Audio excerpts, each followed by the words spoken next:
Our story begins in a city completely destroyed, all because of a mysterious excavation that accidentally broke an ancient seal. Because of this, a strange red mist spread, and anyone who inhaled it would eventually go insane before dying. But something different happened to most other beings. They transformed into terrifying monsters with strange abilities, now called aberrations. In the middle of the chaos, a young man with a mutated arm stared at the destruction around him. Wherever the aberrations went, they left behind trails of ruin, turning entire cities into rubble. The monsters began attacking humans, and fear spread like wildfire, turning into a full-blown pandemic. In an attempt to stop the threat, the military was called, and they immediately launched a missile from a fighter jet. It hit the target and caused a massive explosion in the heart of the already destroyed city, pushing out a huge cloud of dust that covered every direction. When the smoke cleared, our protagonist was surrounded by giant wolves, and he shouted a name. Slowly, the monsters approached, baring their fangs, ready to strike. Realizing the situation, the young man's eyes lit up red, and he shouted the name again, Xiao Shui, where are you? He then charged at the monsters, using his mutated arm to take them down one by one. After the attack, he felt an intense pain in his arm, now glowing violently red.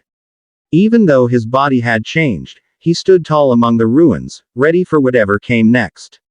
His gaze was firm, his eyes gleaming, as he weakly muttered Xiao Shu's name once more. Struggling to walk through the shattered city, he kept calling for the girl. As he walked, he saw an old rag doll lying in the middle of the road. He fell to his knees, repeatedly calling Xiao Shu's name, reaching out with his monstrous hand to grab the doll. But before he could touch it, his arm turned back into human form. A tear of blood rolled down his cheek as he stared at the doll. Alone in the ruined city, he screamed into the emptiness, desperately asking where she was. The story then shifted back to 3 days before all this, when news reported about the mysterious red mist spreading in many places. People were advised not to panic, to stay indoors, and avoid going out unless necessary. Inside a car, we see our protagonist and Xiao Shu stuck in heavy traffic.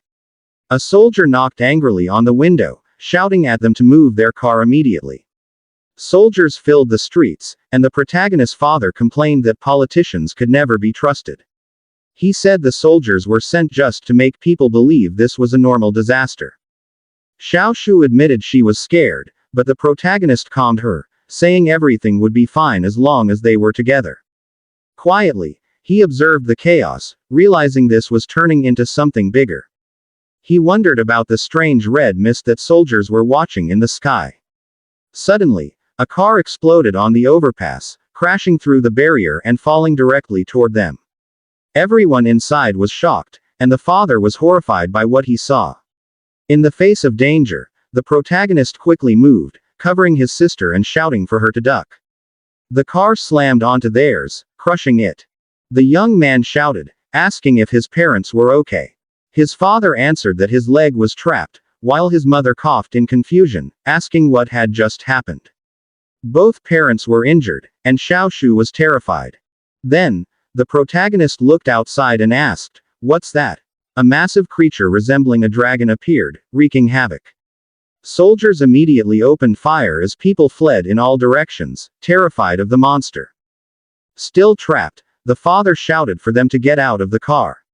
The protagonist forcefully kicked the door open, quickly guiding his sister out. He tried to open the front door where his mother was seated but couldn't. His parents begged him to take his sister and run, but he refused to leave them. Xiao Shu trembled in fear as a monster attacked a person right before her eyes. In desperation, their mother grabbed her son and screamed, "Run!" Now, with a sorrowful smile, she told him to take care of Xiao Shu, reminding him he was the older brother. At that moment, a burst of red energy erupted, throwing the siblings to the ground. A massive wolf appeared before them, ready to attack. In fear, both siblings screamed for their parents, who were still trapped in the car. The wolf, its glowing red eyes fixed on them, bared its fangs. The girl wanted to run back to save their parents, but the young man held her back as the wolf drew closer. Above, a giant flying monster added to the chaos in the city. It wasn't only animals. Everything turned into monsters. Even people went insane, fighting in the middle of the streets. While running for their lives, the young man wondered what was happening to the world. More monsters appeared, crawling on buildings and wandering through the ruined streets. They rushed into a store to hide, the boy covering his sister's mouth as a monster passed nearby. His chest tightened in fear as he prayed they wouldn't be discovered. Luckily, the monster passed without noticing them. Relieved, he hugged his sister and told her they were safe for now. But then Xiao Shu screamed in pain as red veins appeared on her face. Alarmed, he held her and asked what was wrong. Holding her head, she said she felt unwell. Suddenly, he caught his own reflection and saw the same red veins spreading across his face. He asked himself what was happening. Was it because of the red mist they had inhaled? He quickly grabbed a water bottle, soaked a cloth, and pressed it against his sister's face, telling her to cover her nose and mouth. But then he himself felt excruciating pain, his eyes glowing red, before collapsing to the floor, feeling something forcing its way out of his body. Xiao Shu asked what was happening, but he insisted he was fine, even as his hand started trembling. At that exact moment, the massive wolf reappeared inside the store. Terrified, his sister begged him to stop as the monster closed in. The creature spotted them, baring its fangs, ready to strike. Desperate, the young man pulled his sister and shouted for her to run as the beast lunged. They managed to escape the store, sprinting desperately down the street. But misfortune struck again as another giant flying monster crashed down from the sky, blocking their path. Surrounded once more, Xiao Shu fearfully asked what they should do. Her brother held her tightly, telling her not to be afraid because he would protect her. Suddenly, a massive dragon-like monster descended straight from the sky, landing with a thunderous impact that shook the ground and destroyed everything nearby. Seeing no way out, the young man asked if this was where they would die. Our protagonist dragged his sister back inside to save her, but she hesitated to follow. Inside, he picked up a piece of wood and said that it was too dangerous outside and this was their only chance. With intense anger on his face, the young man prepared to confront the monster chasing them. He charged forward and struck it with all his strength using the wood, but it shattered immediately. The creature was barely affected and now glared at him with burning rage. Seizing the moment, the monster lunged and grabbed our protagonist, who struggled desperately to defend himself. Suddenly, an arrow struck the monster's eye, startling him. From a distance, Xiao Shu asked if her brother was all right and said she would help him somehow. The monster, enraged by the injury, launched a furious attack directly at Xiao Shu, making the protagonist shout for his sister to run. The girl started running for her life while he pleaded with her not to look back. Severely injured, he began coughing and spitting blood. In that instant, he felt as if his body was being torn apart in agony, asking why this was happening now of all times. Meanwhile, the wolf had caught up to Xiao Shu, who stumbled and fell to the ground, screaming in fear. Just before it could bite her, the young man's arm began to mutate. He shouted his sister's name, grabbed a wall, and hurled it powerfully at the beast, pinning it underneath. In a flash, he reached the monster, his eyes glowing with red light as he stood above it, holding a weapon. Overcome with rage, he stabbed its head repeatedly, screaming for it to disappear. Xiao Shu watched, terrified and confused by the horrifying sight. She rushed to hug him from behind, begging him to stop. Hearing her pleas, the young man slowly calmed down and returned to normal. He remembered his mother's last desperate words, telling him to run. Even while injured, his parents smiled at him, entrusting him with the care of his sister as the eldest. The memory of happier times resurfaced, of his parents saying they had to survive no matter what. Back in the present, the protagonist returned to his human form and called out his sister's name. Xiao Shu, with tears in her eyes, worried for her brother. He smiled and apologized for making her worry, asking if she was okay. But before she could answer, a massive monster appeared in the reflection of the window behind them. It smashed through the wall, forcing him to shield his sister in his arms. A gigantic bird-like monster screeched menacingly at the siblings. Our protagonist prepared to fight and called it an ugly bird. He shouted for it to stay away from his sister and bravely charged forward with his staff. With a powerful strike, he managed to push the beast back. After the attack, he told Xiaoshu to hide, saying he would handle the monsters. He explained that the largest one of all was watching them, and he needed to lure it away. Terrified, Xiaoshu clung to him, begging him not to go, afraid he might lose control again. He calmed her with a gentle pat on the head, promising he wouldn't lose himself this time. Holding her tightly, he asked her to just wait and assured her he would come back. Xiaoshu made him promise to return safely. He smiled confidently and said he would definitely come back for her. As he ran off to lure the monsters away, he thought that perhaps hunting and absorbing the creatures' energy could make him stronger. So, with determination, he confronted a new monster, believing he could gain the power he needed to protect his family. He shouted for it to fall while staring with fierce resolve. But the giant ignored him, and instead, several wolves surrounded him. He complained that it wouldn't even bother to fight him directly. Furious, he prepared for battle, declaring he would carve his own path to the boss. He fought the wolves fiercely, landing a heavy strike with his staff. But one of them bit into his arm, enraging him. His arm transformed again, and he tore the wolf apart, shouting for them all to vanish. With a twisted grin, he wondered if this was what power felt like, and said it felt incredible. In the sky, an old warplane suddenly appeared, flying straight toward the giant monster. Noticing it, the creatures quickly retreated from the young man, which confused him. Looking at his mutated arm, he questioned what was happening to him. But then the warplane launched a missile directly at him. Alarmed, Xiaoshu emerged from her hiding spot, but he desperately shouted for her to stay back. The missile struck the ground, triggering a massive explosion that destroyed everything nearby. The warplane flew overhead as someone said there was still a survivor. Soldiers arrived but decided to abandon the protagonist, claiming he was infected, and took only Xiaoshu with them.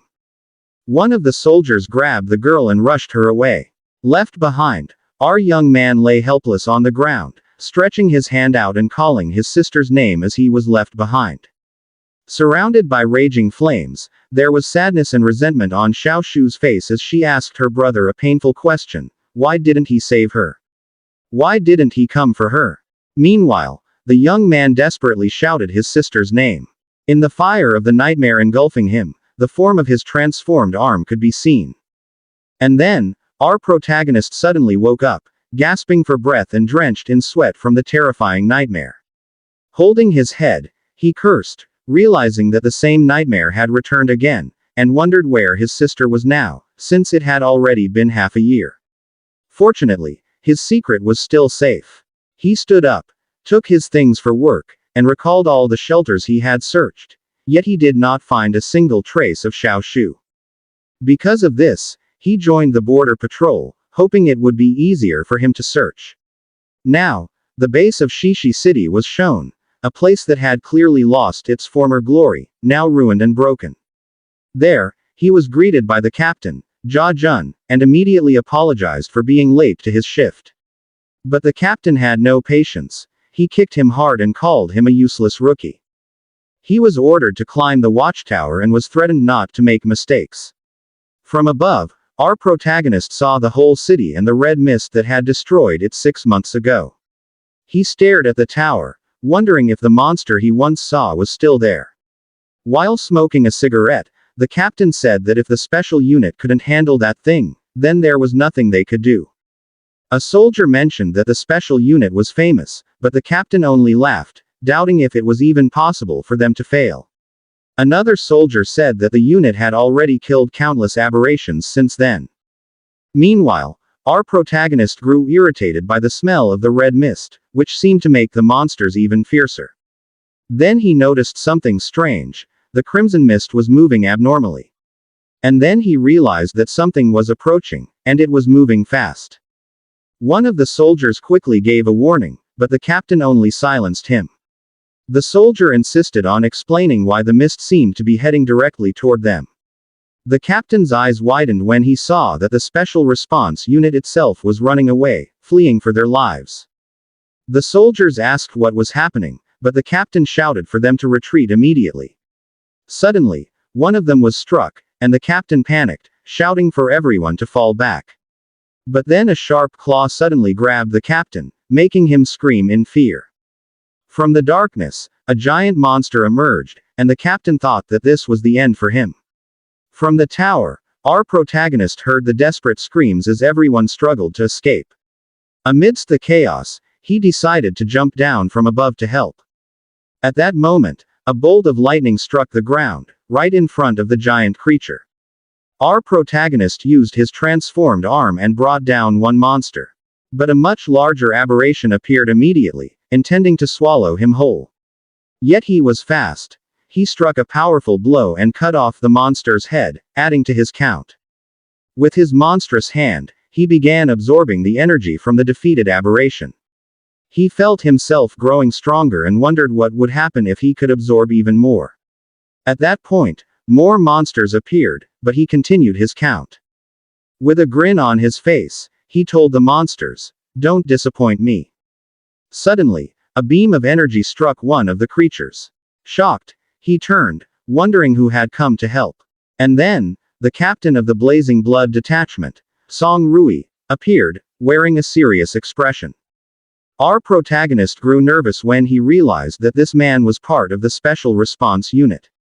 He quickly tried to return his arm to normal before it could be noticed. But Song Rui wasn't interested in any explanation. Instead, he ordered them to wipe out all the remaining monsters. The soldiers moved quickly and immediately surrounded our protagonist. He raised his hands and introduced himself, but the captain still ordered them to fire. But instead of him being hit, the soldiers destroyed the aberration standing right behind him. They confirmed the target was finished, as the monster's body slowly disintegrated. Then Song Rui approached slowly, asking about his weapon. And at that moment, our protagonist realized he was doomed. He had no answer. The captain ordered all units to retreat from the outpost to the temporary defensive line, and at the new location a guard announced that no one would be allowed to enter without Officer Song's permission. The leader glanced at a tablet containing the incident report, which recorded a total of 37 casualties. 2 from the Special Response Unit of the Ember Blood Squad, and 30 from the patrol team, ending the casualty report for this incident. This made our protagonist nervous, as it seemed he would be the next to be targeted. Tied to a chair, he asked why he was imprisoned when he too was a victim, but the woman pointed out that he had abandoned his post for 2 hours, and the attack occurred upon his return. Why? Did he think they owed him an explanation? Forced to come up with an excuse, he gave a flimsy reason, claiming he had only dozed off nearby and informed his captain. Suddenly, a soldier entered and reported that he was often late and never scolded by the captain. Enraged, he glared and warned the soldier not to drag the captain into this. The officer merely observed the scene and remarked that their patrol team seemed to have many problems. Meanwhile, far away, the captain he had saved lay wrapped like a mummy in a hospital bed, suddenly sneezing violently with blood, worrying the soldier guarding him. The doctor assured him not to worry, saying he wouldn't die yet, as all his test results were normal. The soldier asked if that was really normal. Back in the interrogation, the woman looked at the protagonist's file and noted that he had only passed basic training for nearly 3 months. In the last battle, 2 members of the Special Response Unit died, raising suspicion about how he had survived. He defended himself by saying he was simply afraid of dying and, being a former track team member, ran away quickly when he saw the crimson mist approaching. The captain asked why he had joined the army at all if he was afraid of death. Did he have no purpose? In his mind, he revealed his true reasons: to search for his sister, and to absorb strength from monsters to become stronger. For 6 months, he had been alone, wandering through ruins in search of his sister. He was gradually learning to control his transformation between beast and human form. During that half-year, he avoided people like a lone wolf, using primitive methods to search through every ruin and visiting every human settlement just to find his sister. The captain approached him, accusing him of being a coward who abandoned his post and hid information. She seriously asked if he understood the punishment that awaited him, prompting him to ask if she meant to finish him off. She drew closer and asked about his hands, making him realize she had seen his arm. She whispered in his ear, asking why he lied and what his true purpose was. Suddenly, a violent earthquake shook the entire place, forcing everyone to prepare. The captain asked if it was an earthquake, but the protagonist felt a familiar sensation. He quickly stood and shouted for them to run because a horde of monsters was approaching, but the officer didn't believe him and accused him of trying to escape. She used a strange electric power to knock him to the floor, demanding if he was disregarding her. Other guards worriedly told her to calm down as she was going too far. With the impact, the floor gave way, and they all fell together into a deep pit. After the fall, they found themselves in a dark place, and the officer wondered where they were. Still in chains, the protagonist noticed they seemed to be in an underground area. Irritated by the darkness, the leader ordered one of her men to provide light immediately. A soldier called him a disaster, but he retorted that they could report him once they got out. One soldier pulled out a glow stick and lit it, revealing that they were inside a massive labyrinth likely dug out by monsters. The leader ordered everyone to calm down and perform a weapons check, then grabbed her rifle and commanded them to stay in formation and guard the rear. Suddenly, a strange sound echoed through the cave walls, making everyone uneasy. The protagonist sensed something in one direction and stared. A soldier asked what he was doing, and he replied that he heard wind, which excited the soldier, thinking it might be an exit. The soldier checked and confirmed there was indeed a breeze, praising the protagonist's sharp hearing. He saw a light, but suddenly an insect monster appeared, causing the protagonist to shout at him to get away. It fired a strange projectile that nearly hit the soldier, and the captain immediately retaliated with gunfire. The creature's sticky fluid seeped into the ground, and the protagonist warned them not to let it get close. The leader scolded the soldier for acting without orders, and he nervously agreed out of fear. The woman glanced at the protagonist and said that once they got out, he would have much to explain. The protagonist realized that the officer knew his secret but hadn't exposed him yet, leaving him wondering about her game. Suddenly, the strange sound echoed again, and they realized more were coming. A massive swarm of insect monsters emerged, all with glowing red eyes and sharp teeth, surrounding them in a terrifying horde that drove one soldier into panic. A soldier cursed and asked why there were so many insects here. The protagonist declared that they were now facing a huge problem. The monsters charged, ready to pounce on the surrounded group, but the leader wasted no time and immediately opened fire to try and create a path, forcing everyone to run while continuously shooting at the relentless monsters chasing them. The officer shouted at our protagonist not to stop running, saying now was not the time to hesitate. He then noticed that the chase had suddenly stopped and pointed out that the entire horde seemed to halt, making them all look ahead where a soldier pointed toward a massive cave. Inside, they saw a colossal monster absorbing the crimson mist. From there, it began gathering the mist into a red energy ball in its mouth. Sensing the imminent danger, our protagonist shouted to warn them all to be careful because that thing was extremely dangerous. The officer used her weapon and fired at the monster from afar, but the creature immediately released an immensely powerful red beam of energy in their direction.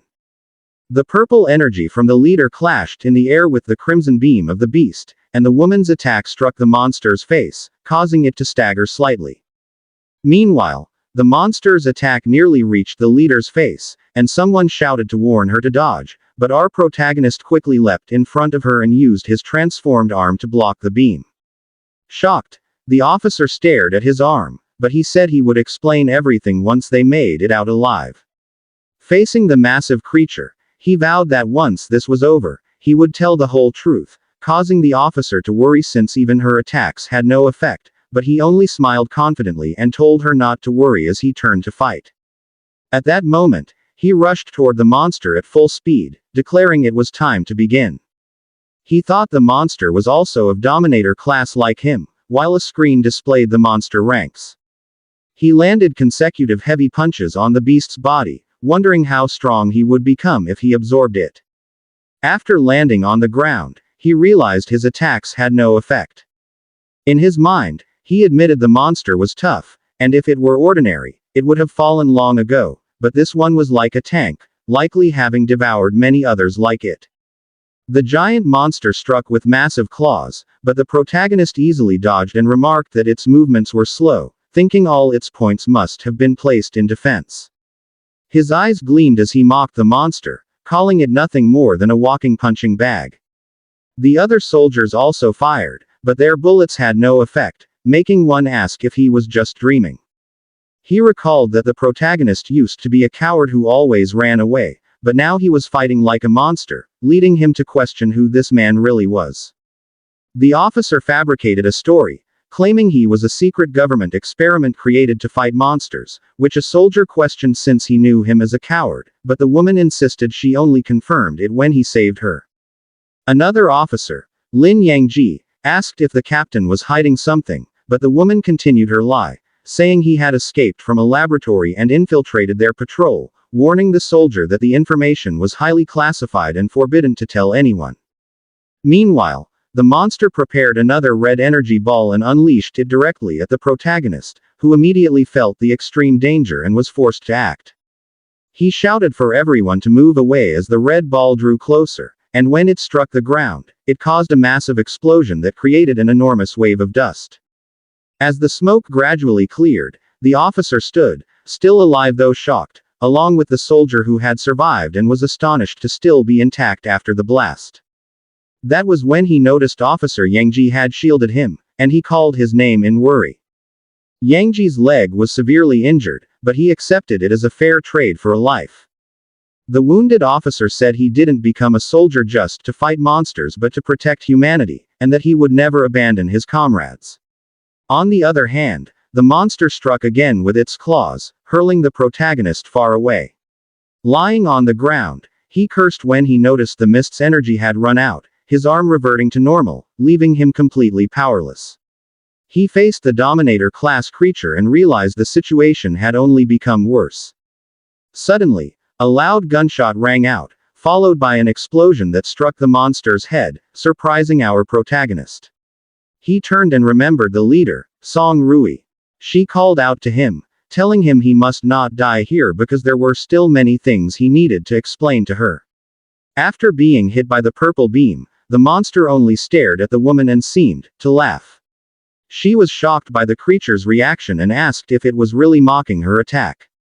Right after, the red mist poured out from the rifts and went straight toward the colossal monster. The leader realized it was restoring its strength and healing all its wounds. She understood that it could draw in mist from different places to regain its full power. Because of this, she shouted for them to retreat, but the protagonist refused, saying that today this monster would fall. He declared that the red mist was also making him stronger, and this was the best chance to strike. The officer warned him that if the plan failed, this could be his last battle. But he answered that he had already faced death many times, so what was one more? At that point, she agreed and said they only had one chance. She would unleash all her power to shatter the armor on the monster's head, and it was the protagonist's duty to destroy its brain. The leader aimed at the monster's head, preparing for her strongest attack. Then she released all her power while our protagonist charged in for the final strike. The blast hit directly, breaking the protection on the monster's head and opening the chance he needed. He seized it, leaping to strike the monster's weak point. Along with a furious roar, he unleashed a flurry of attacks. His strikes pierced through its skull, causing green blood to spurt out. From afar, the officer watched the scene, wondering if they had finally won. But suddenly, energy burst out and hurled the protagonist away with overwhelming force. The monster's body began to dissolve, and the woman screamed his name in worry. She ran to help him and found him lying unconscious, injured after the battle. While checking his pocket, she found something and wondered what it was. The officer picked up a photograph, while in the unconscious protagonist's other hand was a crystal. Suddenly, a sharp object pierced into his palm and began fusing with his body. In his mind, he asked where he was and why he couldn't control his body. Then he realized he had become a monster and questioned if this was his life flashing before his eyes. All of a sudden, a structure resembling DNA glowed intensely, though he could not understand why. Now, the crystal was embedded in his chest, and he realized he could move again. When he opened his eyes, he felt something strange in his chest. He recognized it as the monster's crystal and wondered how it ended up inside his body. The stone in his chest began absorbing the red mist again. He understood that the crystal could store the mist, and because of this, he would no longer lose control. This way, he could absorb other monsters to evolve without the fear of rampaging. However, there was a limit to the newly formed crystal, and it was absorbing the red mist excessively. The protagonist realized that at the rate it was being absorbed, the thing inside his chest could explode. He remembered the giant beetle that had used enormous amounts of mist and decided to let the crystal take it all in. The scene shifted, showing our protagonist lying on a hospital bed, surrounded by red energy. His eyes glowed red as he struggled to control all the power. He sat up and shouted while concentrating the red mist into an energy ball in his hand. At that moment, the officer entered the room and saw him holding that ball, calling his name and asking what he was trying to do. Then he hurled the energy ball toward the leader and shouted for her to get away immediately. At that moment, the energy ball exploded outside the building with devastating force. The scene returned to 5 minutes earlier at the hospital, where the group was resting after the recent battle. A soldier approached the captain and mentioned Deputy Lin's leg, but she assured him it was fine. In his room, Deputy Lin asked what the truth really was about our protagonist. The officer replied that the case of our protagonist was highly confidential and advised him to focus on his own recovery. She also told him that she had already requested his transfer to the logistics department so he could rest. She informed him that she would faithfully report everything to his father, Chief Song Lien. Deputy Lin pressed further, but she immediately cut the communication and ordered him not to go anywhere. Moments later, as she walked down the hallway, she asked a guard where our protagonist was. The soldier informed her he was in room 314, and she was escorted there right away.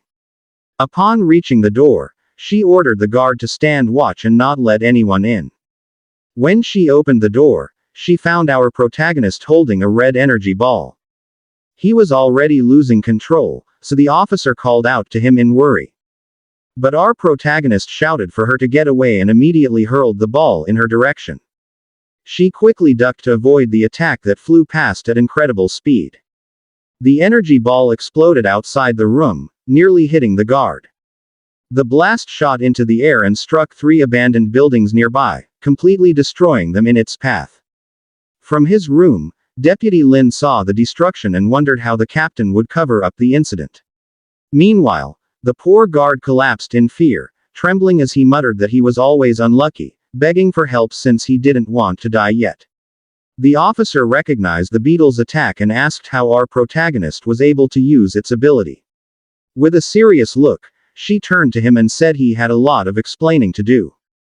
The scene shifted to the rooftop of the hospital, where they had a serious conversation. With her arms crossed, she asked if he could absorb monster cores and learn their techniques. Our protagonist explained that he could absorb and store the red mist, and the crystal in his chest would automatically adjust. The captain gave him a mocking smile, saying he truly had many special qualities. Our protagonist admitted he had indeed gained their strength, but he feared that he might also turn into a monster. At that moment, he looked her in the eyes and asked if someone like him could still be considered human. She answered that he was different, and everything depended on how he used his power. The captain continued, saying that his strength was both a danger and a powerful weapon. She then laid out 2 paths. The first was for him to join her team as a reserve soldier, and the second was to be treated as a threat and eradicated like the other creatures. Our protagonist repeated the word, eradicated, with a serious expression. She pointed toward the destroyed buildings and asked if he thought the city's troops could really handle him. She called him arrogant and offered him several benefits if he joined her unit. But he doubted her and asked why she would risk recruiting someone like him. The officer admitted that she needed him for a specific purpose but insisted they were not enemies. She gave him a mysterious look, as if still hiding something from him. Then she handed him something, saying he could treat it as a deal. When he saw it, our protagonist was shocked. It was a photo of him and his younger sister. Stunned, he asked how she had gotten it. The woman told him not to underestimate her and offered to help him find his sister using her intelligence network. Our protagonist realized that on his own he had limits, and the investigation would be much easier if someone of high rank was involved. He accepted the deal but stated that since she was desperate to have him, he had one condition. With a playful smile and his hand behind his head, he demanded higher pay since he had spent everything searching for his sister. The captain approved him as a reserve soldier with the highest salary and ordered that his papers be processed. Our protagonist gave a respectful gesture and said he would go to the patrol team to arrange his transfer. As he walked away, he suddenly seemed to recall something important, pausing slightly in deep thought. The captain informed him that she had paid for the hospital damages but would deduct it from his salary. A flash of memory passed through his mind, of a wounded man he had promised to save. Watching him walk away, she felt that this young man was the key to what she sought. She believed our protagonist held the secret to turning a monster back into a human. And our protagonist arrived at the Chishi City Patrol building to process his transfer, and at that moment he asked the man who got down from the military truck if he was also heading to the Special Response Unit. The man introduced himself as a trusted aide of Captain Song and Deputy Lin and said that they should work together since both of them were praised by their respective captains, but our protagonist tried to recall the boy's name and realized he had never paid attention to him. Suddenly he waved to someone, excitedly saying that Captain Jia was fine and had recovered, so our protagonist looked in the direction he was pointing and saw the captain surrounded by several soldiers. A big thug immediately mocked Captain Jia, reminding him that he was attacked just because of a woman. This was Zhang Shi, who instantly kicked him and called him a government beggar. Yan Hao could not stand that cowardly act and quickly rushed forward, but he was easily defeated and thrown to the ground. Zhang Shi grabbed Jia by the jaw and threatened him, forcing him to kneel and lick his shoes, while warning that if Jia did not obey, he would break the young man's arm so he would need crutches. The wounded captain trembled with rage and humiliation and was about to kneel little by little to protect his comrade, but our protagonist stopped him and said there was no need to kneel. He smiled and said that Jia had once helped him, and it was time to return the favor, along with a threat that he would break the bones of anyone who laid a hand on Captain Jia. The men were shocked and could not believe our protagonist's boldness, so in anger they charged at him shouting that he was seeking death. But he was not nervous at all and prepared for battle with a cold expression. He swiftly kicked the first one and began counting, elbowed the second, swept the legs of the third until he fell, and punched the fourth with full force, sending him flying and crashing into the wall that left a small crack. In just a few seconds, all the thugs were lying on the ground, completely defeated. One of them widened his eyes and shouted that their captain was an E-rank warrior and wondered how the protagonist could be that fast. He quickly pulled out a gun and called him trash of the patrol team, but our protagonist only smiled and fearlessly dodged the bullet, swiftly disarmed him, and said that the problem was he was too slow. The shot was far too slow, then crushed the gun with his bare hand and added that the man did not even reach 1% of Song Rui's speed. Because of this, the thug drew a knife and angrily charged, but our protagonist immediately grabbed his arm and effortlessly restrained him, held him by the neck and asked if he was the one who would make Captain Jia kneel, but before he could explain it was too late.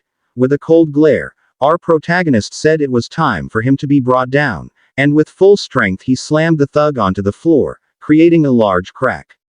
He lost consciousness right in the middle of the fissure he had made. The other soldiers were stunned that he had dodged a bullet and even crushed a gun with his hand, and at that moment our protagonist realized that the strength from the beast core had already surpassed his expectations. Terrified, the other thugs ran away shouting that he was a monster. The young man came closer and said he looked like a god of war and asked if he was alright, while Captain Jia expressed his gratitude, but our protagonist replied that Jia always took care of him so this was his way of giving back. Ja worriedly asked what would happen if the city defense team opposed them, but our protagonist assured him that since they were already part of the special unit, the defense team would not dare. At the temporary base of the Chishi City Special Response Unit, he was asked if his transfer papers were completed, and the captain confirmed that everything was settled and he had already submitted the application to join the headquarters team, showing the tablet with the approved form for evaluation. Our protagonist praised his efficiency and asked if he was officially a member, but the woman reminded him not to be hasty because the real test was still ahead.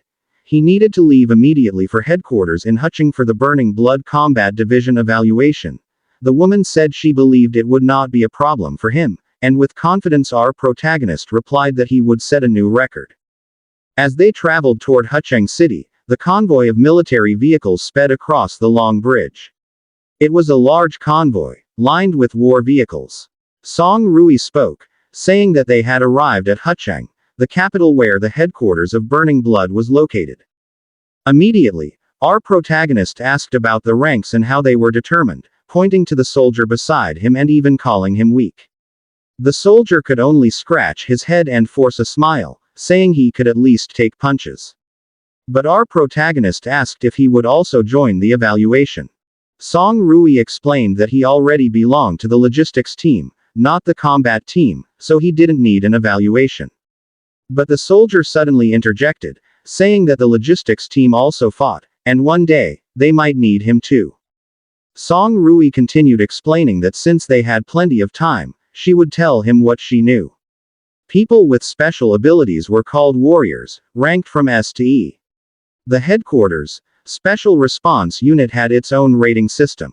The main criteria were physical strength and endurance. Likewise, the monsters they fought were divided into 5 levels based on the danger they posed. She laid out that each warrior rank corresponded to a specific class of monster. She also mentioned the Beast Core, which immediately confused our protagonist. Yan Hao explained that humans only awaken special abilities when interacting with a Beast Core. He added that talent, luck, and physical condition affected affinity, and if it was high, one could gain multiple abilities. But if you absorbed only a single core, you could only reach rank E. Suddenly, the vehicle stopped.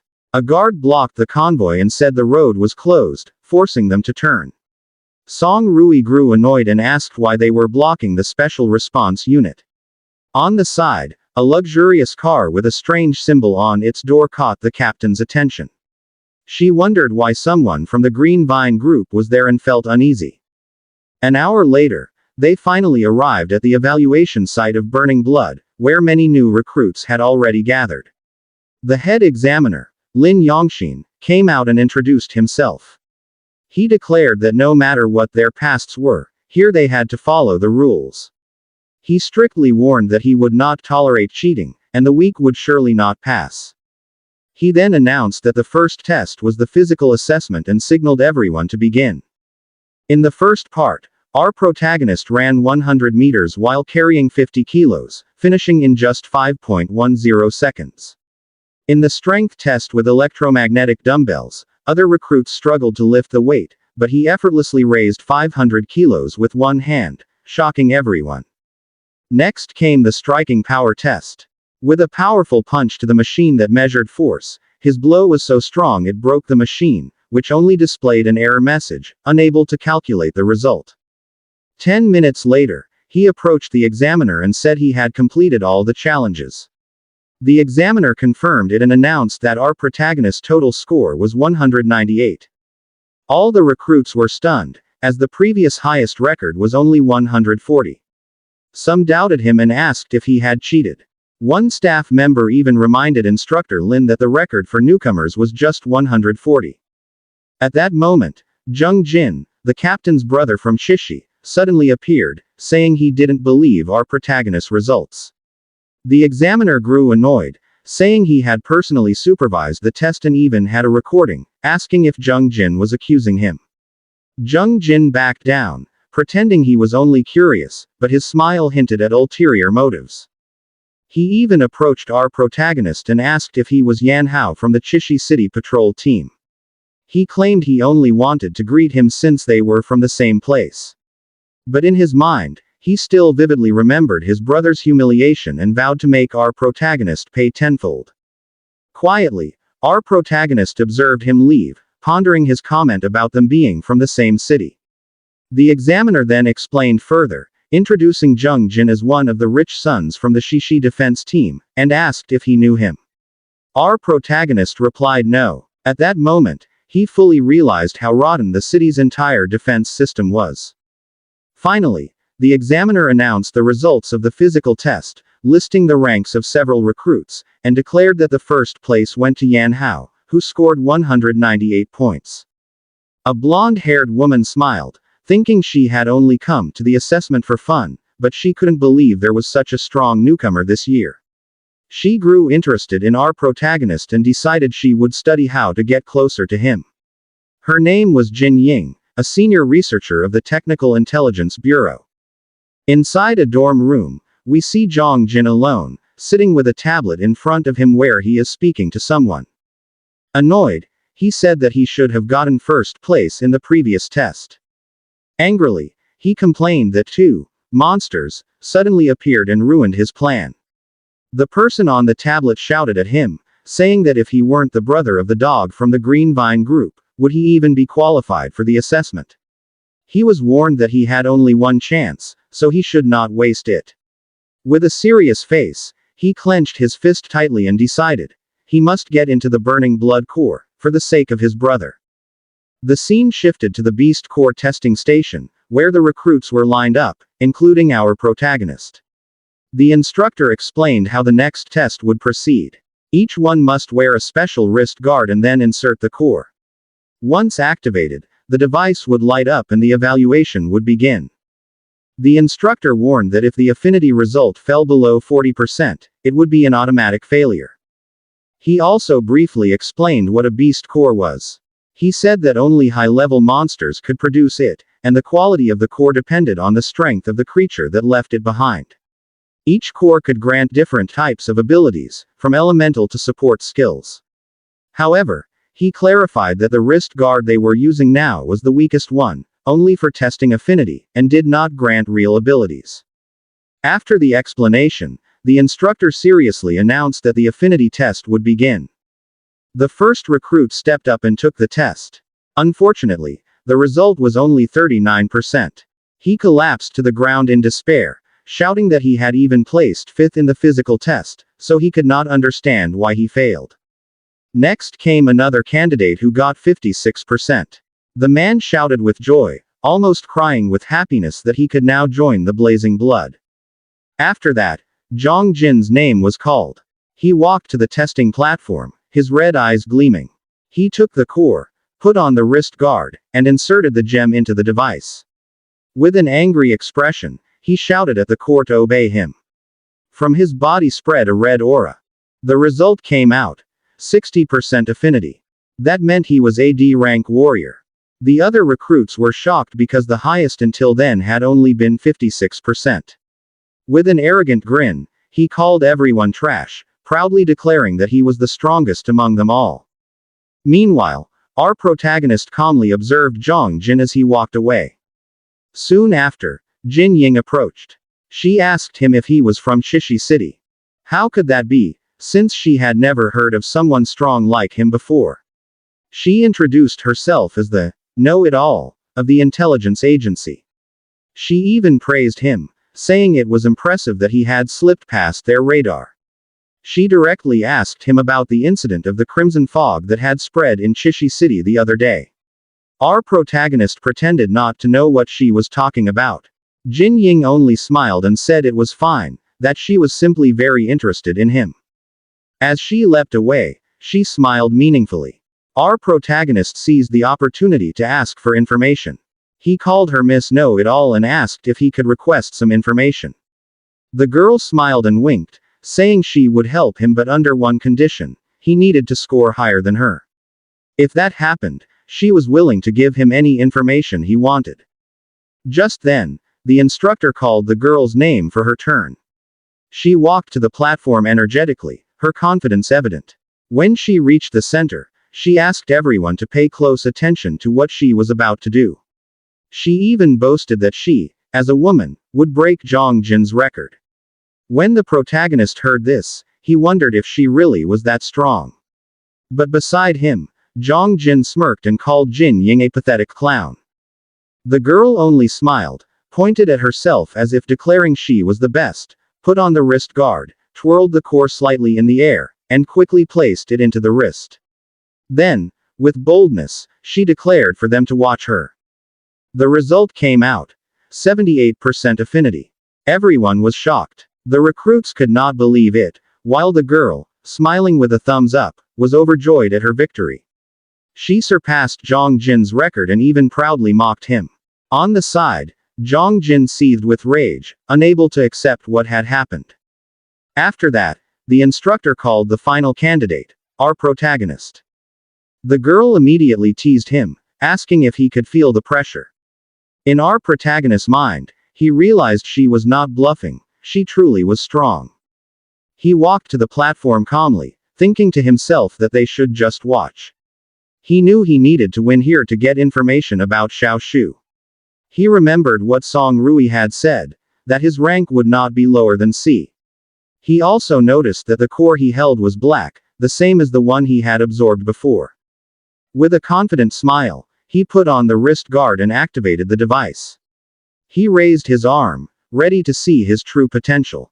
The first result appeared. C rank warrior. The recruits were stunned. One of them even commented that that level was already fit for a squad leader. But suddenly, the display on the screen changed. It showed a system error. Everyone was confused, as it had never happened before. And to everyone's shock, the final result appeared. 0% affinity. Everyone was stunned, especially our protagonist. He could not understand what had happened. Zhang Jin started laughing and called him a big loser, mocking him that even the beast core rejected him. Our protagonist only had a serious expression. At that moment, he looked at his wrist and noticed something strange, feeling that there was something wrong with the device. The wrist guard began to emit a red aura, and the beast core was directly absorbed into his body. His eyes flashed red as he realized what was happening. His body was forcibly absorbing the core. The blonde woman ran to the computer, unable to believe the result. She shouted that this had never happened before, the lowest they had seen in the past was 1%. But with a smile full of joy, she said she needed to record it, adding that her old man would surely be happy with the news. Meanwhile, Zhang Jin smirked maliciously from the side. It seemed that he had also noticed the strange occurrence with the beast core. He told the instructor that the core had disappeared from the hands of our protagonist, shouting that Yan Hao had stolen the test item. The instructor angrily shouted that the test had malfunctioned and demanded to see the equipment. He ordered our protagonist to raise his hand for inspection. The man was shocked when he saw the wrist guard was empty. He asked where the beast core that should have been there had gone.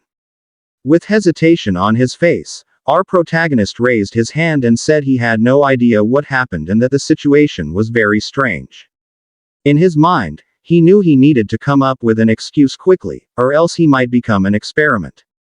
He decided to gamble everything and pretend that the ongoing transformation was an ability from the core that had vanished.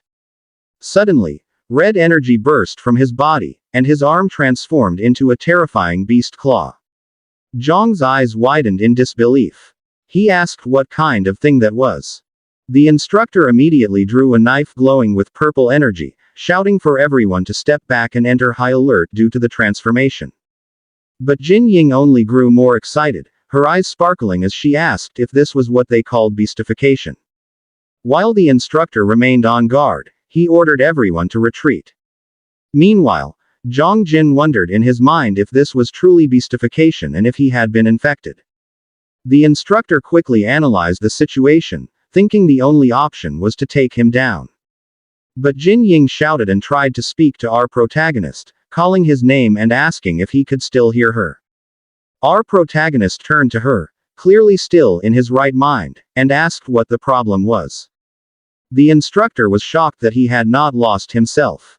The man asked if he really had not gone insane. The young man returned to his normal form and made up a story, saying it was an ability from the core that had entered his body on its own. Jin Ying happily grabbed his arm and said he was not insane, but instead had a transformation ability. The instructor smiled and said he was very lucky, explaining that the ability to return from transformation was an extremely rare power. Our protagonist asked who the woman really was and how she knew such things. The woman posed, winked, and said she had told him before. She was just a simple know-it-all, smiling all the while. The instructor then introduced her as Jin Ying, a blazing blood candidate for this term, and that her father was the head of the Technical Intelligence Bureau, the senior general Jin Ancheng, who oversaw the buying tech department. Jin Ying became annoyed with instructor Lin and shouted at him that such information was classified, saying he had completely ruined her mysterious aura. The instructor smiled and said the game was over. He reached out his hand and ordered our protagonist to hand over the core. With an awkward expression, our protagonist scratched his head and explained that it was not because he did not want to give it, but because it was now attached to his body and could not be removed. Zhang Jin's eyes widened in frustration, unable to believe that the beast core had really entered his body. He thought to himself that our protagonist was a perfect test subject and that he needed to report this to their group. The scene shifted to a sign reading, Radiology Room. Our protagonist was being prepared to undergo examinations to understand what had happened. Inside the room, he lay on the scanning machine. The doctors were shocked at the results on the monitor. They saw that the core had fully fused into his body and could no longer be removed. At that moment, Jin Ying arrived with her father. One of the doctors asked Director Jin for his opinion. The director replied that the young man should be carefully studied, as he was sure he still held many secrets. Shortly after, two men in uniform entered the room. One of them asked the director about the situation and the origin of our protagonist. The director smiled oddly and complained about the Blazing Blood Corps policy, calling it ridiculous that they still followed the 40% affinity rule. But he was interrupted by the white-haired man, who told him to cut the drama and ordered him to explain what was happening. This man was Song Lian, chief of the General Staff of the Special Response Unit. The director explained that he had led the team that created the machine, so he was more certain than anyone that the zero result was not true. His daughter pulled him, scolded him, and told him to reveal the truth because the suspense was getting boring. With a somewhat mad smile, he revealed that the machine was simply broken. He added that the affinity of our protagonist had never been seen before, saying that the young man had surpassed the theoretical maximum of 100%. Upon hearing this, Song Lian's expression turned serious. He immediately called for the instructor and ordered him to follow him out of the room. Meanwhile, our protagonist was still lying inside the machine. He noticed that the core in his chest was changing from black to red. He remembered that absorbing a strong core earlier had activated the crystal. This time, even a weak core further strengthened the thing inside his body. The purity of the crystal increased and turned bright red. The total storage capacity of the crimson fog rose. The efficiency of absorbing crimson fog also increased. In other words, the stronger the beast, the greater the chance he could absorb them. He realized that he could evolve endlessly if he continued like this. The scene shifts to the headquarters of the Special Response Unit, Blazing Blood. Song Rui angrily says that he is the one who brought the protagonist here. He asks what the problem is if he joins his squad. His father calmly replies, telling him to fix his status and his tone. Then he asks if he has been playing too much and giving attention to AC rank rookie. Song Rui explains that he promised to include him in his group. He says not to make him a soldier who does not keep his promises. His father answers, a soldier's word is for the country, not for one person. He adds that the protagonist is already a member of the Yongxin team, and that cannot be changed. As a fellow Blazing Blood squad leader, does he want to fight for this just to recruit him? He orders his son to return to his post, and that is an order. Song Rui reluctantly agrees, thinking to himself that he will find another way. The scene shifts to the Blazing Blood barracks, where Jin Ying shouts the name of the protagonist. He says there is a big announcement. While raising a paper, he happily announces that a newly discovered nest between Lake City and Redstone City is sending rookie Blazing Blood members for their group. He also informs them that he submitted an application to Instructor Lim for their group. Our protagonist, Yang Hao, who is AC rank, is now officially a member of the Special Response Unit of Blazing Blood, in Lin Yongxing's squad. The protagonist is shocked at the news. A few hours later, they head to Instructor Lim's office. He explains that their mission is to investigate and assess the level of threat. Stay alert. Even though it is a low-level monster nest, it may change due to the red smoke. Jing Ying then tries to act cute while boasting that data collection is his greatest trait, so the protagonist should not worry, he will handle it. The scene shifts again, as the protagonist travels aboard the armored car. Jin Ying explains that the threat levels of monster nests are divided into 4: weak, moderate, strong, and extremely strong. There are also different types such as moderate strength. The low-level nest they are heading to is a kingdom of bees. Its structure is simple, but the internal pathways are complicated. And the most dangerous part is the massive swarm of stinger bees composed of many worker bees and a small number of soldier bees. Hearing this, the protagonist asks if one person really cannot handle the bee nest. Is it really necessary to bring 3 vehicles full of people? Jin Ying answers. These are iron bees, not small honeybees. Suddenly, the soldier driving their vehicle freezes and says something is blocking their way. When the protagonist looks out the window, he sees things flying in the sky, giant bees with glowing red eyes. He shouts, asking if bees are really this big. Jin Ying tells him that he already said earlier. These are iron bees, not honeybees. The driver quickly maneuvers and tells everyone to hold on tight. At that moment, the bees release their stings. Seeing this, Jing Ying shouts that this is not good because iron bees attack using their stingers, and their vehicle's armor cannot withstand it. At that moment, the protagonist shouts. He will fight the bees outside. He thinks this is the perfect chance to test his newly formed move. Holding the car door, it gradually begins to change. Moments later, he steps out of the vehicle with monstrous hands. He yells at his companions to find cover and defend themselves. He will be back. He begins attacking the giant bees using his transformed arms. The driver is shocked and asks what kind of ability that is, as he managed to turn the car door into a weapon.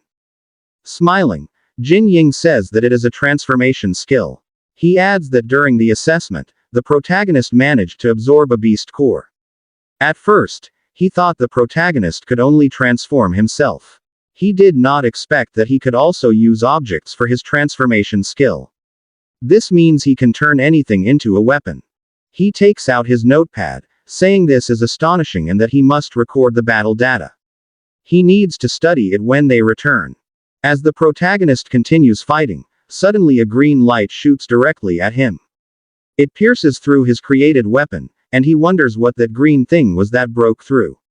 He realizes that attack is stronger than an iron bee's stinger, capable of breaking his defense. Without hesitation, he shouts to his companions that there are more enemies. He does not know where the attack came from. He warns Jing Ying and the others again to be careful and find a safe hiding spot. The group hides beside a large rock, but one soldier wearing fire protective gear opposes Jing Ying. Arrogantly, he says that iron bees are afraid of fire. Jing Ying warns him not to go out, but he still runs, until the green light strikes him. It directly hits the tank on his back, causing a huge explosion, and he burns alive. The protagonist continues battling the giant bees and asks Jing Ying where the green stings are coming from. Looking at his tablet, Jing Ying explains that it is from a hound-class queen bee. Its stinger has poison capable of piercing armor below C rank. The protagonist shouts in disbelief if such a monster really exists here. The one who investigated this area must have made a mistake because this is not a low-level nest. Hearing this, the protagonist tells Jing Ying to help him fight the scout-class bees, and he will take care of the queen bee. Jing Ying immediately agrees. He releases a surge of energy from his body, gradually gathering it into his hands, then shouts, "Storm." He unleashes sharp winds that strike the monsters one by one, creating a path toward the queen. Seeing this, the protagonist's eyes glow blue. He thinks he has caught it now. A gigantic queen bee with 3 glowing red eyes appears before him. As his eyes shine, he removes the weapon attached to his hands and slowly wraps it like paper until it forms into a sharp spear. He raises it and tells himself that its shape will handle the rest. Then, he stomps the ground hard, shattering it, takes his stance, and hurls the spear surrounded by a crimson aura straight at the queen bee. The queen of the bees could no longer react to the attack and was immediately struck in the abdomen, the protagonist's weapon almost piercing through. When Jing Ying saw this, she could hardly believe that the protagonist had directly hit the queen's vital point. But it was still not completely defeated. Jing Ying even questioned how it gained such power, since it was only a hound class.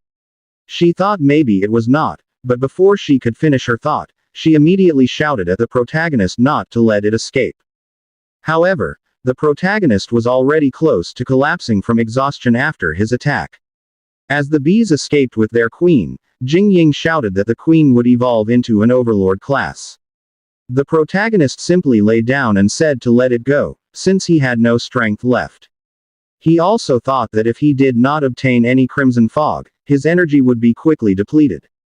He still needed to save enough energy for the bee queen.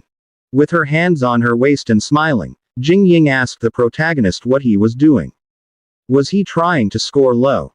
She told him not to say he needed a girl like her to save him. The protagonist quickly got up and said he was not interested in little girls.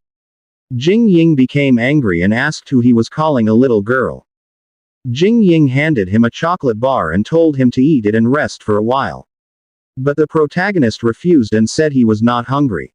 Suddenly, a group of soldiers arrived and asked if they were all right. The protagonist answered that they were fine.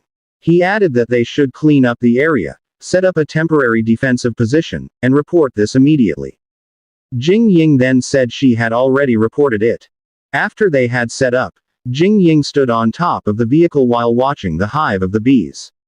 Using a device that detected crimson fog, she said the readings were too low, so they could enter the hive if they wore protective suits. The protagonist then asked if they would not wait for backup. Jing Ying replied that the bee queen was already injured, so this was their chance to gather data and finish it. Moreover, the threat level of this mission had been raised from medium to high. If they could complete this mission above their current rank, imagine the benefits they would gain. The scene shifted to the Special Response Unit headquarters, inside the office of the Chief of Staff. Song Rui's father told the officer that the higher-ups were currently divided. It was not only their group that wanted to develop the protagonist into a high-tier asset. There was also a group of mad scientists who wanted to use him as a test subject. Since the protagonist was special, he ordered the officer not to take his eyes off him. Suddenly, the officer's transmission device rang. When Song Rui's father noticed it, he ordered him to attend to it immediately. The officer agreed. When he answered the call, he almost shouted in disbelief because the threat level of Yan Hao's group's mission had been raised from weak to strong. He even asked his caller if the protagonist and Jing Ying were already inside. When Song Rui's father heard this, he said that Jing Ying might be arrogant, but she was meticulous. She would not issue such a report so easily. He thought something strange was going on. Then, he ordered the officer to dispatch the nearest Blazing Blood unit as support, led by Song Rui, and mobilize them immediately. Their primary objective was to ensure the safety of Jing Ying and Yan Hao. Their secondary objective was to eliminate the beast hives. Suddenly, another officer appeared behind them and reported.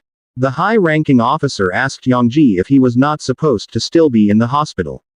Song Rui's father then asked Yongji if he had any objections to having his younger brother continue serving under Song Rui. He ordered him to report to Captain Song Rui immediately and serve as his assistant. He added that this was an order. Officer Lin agreed. Another officer then wondered and asked Song Rui's father if he had also arranged for this person to be assigned to Song Rui before. Song Rui's father did not answer and simply turned away, dismissing them. He thought to himself that he did not know why his son cared so much about the protagonist. But this was the only thing a father could do for his son. The story then returned to the place where the protagonist and Jing Ying were already wearing their protective suits. The protagonist thought that, as members of Blazing Blood, only he and Jingying had the ability to endure crimson fog even with protective combat suits. He expected it to be easy. Before they could enter the hive of bees surrounded by red mist, Jingying said that the energy readings on her device had not changed much. However, once the bee queen evolved into overlord class, clearing the hive would become extremely difficult. The protagonist suddenly ordered her to stop, and moments later, the enormous bee queen appeared, furious and with eyes almost blazing red. Jingying cursed at the sight, realizing that the mutated iron armor poison stinger queen had fully evolved. Judging by its size and the length of its stinger, it was already comparable to an overlord class. She even shouted that it had truly evolved. She wondered how this was possible, since the crimson fog concentration here was far too low to support rapid evolution. Moreover, it was not only the queen that had evolved, even the poisonous stinger bee class had become stronger. Jingying grew frustrated as she looked at her device, saying the crimson fog concentration here was really far below the threat level. She even wondered why her device was not detecting it. Suddenly, Jingying weakened, fell to her knees, and coughed. This worried the protagonist, who turned to look at her. While kneeling, Jingying suspected that someone had tampered with their protective suit, as its effect against crimson fog seemed weakened. She thought there was a flaw in blazing blood. All at once, the bees attacked, unleashing sharp red stingers. Seeing this, the protagonist quickly pulled Jingying and told her to retreat. As they ran, he smirked, thinking that while he was running pointlessly, a fresh supply of crimson fog was being served to him on a silver platter. But first, he needed to get Jingying to safety. He could not focus on the battle while distracted. He forcefully kicked down a wall, and they entered a large space. The protagonist told Jingying to hide there, as it was a safe and ventilated spot. He also told her to contact headquarters and inform the reinforcements to bring proper protective suits. He added that he would handle the enemy.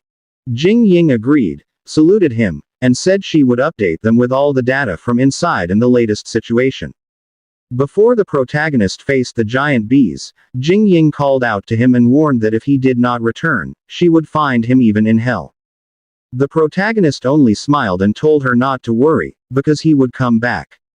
He then walked toward his enemy, the queen bee. He thought to himself that finally, he had the power to protect the people he cared about. As he stood surrounded by giant bees, including the overlord class mutated iron armor poison stinger queen, he said in his heart that today, once again, he had made a promise, just like the one he made to his sister Xiaoshui. He raised his hand, gathering a ball of red energy, challenged his enemy, and declared that he would not fail. As he continued gathering energy in his hand, he thought that this was his only remaining chance. There was still enough crimson fog for one last strike, so he had to be careful. First, he needed to focus, combine it, and gather it all to the very end. In his mind, he kept repeating that he had to unleash it at the right moment. Once again, he stretched out his hand upward and shouted with all his might his skill, Crimson Brush. A powerful surge of crimson energy burst from his hand. It struck directly at the bees above, and at the same time, there was a huge explosion. Flames and energy erupted like blazing lightning in the sky, and the very hive of the bees was pierced by the energy. As the smoke slowly faded, he looked around and wondered if what he did worked. But to his shock, instead of decreasing, the crimson fog around him grew even denser. When he looked up, his face turned pale, the countless bees were barely harmed. To himself, he weakly muttered, "No, this can't be." Meanwhile, 3 minutes before the battle, Jingying was busy repairing her device. She studied its readings and noticed that someone had tampered with it earlier. Once the device was finally fixed, it could once again properly measure the concentration of crimson fog. Her eyes widened. The device gave a severe alarm. The concentration of crimson fog had already exceeded the limit. She immediately grew anxious. In her mind, it shouldn't be this high. Why was the reading nearly double? Before she could continue analyzing, a strong gust of wind suddenly hit around her. She moved closer to a small opening and saw where the noise was coming from. She saw a powerful explosion from outside. She thought to herself that this was bad. Because that explosion had definitely stirred the crimson fog, making it even denser. And if it became denser, the bee swarms would absorb it even faster. If that happened, even the weakest scout class would immediately evolve into stronger types like the hound class. Meanwhile, the protagonist was still fighting the bees. For every one he struck down, 2 replaced it. He cursed as his enemies kept multiplying. He could feel that even if he used all of the crimson fog, it was depleting faster than he could recover. At this rate, he would dry up and lose all strength if he continued. As Jing Ying observed, she watched the protagonist's neck. There, she noticed clear signs of crimson fog corruption. On top of that, it was obvious that his protective suit had been tampered with. The device continued to ring an alarm. Jing Ying grew restless. She thought that if this continued, the protagonist would lose control and be completely consumed by the crimson fog. Because of this, she quickly gathered energy in her hand.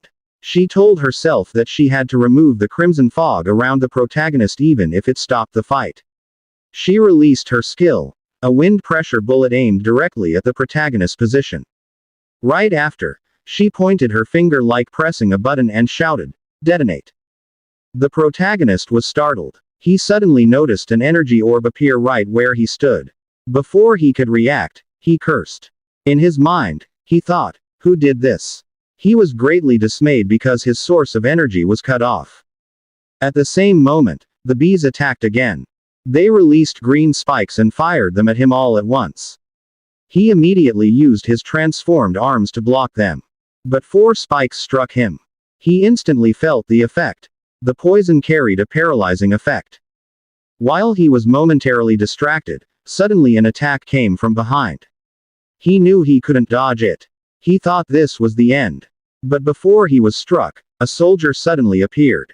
The soldier took the blow for him, the attack piercing his back instead. The protagonist's eyes widened in recognition. "Professor Lin," he shouted. Furiously, Lin answered, "The battle isn't over. Focus." As the bees surged again, a burst of powerful violet energy suddenly erupted from another direction. One after another, bees fell. The protagonist looked and saw Song Rui. He immediately asked, "Why are you here?" Song Rui answered directly, "Headquarters ordered us to provide support." At the same time, he shouted to all the troops, "Clear out the insects." All the soldiers immediately responded. They rushed forward, wielding their fire-protected weapons. And there, the fierce counterattack against the bees began.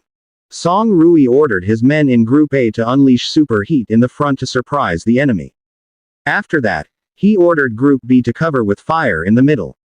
He also told Lieutenant Lim to retreat. The protagonist retreated with them to regroup. Lieutenant Lim immediately responded and they ran back. Suddenly, the queen wasp prepared and the tip of its stinger began to glow. Moments later, it released a red laser beam directly toward the protagonist and Lieutenant Lim. Seeing this, a soldier shouted at the two. But Song Rui told them not to look back, not to stop, and to keep running while he prepared his weapon. He thought to himself if this was a Dominator-class wasp. He had no other choice. He immediately released the energy he had gathered in his weapon and called it electromagnetic annihilation. His attack was wrapped in powerful lightning and directly struck the Queen Wasp's attack. Song Rui thought to himself that this technique generates a high-voltage electromagnetic field that can destroy and paralyze everything within its blast range. His attack managed to nullify the Queen's attack. After the explosion, blue lightning spread and directly struck the Queen Wasp. A soldier shouted in awe after seeing their captain's attack and realized that this was the Dominator-class Queen Wasp that Jing Ying had reported in his intel. Another soldier shouted that it looked like it was trying to escape. But Song Rui shouted that it was already paralyzed and could not escape. He ordered everyone to clean up the swarm and prioritize the rescue. Everyone immediately agreed. The protagonist glanced back slightly and said that he had no idea Song Rui was this strong. Lieutenant Lim said that back in Redstone City, he hadn't brought his battle equipment and combat armor, so this was probably not even his full strength. While the soldiers were busy burning the wasps, Song Rui approached the protagonist and asked where Jing Ying was. The protagonist quickly pointed to where she was. Suddenly, Jing Ying came out and called Song Rui, Ice Queen, angrily saying that 10 minutes more and she would have taken her corpse instead. Song Rui told her not to forget to get treatment and that she still owed her for the last time she had saved her. Lieutenant Lim said that their primary objective had been completed, the wounded had been rescued. He asked what the next orders were. Song Rui answered, eliminate the swarm and remove the threat of the nest. Meanwhile, while they were busy talking, the protagonist secretly slipped away behind them, thinking that he would use the opportunity to gather Crimson Fog energy again. The last Crimson Fog cannon blast hadn't finished off the Queen Wasp, so he needed to try again. He slowly absorbed the Crimson Fog around him and sighed as he felt it was almost completely filled. But suddenly, he froze and turned when he heard something. Even Song Rui's group could not believe what they saw. The Queen Wasp was not completely defeated and began gathering strength again. Jing Ying shouted that it was absorbing all the Crimson Fog in the nest, and added that it was evolving again. She couldn't believe it and asked if it had become an Overlord class. Her device suddenly gave a warning that the Crimson Fog had already exceeded level 4. Jing Ying asked where that fog came from. Could it be that this nest was high level? The Queen let out a loud roar and Hound-class wasps began emerging again behind them. When Lieutenant Lim saw this, he quickly warned Captain Song Rui that the wasps were appearing behind them. The protagonist quickly jumped and said they could handle the wasps and he would finish the Queen. Song Rui shouted and ordered everyone to continue assisting. Lieutenant Lim replied that he understood. As the protagonist jumped quickly upward toward the Queen, he thought about how he would finish it immediately. Using his transformed hand, he began slashing the Queen repeatedly. Then, he stepped back slightly and gathered red energy into his hand. He thought it wasn't enough to rely only on his claws. He immediately threw the ball of red energy toward the Queen and shouted Scarlet Condensing Blast. It caused a massive explosion and he immediately fell to the ground. He wondered if it worked. But before the smoke cleared, the Queen launched a sharp projectile toward him, which he barely dodged. He thought that he needed to find a suitable weapon. He paused slightly when he saw the Queen's stinger stuck on the ground. He quickly grabbed it and used his beastification bind. It transformed into a massive sword. As the Queen continued to attack, he quickly dodged each strike. He faced one attack head-on and slashed it with the sword. He gathered all his Crimson Fog energy. He was in the air, above the Queen, right in front of its head. He thought, since this weapon was given to him, he would return the favor. His sword and his eyes glowed with red energy. He shouted Red Mist Slash. He swung the sword with great force, splitting the Queen Wasp in half. It exploded violently and its body parts scattered everywhere. As the smoke slowly cleared, a red crystal appeared in the air, glowing brightly. As he looked at it, he thought that it was a Dominator-class beast core. He immediately grabbed it and said that he would take it. But suddenly, the crystal shone on his chest and a tremendous red energy burst out through his whole body. He felt its weight. He thought that the energy of that power was immense. His crystal core instantly filled and he could barely endure the overflowing energy. Meanwhile, in Song Rui's group, they continued slaughtering the wasps. They managed to eliminate them all. Jing Ying even wondered why the wasps suddenly weakened. Song Rui ordered everyone to go and support the protagonist. But when they turned, they were shocked to see the protagonist collapsed on the ground. Song Rui immediately shouted, calling out his name. Yin Ling immediately examined the protagonist lying on the ground. She said he had been too exposed to the Crimson Fog and might lose himself. When Song Rui heard this, he immediately ordered Lieutenant Lim to deploy a mobile medical pad, and block the neural transmission. Lieutenant Lim immediately agreed.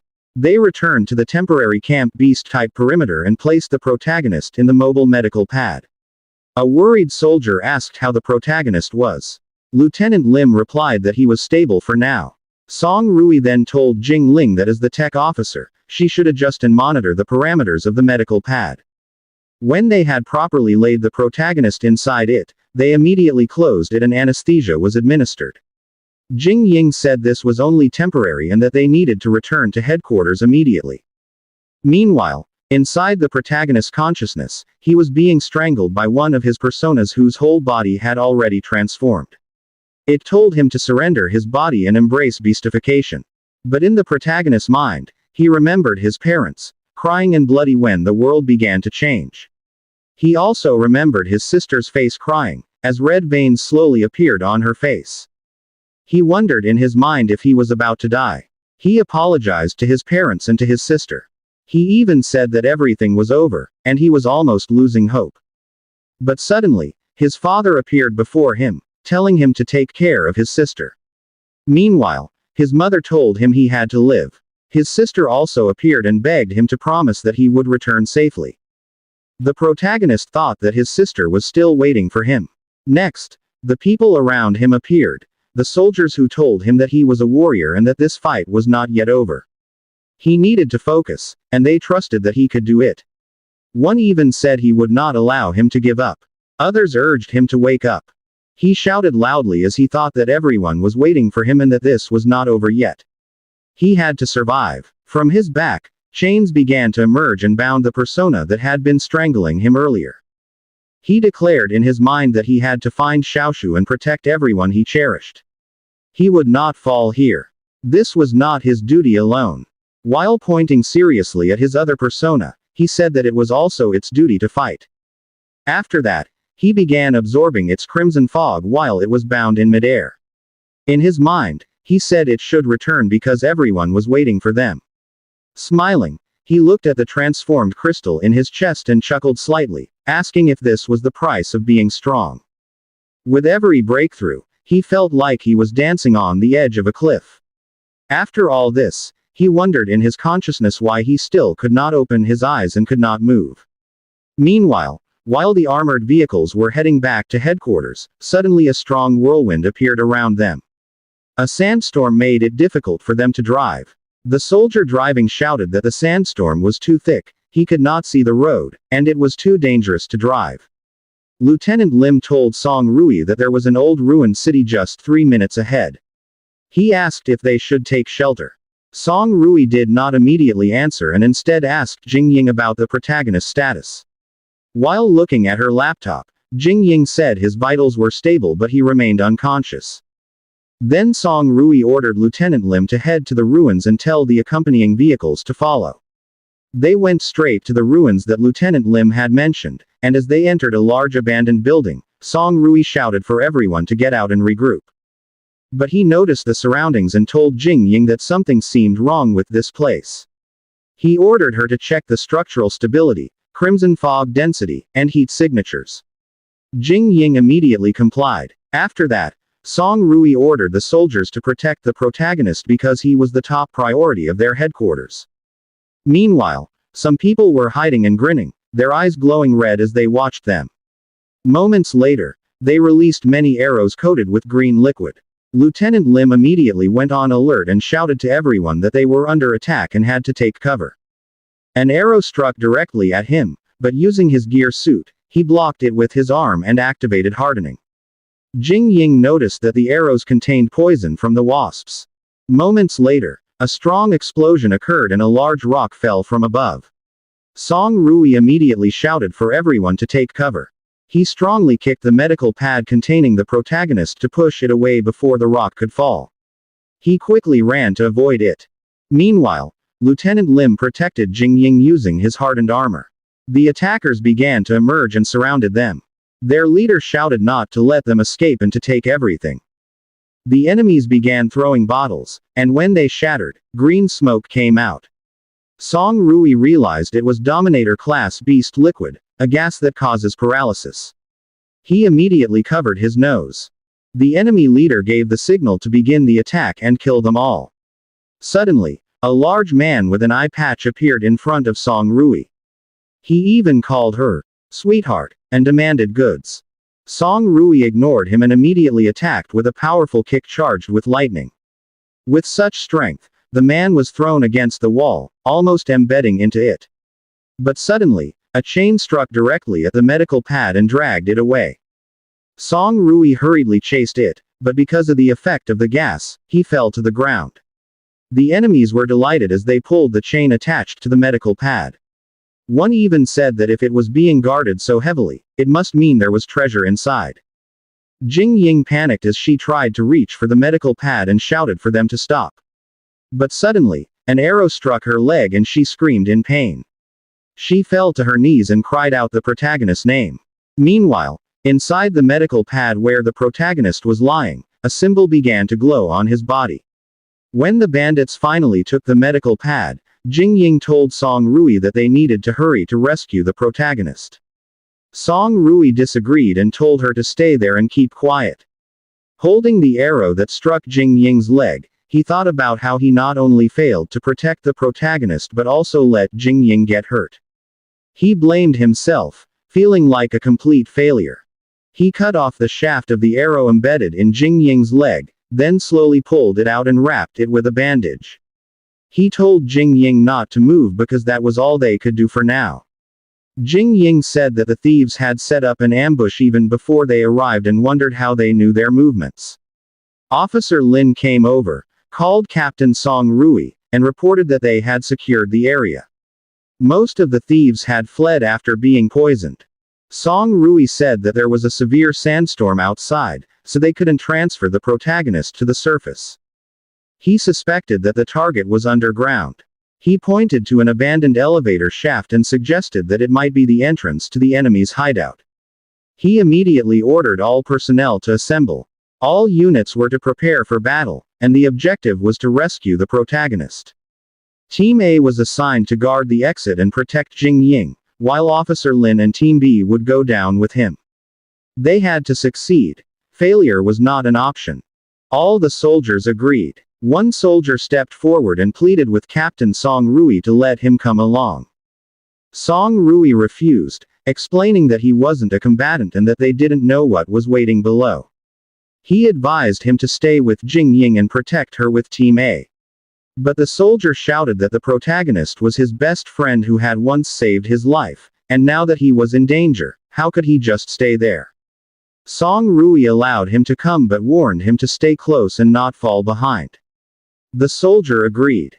At the bandits' hideout, one man complained that the metal chest was too heavy and asked what was inside. Another replied that he didn't care, since if it was hidden in an armored vehicle, it must contain something valuable.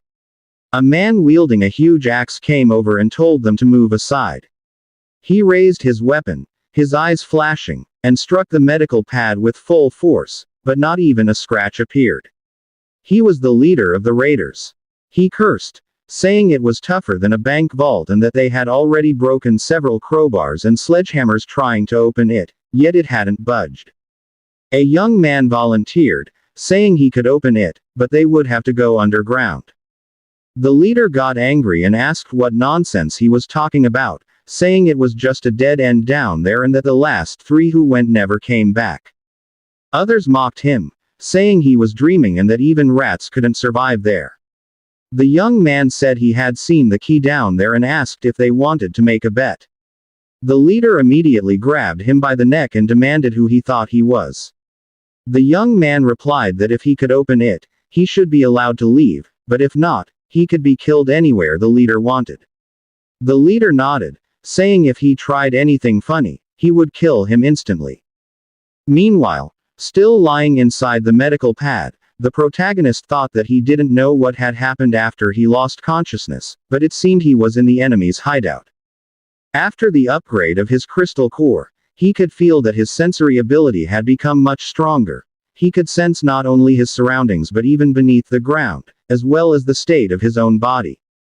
Red notifications appeared, showing that his crystal core had reached the rust-red stage, his crimson fog reserve was at 67%, and his abilities had evolved. Beastification Claw, Beastification Entwine, with new abilities plundered, Crimson Fog Bullet and Poison Gland. The protagonist realized that the poison gland must have come from the Bee Queen. The raiders had already reached the bottom of the pit, where a giant dragon skeleton lay. The leader said that this was the place and warned the young man not to try anything foolish. The young man approached the skeleton, pointed to a sharp bone, and said that was the key. The leader ordered the box to be brought over, but before they could move it closer, the medical pad suddenly opened. As the dust cleared, someone shouted that the box had opened on its own. Before they could react, the protagonist used his poison gland. From his hand emerged a dark green smoke that quickly spread among the enemies. Watching the effect, he said it wasn't bad as a supportive skill for crowd control and seemed quite useful.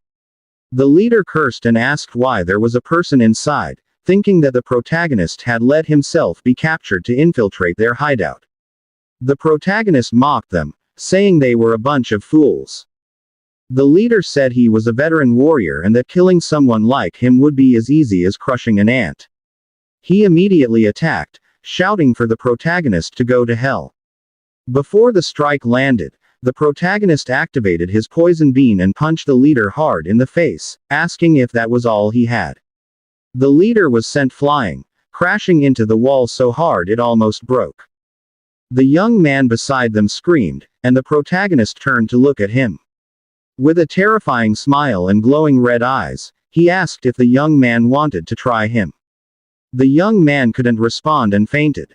The protagonist noticed many aberrant skeletons around, all shattered and seemingly having killed one another. He realized that someone had deliberately thrown them all down there for a pit fight-like massacre.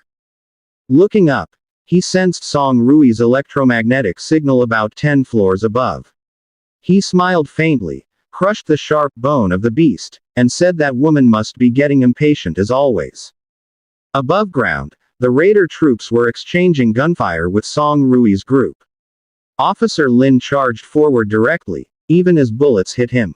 The enemies cursed, saying the man was bulletproof. As soon as Officer Lin closed the distance, he kicked one man in the face. After a while, a soldier reported to Captain Song Rui that they had secured the area but found no trace of the protagonist. Song Rui ordered them to continue searching.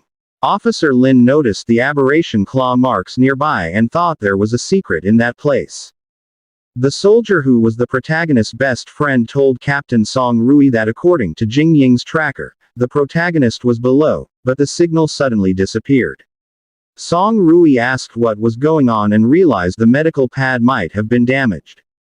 Before he could finish speaking, the protagonist suddenly appeared before them, carrying the unconscious young man from earlier, asking if everyone was all right. Officer Lin asked the protagonist if he was all right. He answered that he was fine now. Song Rui asked what was down there. The protagonist replied that it looked like an abandoned beast fighting arena. Officer Lin asked Captain Song Rui if they should investigate it. He replied that their priority was to retreat. They would arrange an investigation later. When the protagonist's close friend noticed the boy he was carrying, he asked who he was. But before he could answer, the boy suddenly woke up, jumped down in front of him, and grabbed the weapon behind his back. He moved quickly, attempting to stab him while shouting for him to die. The attack hit the protagonist hard in the chest, but he used partial beastification, scale armor. The front part of the boy's knife shattered, and the protagonist immediately caught it with one hand. He completely crushed the weapon. The boy fell to his knees in fear as the protagonist asked if he was that desperate to die. The boy gritted his teeth in anger while being held by the neck. His eyes glowed red, and red veins appeared all over his body. He shouted furiously that they, the soldiers, were all bastards. In the protagonist's mind, these were symptoms of crimson fog infection. He struck the boy hard at the back of the neck, and the boy instantly collapsed to the ground, unconscious. The protagonist's close friend saw a photo fall beside the boy. He picked it up and recognized the people in it. The Chishi Patrol Team, 7th Squad. Shuo. It was his comrade's ID. Song Rui came closer and said that the person in the photo looked older than him, but they resembled each other, so they might be brothers. He also noticed that the boy's condition was critical, so he suggested taking him back for treatment and questioning. The protagonist's friend immediately agreed. The protagonist thought that the infection had already passed the first stage. He placed his palm on the boy's back, thinking that if he could absorb the crimson fog energy in his body, he might be able to save him. The scene shifted to Hucheng, Special Response Unit, Blazing Blood Barracks. A guard reported that they had returned and told another guard to inform young Master Zhang. His companion replied yes and hurried off. Song Rui called Officer Lin and ordered him to bring Jing Ying to the medical bay immediately. He promptly replied, "Yes, sir." But suddenly, a hand blocked their way, asking what was going on. The man apologized to them both and said that according to the latest quarantine regulations, all personnel returning from high-risk Crimson Fog zones must immediately undergo quarantine inspection. The protagonist asked when this policy was implemented. The guard replied that it was an order from their superiors. He asked them to cooperate, undress, and undergo full disinfection and examination. Song Rui approached the guard, asking who exactly gave this supposed superior order. He was their commanding officer, Song Rui. He told the guard to have his superior report to him immediately. Before the guard could answer, Zhang Jin suddenly arrived, asking who was refusing to cooperate with the inspection. Seeing it was Captain Song, he assumed it was just a misunderstanding. He wondered why Song Rui had returned with the protagonist. Song Rui angrily asked if he was the one who ordered the logistics soldiers to do this. Zhang Jin explained that he was in charge of quarantine safety for the new soldiers. Captain Song and researcher Jin were veterans of the Special Response Unit, so of course, they didn't need to be checked. He further explained to the protagonist that this was for the safety of the entire barracks and asked for his cooperation. Song Rui shouted that there was no need, releasing a purple aura from his body as his eyes glowed. He demanded to know who Zhang Jin thought he was to give orders here. He was not the one in charge. Zhang Jin was left speechless in fear. The three of them continued walking, led by Song Rui, who told them to ignore him. But Zhang Jin still stopped them, pointing at the boy being carried by the protagonist's friend. He asked if they planned to bring that filthy creature into the barracks. The protagonist's friend replied that he was not a filthy creature, he was the brother of his fellow soldier. With a smirk, Zhang Jin said that he came from the patrol team. Trash should go to the garbage, so he ordered the guards to seize him. The protagonist's friend refused, but Zhang Jin asked if he was defying a direct order. Song Rui was about to speak, but the protagonist stopped him. He activated his poison gland and told Song Rui that he would handle this. The protagonist grabbed Zhang Jin by the shoulder and told him to stop. Zhang Jin asked if he was defying him, but then froze as he suddenly felt something strange in his body. He realized it was poison. He wondered when it happened. With a calm smile, the protagonist said that he knew Zhang Jin didn't like him, but his methods were too low. He advised him to step back while he still could. He told him to look at himself. Just a few words and he was already lying down. The protagonist called two guards and told them to take Zhang Jin back to rest. One guard approached his team leader, asking what happened. Zhang Jin thought to himself that the protagonist won this time. He would just wait. As they walked away, Song Rui asked what he had done. The protagonist answered that he shouldn't worry, Zhang Jin just wouldn't be able to stand for a few days. The scene shifted to the medical laboratory. Jing Ying said that her combat suit had been intentionally coated with a slow-acting corrosive agent. Its protective functions had failed after being exposed to a high concentration of crimson fog. Song Rui's father replied that there might be a mole who didn't want Jing Ying to return alive. He added that the protagonist was also one of the targets. The protagonist said he believed he was the main target, and Jing Ying was only caught up in it. Song Rui's father said that until everything was clear, both of them were suspended from all field missions. Jing Ying's father said that it seemed they had some pests to eliminate at headquarters. He hoped Song Rui's father could assign trustworthy people to protect his daughter and the protagonist. If anything else went wrong, both of them would be in danger. Song Rui's father replied that he understood. He told Song Rui that for now, his primary duty was to ensure their complete safety. Song Rui answered that he understood, father. A few days later, the protagonist sat and gazed up at the sky, thinking about the suspended field mission, the mole in the army, Zhang Jin from the city defense team, and Shuo from the patrol team. What should he do now? His thoughts were interrupted when his friend arrived and called him Brother Yen. The protagonist asked what was wrong, what happened. His friend whispered that while examining the boy, he found a picture. The woman in the photo looked like his sister. The protagonist shouted in shock, asking if he was sure. He gripped his friend's hand tightly, causing him to scream in pain and say that his arm was about to break. The protagonist and his friend immediately went to where the boy was. When they opened the door, his friend quickly asked the doctor, what was his condition. The doctor replied that his condition was stable for now, but he still needed to be observed. However, his infection had been extremely severe when he first arrived. The doctor wondered how it had suddenly subsided in the past few days. The protagonist approached the boy and extended his hand. The doctor noticed this and asked what he was doing. He replied, "Sorry, doctor. This is an Ember Blood internal investigation." He politely asked the doctor to step aside for a moment. The doctor said that he knew the protagonist was a raider, but the sudden disappearance of the infection symptoms was strange.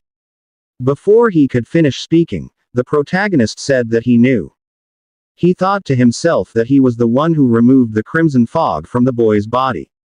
While looking at the photo taken from the boy, he silently uttered in his mind the name of his sister, Xiao Shui. When the boy saw this, he asked the protagonist what he was doing. He said this is photo of his brother. The protagonist showed the picture to the boy, pointing at the woman in it, and asked where he had seen this woman. The boy answered, 6 months ago, at the refugee resettlement center. The protagonist asked where she was now. He replied that he didn't know. He didn't know. They were all gone. The red marks began to appear again on the boy's face as he struggled, shouting that even his brother. She promised to wait for him in the city. He promised he would come back soon. When the protagonist heard this, he remembered the promise he made to his own sister. His thoughts were interrupted when his friend said that Shuo was the one assigned to evacuate the refugees back then, but he was given another mission in the middle of the transfer and disappeared afterward. The protagonist was puzzled by his disappearance and asked why he was given another mission in the middle of his original duty. His friend replied that he was not sure either. They would need to check the mission files from that time for details. The protagonist placed his hand closer to the boy, and the crimson fog from the boy's body slowly transferred into his hand. When his friend saw this, he asked what he was doing.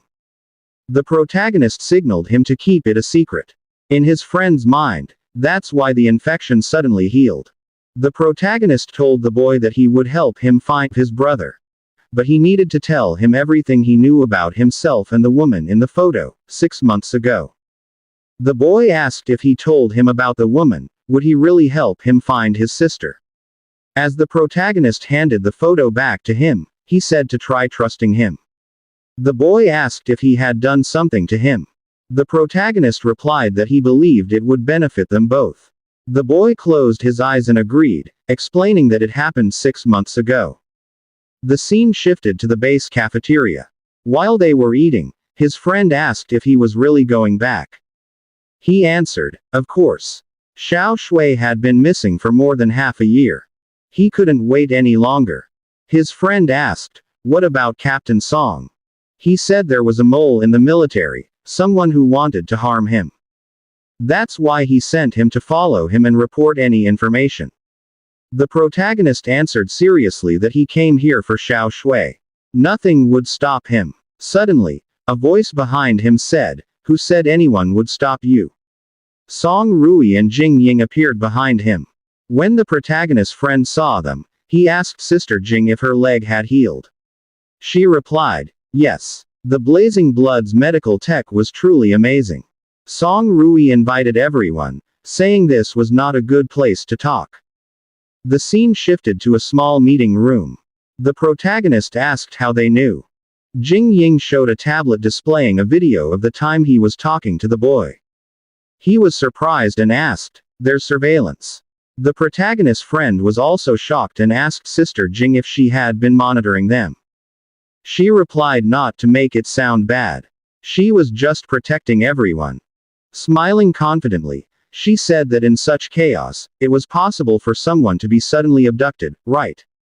Song Rui said he was the one who asked Jing Ying to retrieve that surveillance footage. After the doctor left, she approached him and explained the situation. He added that he wouldn't stop the protagonist. He said he would help him.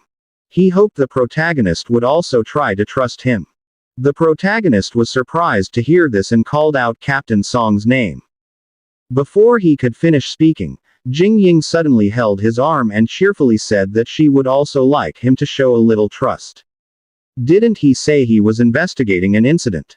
She had her own special way. His friend shouted that he would support him too. Song Rui then asked the protagonist what his plan was now. He told him to explain it clearly to everyone.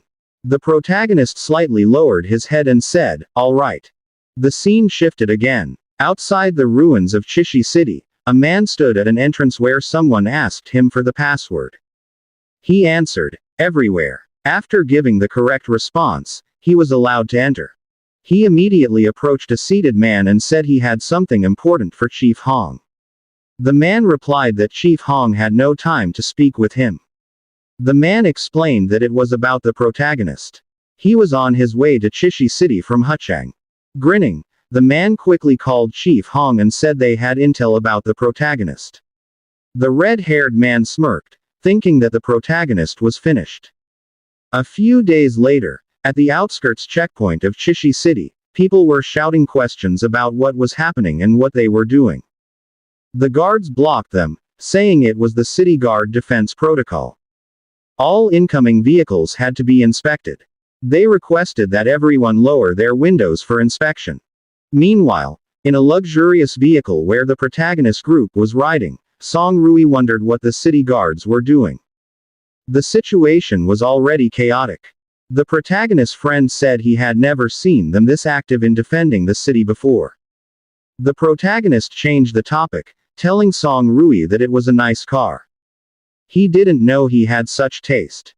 Song Rui replied that this wasn't a military mission, so they couldn't use a military vehicle.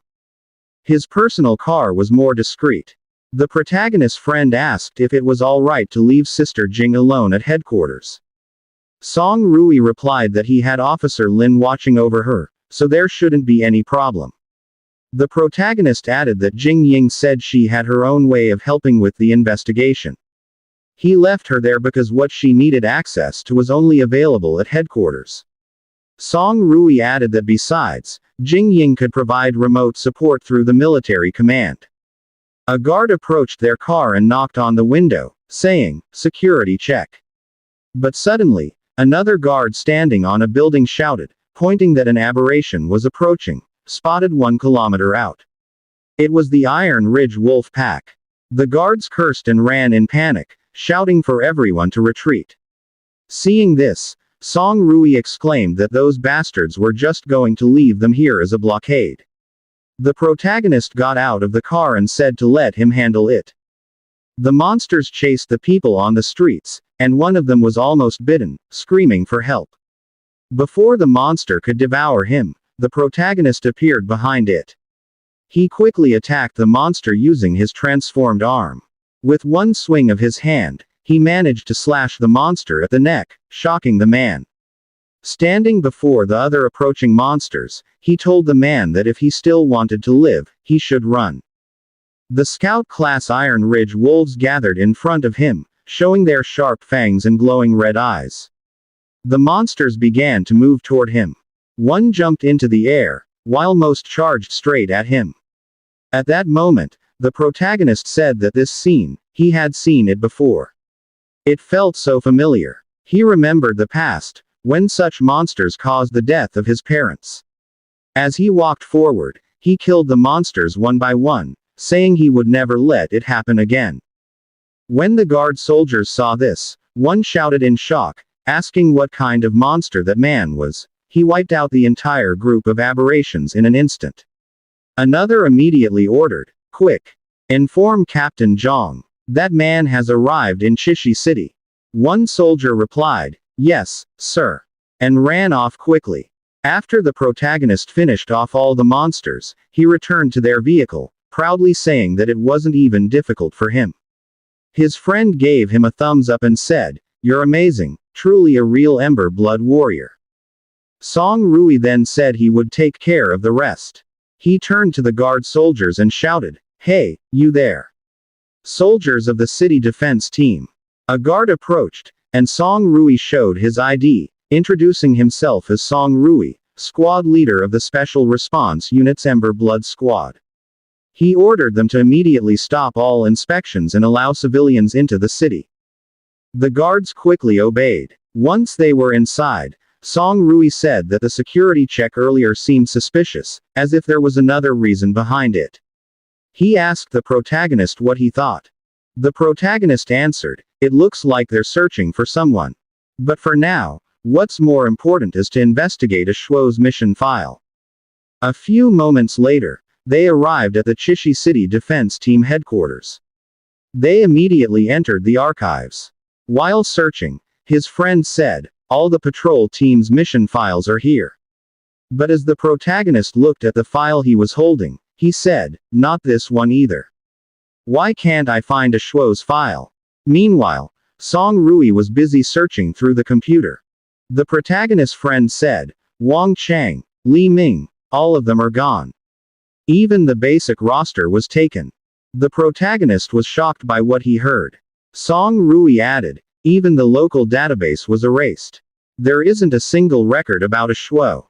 The protagonist's friend asked, "So from the very start, there was never any record to begin with?" The protagonist asked if there was still another way. Song Rui said, "Wait a minute." He took his phone and called Jin Ying, asking if she could find out about it. Jin Ying replied, "Okay, just give me a little time." Song Rui explained that Jin Ying had a way to access the database files, but she would need time. The protagonist's friend was amazed and said, "Wow, Sister Jin is incredible." The protagonist said, "She calls herself Know-It-All." Song Rui agreed, "That's right. Captain Jia. He's a veteran from the old government army." The protagonist's friend added, "He's the one who trained Brother A Shuo when the patrol team was first formed. He must know about that mission." Song Rui then invited them to leave immediately. The scene shifted to Captain Jia's house. When they saw it messy and filled with broken objects, the protagonist's friend asked what happened there. The protagonist replied that there were signs of a fight. Song Rui noticed that the marks were fresh, meaning the battle had just ended. As the protagonist examined a small object, he said it was highly likely that the city defense team was responsible. Song Rui was surprised and asked, "Why would the city defense team go after Jia Jun?"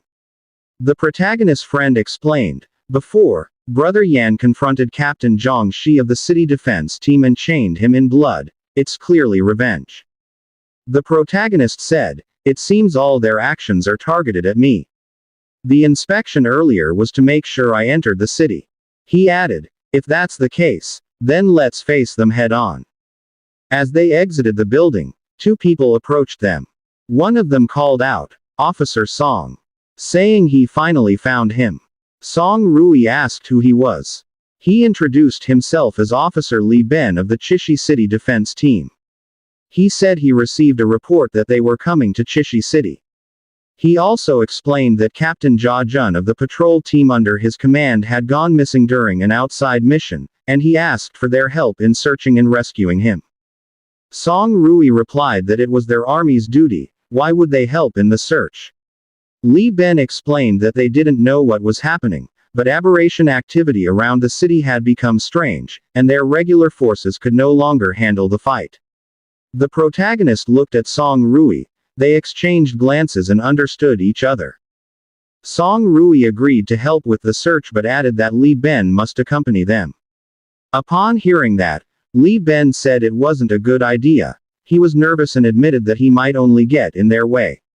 But Song Rui asked if he was refusing. It wasn't a request. It was an order. If he refused, he could be punished for insubordination. Li Ben froze and didn't dare say no. Song Rui immediately ordered, "Put him in the vehicle." The scene shifted to outside the city. The protagonist asked Li Ben, "Earlier you said aberration activity has been intense these past few days. If that's the case, why did you still send Captain Jia on that mission?" Don't tell me, you intentionally sent him to his death. Li Ben stammered. What?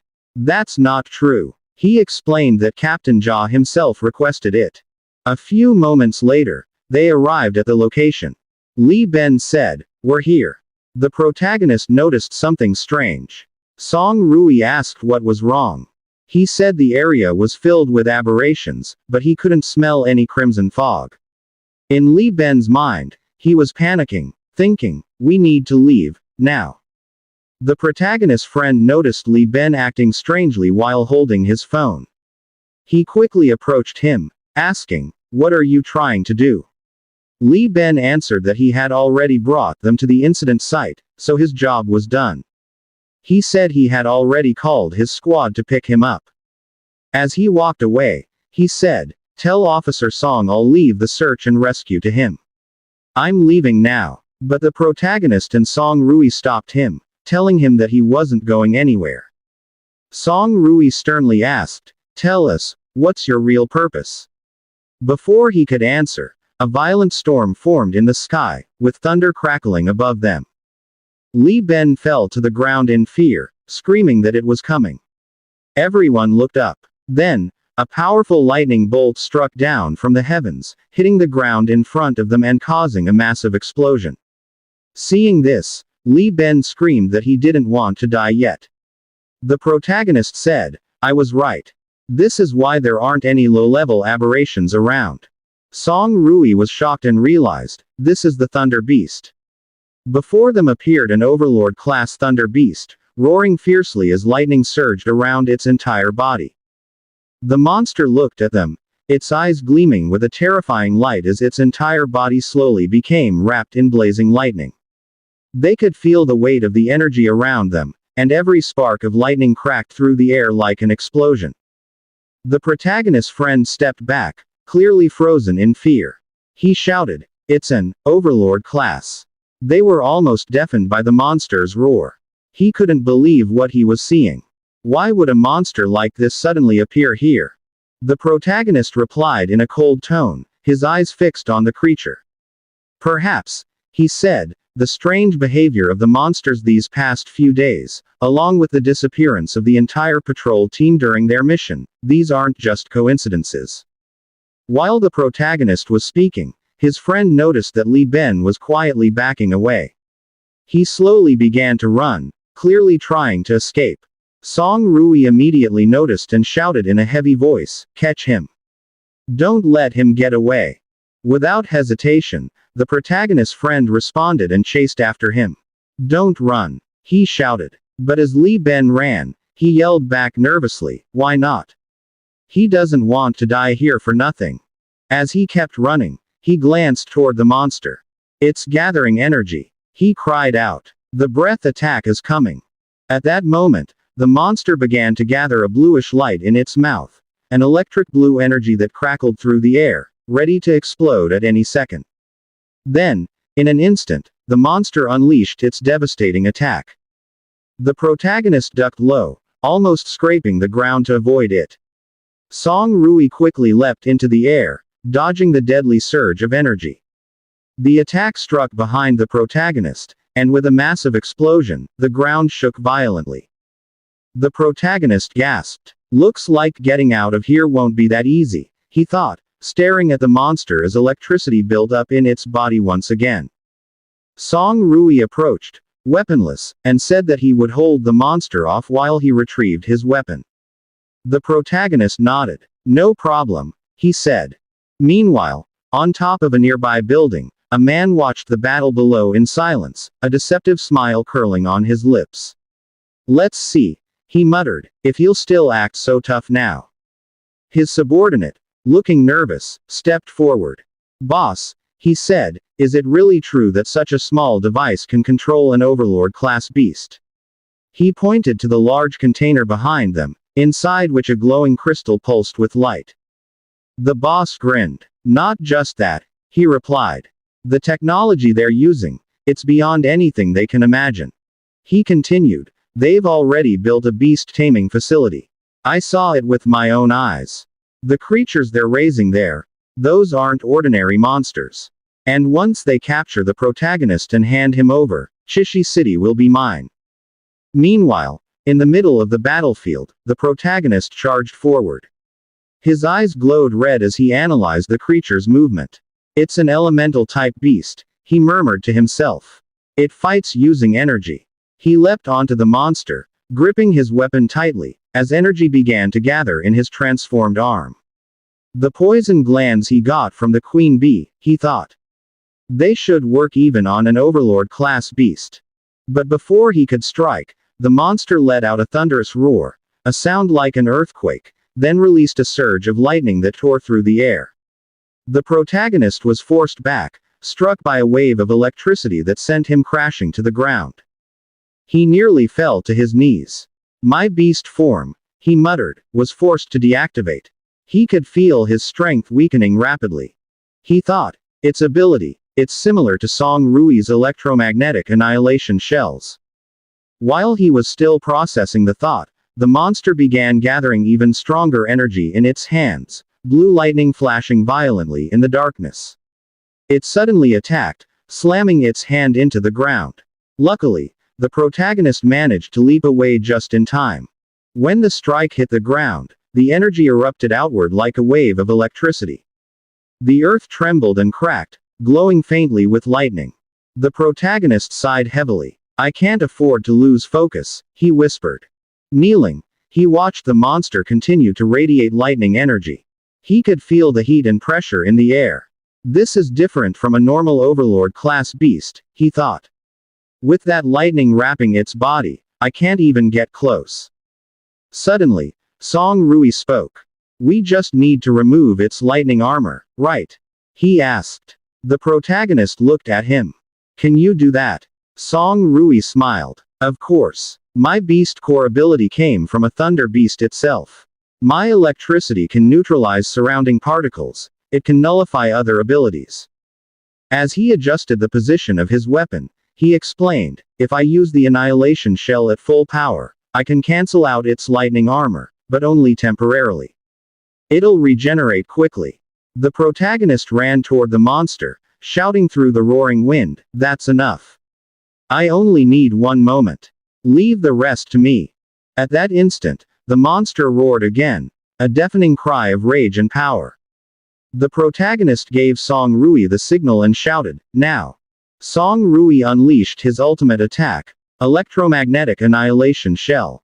His weapon released a burst of violet energy, a blinding flash that shot straight into the monster.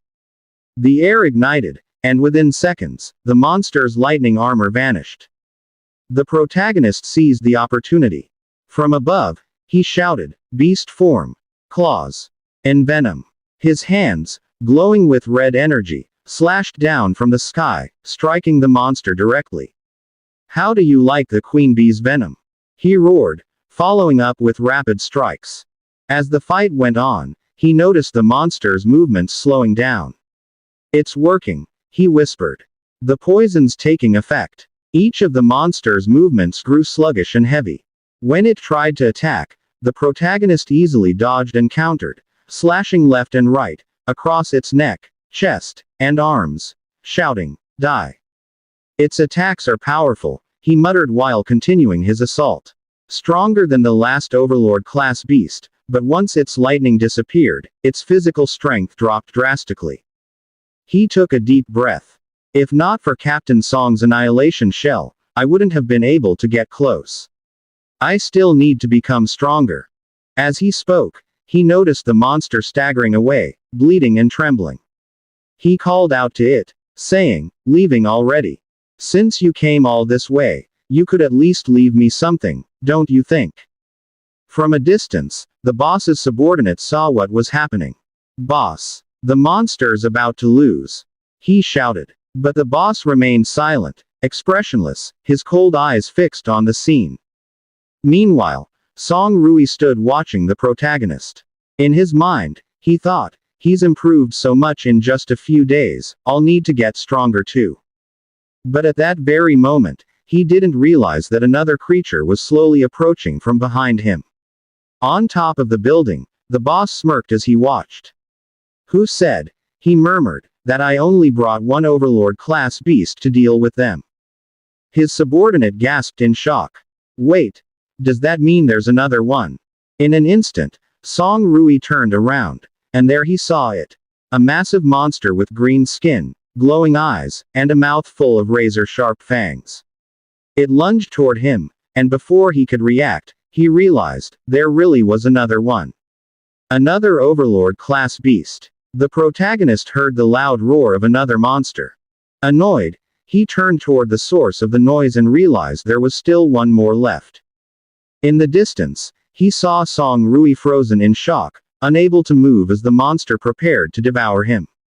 The creature opened its enormous jaws, its red eyes gleaming, and in an instant, it seemed nothing could stop it. But before Song Rui could be eaten, the protagonist quickly pushed him away with all his strength. Song Rui was thrown to the ground, his weapon flying from his hand as he cried out in pain. When he looked back, he saw the monster swallow the protagonist whole. Sitting on the ground, trembling in fear, he screamed the protagonist's name. But then he froze. He noticed something strange about the monster's movements. Its teeth were trembling, as if something was moving inside its mouth. Its eyes glared wildly as its jaws opened wider, and from inside, the protagonist emerged, forcing the creature's mouth open from within. With immense strength, he pushed himself out, and the monster vomited him several meters away. He stood up slowly, gasping for breath, muttering that their enemies were two Overlord-class beasts, creatures that even 2B rank hunters would struggle to defeat. In front of the towering monster, Song Rui quickly ran to check on him. The protagonist replied that he was fine. Suddenly, the monster vanished right before their eyes. The protagonist didn't expect that this type of aberration could turn invisible. Song Rui explained that it was a special kind of aberration. It could enhance its ability to hide and then launch a surprise attack. It was one of the hardest types to deal with without someone capable of supersense. In the stillness, they both sensed a swirl of blue energy forming behind them. They turned around and saw the Thunder Beast gathering energy. In an instant, it unleashed a massive attack. They were both startled but managed to dodge in time. The explosions forced threw them backward. Before they could recover, another monster suddenly appeared behind the protagonist. He hadn't sensed it at all. Before he could react, it struck him hard on the side, sending him flying. Seeing this, Song Rui shouted his name in panic. Furious, Song Rui gathered blue lightning energy into his hand and prepared to strike. He hurled the ball of energy at the monster, causing a violent explosion. The creature screamed in pain as electric currents tore through its body. But then it vanished again, leaving trails of green lightning in the air. Song Rui trembled, shocked that it had disappeared once more. He rushed to the protagonist, who was struggling to stand. The protagonist said the monster's concealment ability was too strong, his senses couldn't track it at all. Song Rui replied that he had hit it with his electromagnetic grenade and could still sense its movement through the magnetic field. The protagonist told him to report its exact position. He didn't want to waste the chance. He wanted to finish this quickly. Song Rui nodded and said it was behind him, slightly to the left. Before he could move, he asked if the protagonist was sure he could handle it, and he confidently answered, "Of course." In a flash, Song Rui shouted again that it was approaching from behind, to the right. The monster appeared exactly where he said.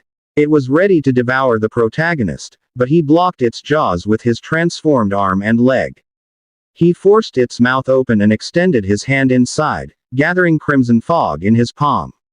Slowly, he formed a sphere of energy and detonated it within the monster's body. Its mouth exploded as the energy burned from the inside. When the smoke cleared, its head was gone. It fell to the ground, bloodied and lifeless. The protagonist turned seriously toward the remaining monster as it roared, electricity crackling across its body. He asked Song Rui if he could still use his earlier attack. Song Rui answered no. Without his beast core armament, his energy was depleted. As they spoke, the monster attacked again. Each strike released waves of violet energy mixed with blue lightning. They ran, dodging together, as Song Rui shouted that there was still one way to break through the beast's lightning armor. He moved behind the protagonist, generating purple lightning in his hand and channeling it into his body. He explained that this would coat the protagonist's body with his remaining energy, forming an ionized layer that would last for 10 seconds, but it could only block one attack from the Thunder Beast. The protagonist felt the surge of energy through his body and said that was enough. He dashed toward the monster, knowing he had only one chance. Before he could get close, the creature slammed the ground, lightning flashing all around. Bolts struck one after another along his path, but he swiftly dodged them. His eyes glowed bright violet as he focused, knowing he couldn't afford to be hit before reaching it. He gathered all his power into his right hand, then activated Beast Transformation, Thunder Claw. In front of the monster, his hand shone bright red, surrounded by violet lightning. With one powerful strike, he pierced through the monster's abdomen, tearing through its body as it roared in agony before collapsing. At the top of a nearby building, the enemy boss went pale in shock. He couldn't believe what he had just seen, 2 Overlord-class beasts defeated by mere C ranks. He immediately turned and ordered his men to have the second squad fire the anti-tank missiles to hold them back and ensure they couldn't escape. His men responded with a firm, "Yes, sir," before he left, adding that he would go to request help from the Green Vine group. Meanwhile, behind the protagonist, the monster finally fell for good, bloody, lifeless, and the crimson fog around his hand faded away completely. Staring at the creature's body, the protagonist quietly muttered that it was over, then slowly walked away, carrying the heavy weight of a battle that had nearly cost them their lives. After the protagonist defeated the monsters, he took their beast cores. As he watched and held a beast core surrounded by lightning, he realized that it was the beast core of the Thunder Beast. Another one, which emitted a faint, dark purple energy, came from the stealth beast. Song Rui had contributed greatly to today's mission, so he decided to give him half of the spoils. He immediately called Song Rui's name, but froze in shock and worry when he saw him lying unconscious on the ground. At the same time, the protagonist's friend approached, dragging Officer Lee, who was screaming in fear because he didn't want to die. He reported that he had caught him. But he was stunned when he saw their captain lying on the floor, unconscious. Before he could ask what had happened, the protagonist explained that Song Rui had overused his ability, causing his body to completely lose its strength. Fortunately, it was just physical exhaustion. There were no symptoms of crimson fog erosion. From the top of the building, one of the men shouted to his boss that Officer Lee was there. The boss replied not to mind him, calling him an idiot. He had planned to lure them here, but the fool actually followed. He must really want to die. One of the men ordered Squad 2 to prepare the anti-tank missiles. The protagonist was shocked by the series of explosions around them, realizing that these were standard-issue military weapons. Officer Lee screamed Zhongxi's name, cursed him, and asked if he was going to abandon him. If that was the case, he said, he would tell them everything. He shouted that everything was Zhongxi's idea. Zhongxi told them that if they captured the protagonist, they'd be promoted, get rich, and rise in rank. He's hiding nearby. He's the one who ordered them to bring the team here. On top of the building, Zhongxi grew annoyed that not a single attack had hit the target. The Thunder Beast's earlier attack had left a huge buildup of lightning. The surrounding electromagnetic field was disturbed, making direct hits impossible. Below, the protagonist's friend asked if the attacks had stopped. The protagonist ordered him to take Captain Song Rui back immediately. To call Jin Ying and tell her that Zhongxi of the Chishi City Defense Team betrayed them and attacked Captain Song Rui. He also told him to bring Officer Lee back and make sure a proper investigation was conducted. His friend nodded and said he understood. The protagonist added, "Tell Jin Ying to report this to the Chief of the General Staff of the Special Response Unit, Song Lian." His friend nodded again and quickly carried Song Rui to the vehicle. Before leaving, he invited the protagonist to get in, confused as to why he was still standing there. The protagonist angrily shouted, asking if he was stupid. If they all got in the same vehicle, they'd just become an easy target. He ordered him to leave, saying he'd take care of things here. His friend was about to speak but froze when he saw a fast-approaching rocket heading their way. Before it could hit, the protagonist quickly kicked it away. While in midair, he asked his friend if he didn't trust him. Before he could answer, his friend cursed in disbelief after seeing the protagonist simply kick the rocket aside. Then he started the vehicle and shouted for the protagonist to be careful, Brother Yan. He promised to return as soon as Captain Song Rui was safe. Before the vehicle could get far, several rockets were also kicked away by the protagonist in different directions. One of Zhang Shi's men shouted that the protagonist had intercepted all their shots. He's heading straight toward them. Zhang Shi stepped back in fear and ordered his men to hurry and stop him. The Green Vine people are coming. One of the men was startled when a red blur suddenly flashed past him. Before they could react, they all fell to the ground one by one, unable to keep up with the protagonist's speed. Zhang Shi's eyes widened in fear, wondering how this man could be so strong. He could still fight even after killing 2 Overlord-class beasts. Before he could escape, the protagonist kicked him hard on the thigh. Before he hit the ground, the protagonist used his beastification claw, grabbing Zhang Shi by the neck and slamming him violently into the floor. He greeted him and said that it had been a while since they last met. Zhang Shi stammered and called him Lord Hao, begging for his life, saying he had no choice. That there were powerful people involved in this. The protagonist ignored him and said he had meddled in things he shouldn't have. But before he could finish, a powerful punch struck his face, sending him flying back. A masked man appeared beside Zhang Shi. It was Lu Feng, a B-rank warrior from the Green Vine group. With a mocking tone, he asked if the rats these days had learned to talk so big.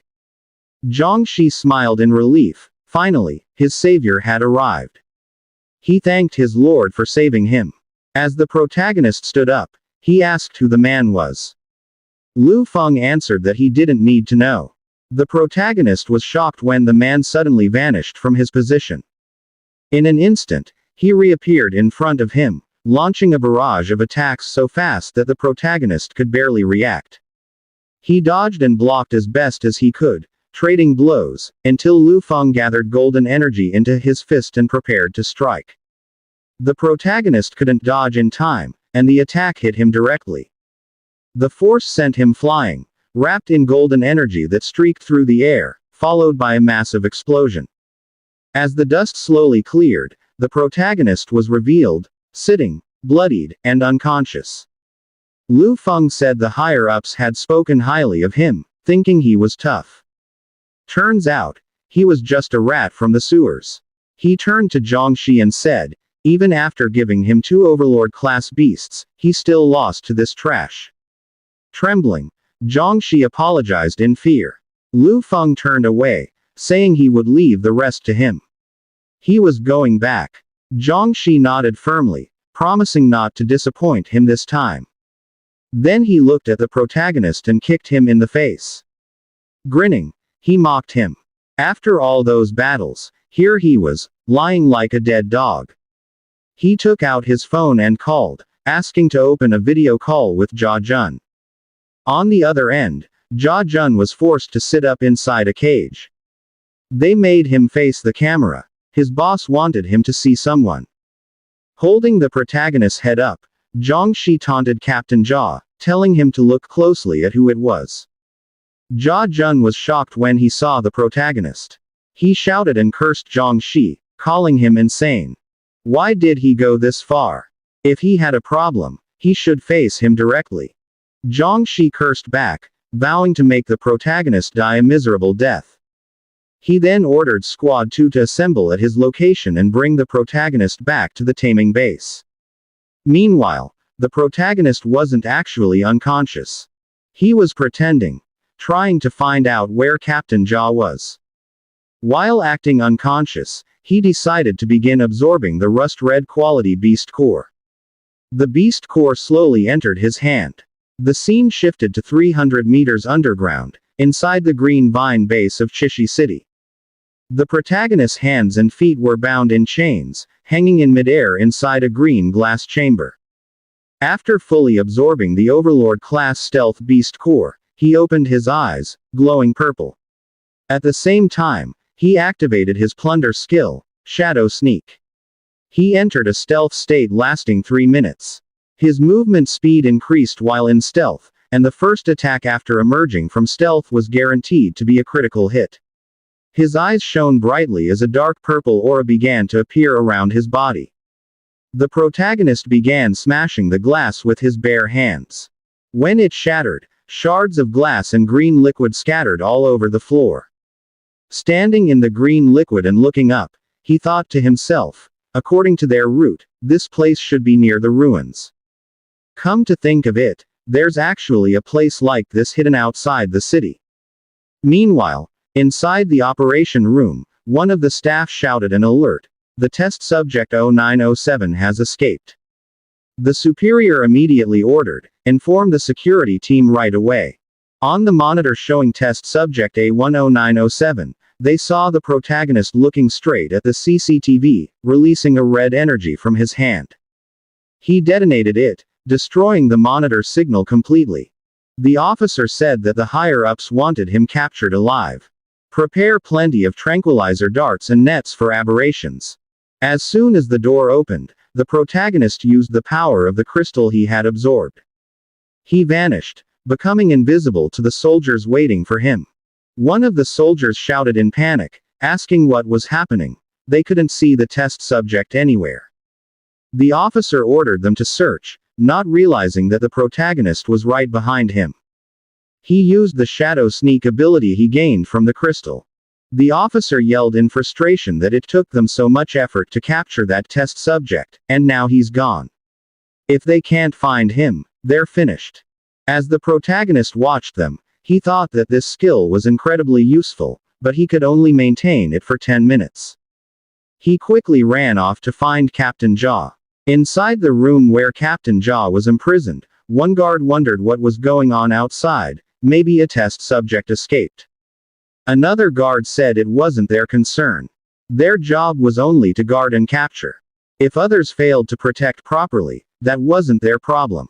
In an instant, the two guards fell to the floor. The protagonist broke the cell open and woke Captain Jaw. Jaw was shocked to see him. As the protagonist helped him up, Jaw smiled in relief, praising him, saying he knew this man wouldn't be taken down so easily. The protagonist thanked him, saying it was all because of the old captain's teachings. While sitting and drinking water, Captain Jaw listened as the protagonist said he was looking for him because of a Shuo's disappearance. He never thought Jaw would get dragged into it too. Captain Jaw replied that he was looking for a Shuo as well. The protagonist asked if he had found any clues, anything at all that could help. Jaw answered that it was more complicated than he thought. After forming the patrol team, many of their members were transferred by the city defense team to different, special missions. They never heard from them again. The higher-ups claimed they went missing during those missions. Jaw tried to investigate, but Zhongxi secretly interfered and made things difficult for him. The protagonist realized the situation ran deeper than expected. The city defense team didn't have this kind of power. Someone higher was pulling the strings. If they could capture Zhongxi, everything would become clear. Their talk was cut short when soldiers appeared at the door. One soldier shouted that they'd found the protagonist. The protagonist grew worried as Captain Jaw stepped forward, holding a metal pipe, telling him to go, to escape before he got caught up in it.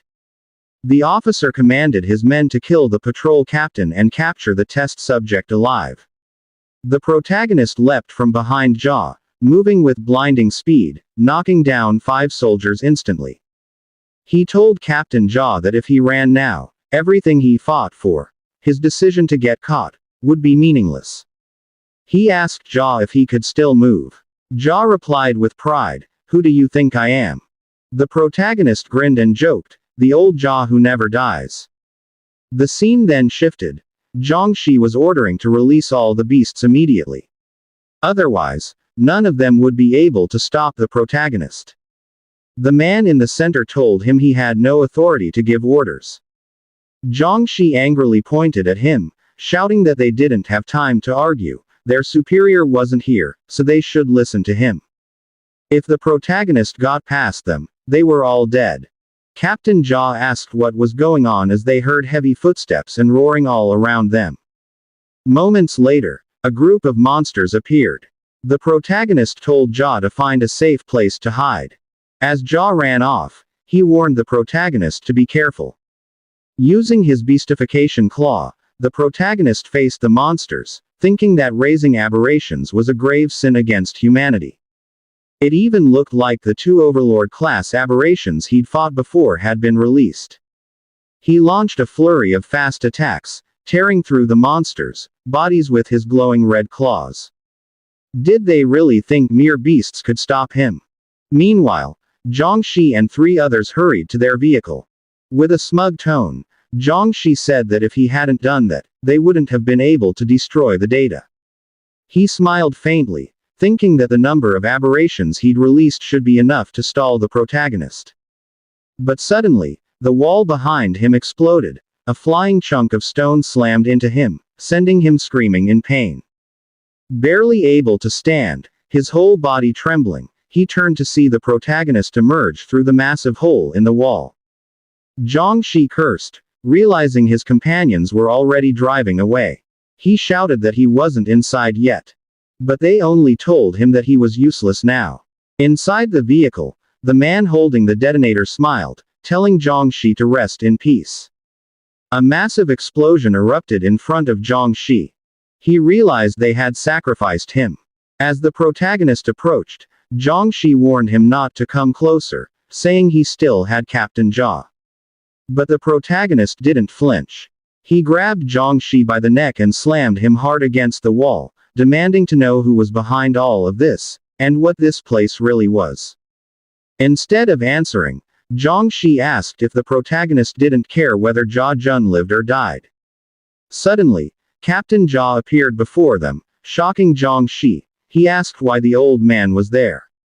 With no way out, Jiangxi finally revealed that the man behind it all was named Mr. Hong, the one who ordered him to do everything.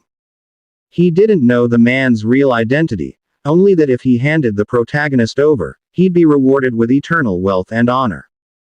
This place, Jiangxi said, was one of their branch bases, mainly used for raising aberrations and conducting handover tasks. With a cold look and glowing violet eyes, the protagonist asked if they had been secretly monitoring him all along, if they knew about his investigation into the patrol team's files and immediately altered them. Jiangxi denied knowing anything about the investigation, saying it must have been a coincidence. But he admitted one thing. He knew where the missing patrol members had been taken. Mr. Hong was likely there too. He apologized, saying he would lead them to the place. A moment later, the protagonist spared his life. As Jiangxi opened a hidden passage, he explained that the main road had been destroyed by the beasts and buried under rubble, but there was still an underground path they could use. As they walked below, the protagonist thought about finding an opportunity to shake them off. If that didn't work, he'd lure them toward the green vine experts and let them be killed, borrowing someone else's knife. Captain Jia covered his nose from the foul smell. Meanwhile, Jiangxi wondered how this path was even formed. The place was filled with a strange, nauseating odor. Then the protagonist suddenly froze. He felt a heavy pressure all around. He could sense it coming from beneath the ground. Something massive was moving below. A long creature, with countless glowing red eyes. Inside the green vine crimson fog storage base outside Chishi City, Song Rui entered and inspected the destroyed laboratory. Jin Ying approached him, accompanied by the protagonist's friend, who reported that he hadn't seen anything unusual in the area, except for piles of aberration corpses. He asked Song Rui, "Have you analyzed anything yet?" Song Rui replied, "The clues are too fragmented, I haven't been able to piece together the full picture." Angrily, Jin Ying demanded, how did the protagonist disappear if all we're doing is investigating a file? The protagonist's friend explained, back then, we had a conflict with Zhang Shi from the city defense team over Captain Jia's case, but I never thought he would actually dare to act against the special response unit. Jin Ying sighed and said, I reported this to Uncle Song last night, and he seemed furious. From behind them, Officer Lin arrived, bringing Officer Li. He asked Captain Song, what should we do with this person? Song Rui replied, we still need information from him. The place they were hiding is empty. He asked, what other important details does he know about the mastermind he mentioned before? The officer answered, he doesn't know anything else. Zhang Shi rarely includes him in his plans. Jin Ying said, I know he has some secrets about Green Vine. If he admits them now, it can be treated as voluntary surrender. If not, we wait for a hole in his skull. Officer Li panicked and asked for a moment to think. He then revealed, Zhang Shi often enters the Crimson Fog storage system secretly under the Green Vine group. He was certain something was wrong in that place. Song Rui ordered, we leave now. And they immediately went to investigate. But Officer Lin stopped him. Wait a moment. The chief of the general has ordered our unit to Chishi City to suppress the rebellion. We can afford a little delay. Shouldn't we wait before acting? Song Rui replied, our main mission is not to suppress the rebellion, but to ensure Lu Jia's safety. He instructed the patrolman to escort Li Ben back to Chishi City to meet Instructor Lin, while the rest followed him to investigate. Scene shift. Crimson Fog storage system. Upon arrival, guards blocked them, preventing entry to the restricted area. Even though they were from the Blazing Blood Special Response Unit, they weren't allowed to enter without permission. Song Rui ignored them and slapped one of the guards hard, shouting for them to get out of the way. Once Song Rui's group passed, the guard immediately reported it to Lord Lu. Inside the Crimson Fog storage system, the guards reported to Lord Lu that the people from Blazing Blood had arrived. From above, Lord Lu saw Song Rui's group. As they surveyed the area, Song Rui warned, be careful. This could be one of the enemy's important strongholds. Suddenly, Jin Ying sensed a presence from above. Lord Lu attacked, smashing the floor with one powerful hand. Jin Ying dodged and leapt away. Lord Lu was slightly surprised by Jin Ying's speed. Interesting, he muttered. Song Rui prepared himself, drawing his knife, and asked, who is this? But the enemy ignored him and ran swiftly, targeting Jin Ying again. Officer Lin shouted a warning. Dangerous. He activated armament hardening, causing his arms to glow. The enemy's powerful punch struck Lin's arm, and the force made it hard for him to maintain his stance. Both he and Jin Ying were knocked back, pinned against the wall, screaming in pain.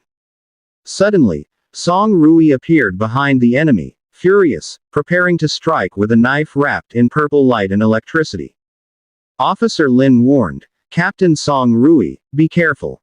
This person is at least B rank. Song Rui's attack was dodged by the enemy. Seizing an opportunity, the enemy delivered a powerful punch to Song Rui's body. He flew backward, crashing to the floor and screaming in pain. The enemy appeared in front of him again, preparing to strike, and with a strong kick, Song Rui was thrown into the wall. Jin Ying, worried, was told by Officer Lin, the captain isn't good at close quarters combat. Without his aberration armament and firearms, he can't use his full strength. As the enemy clawed at Song Rui, he taunted, as this all Blazing Blood can do. Pathetic. Worse than the rat yesterday. He continued, not even that strong. Song Rui wondered how the protagonist had lost to someone like this. The enemy threw Song Rui into the air, questioning if he still wasn't dead. He raised his fist to strike again. Now, let's see who can take more hits, me or the mouse. Suddenly, a fist slammed hard into the enemy's face. From a broken wall, the protagonist appeared, delivering a powerful punch that sent the enemy flying and destroyed his mask. The enemy crashed against the wall, screaming in pain. From the air, the protagonist quickly leapt to catch Song Rui. Seeing this, Jin Ying was envious. He watched the protagonist lift Song Rui like a princess. Not fair.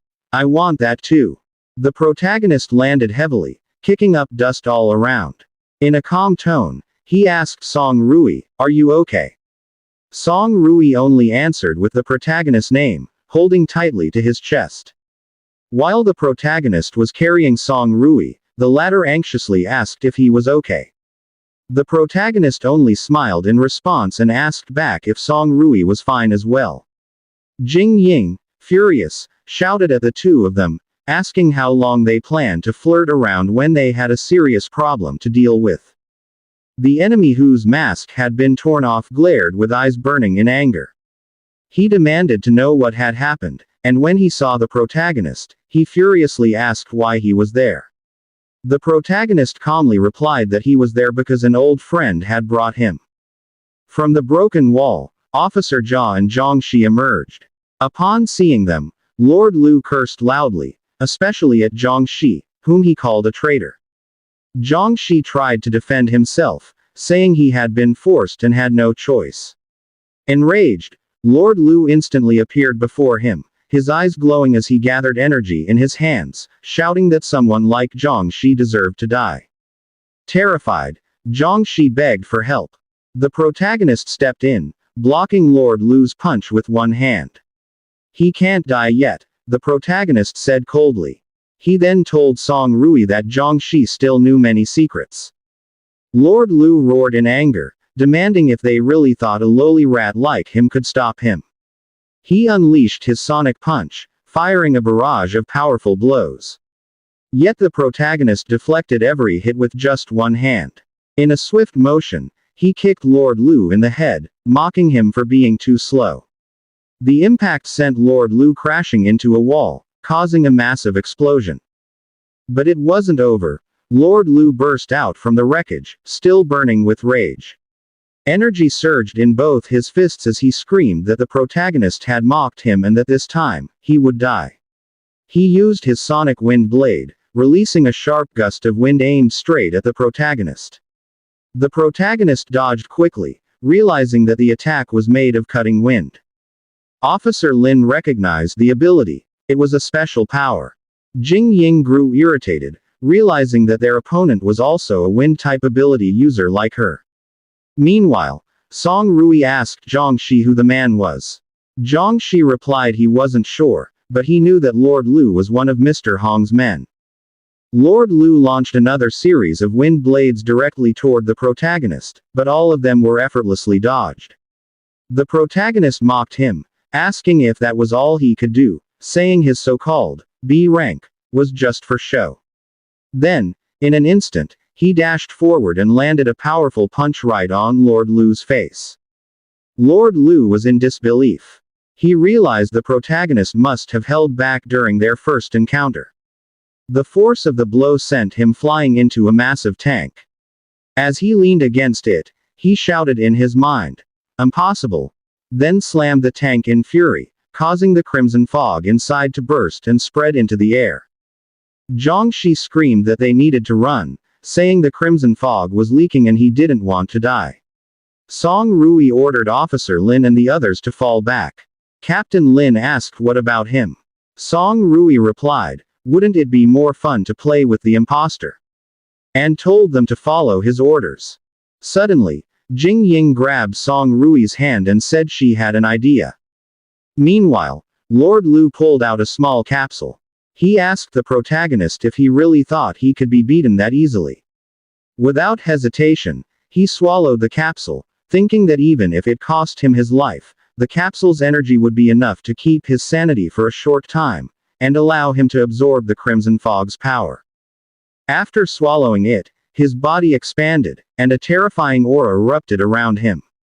He roared, daring the protagonist to come closer.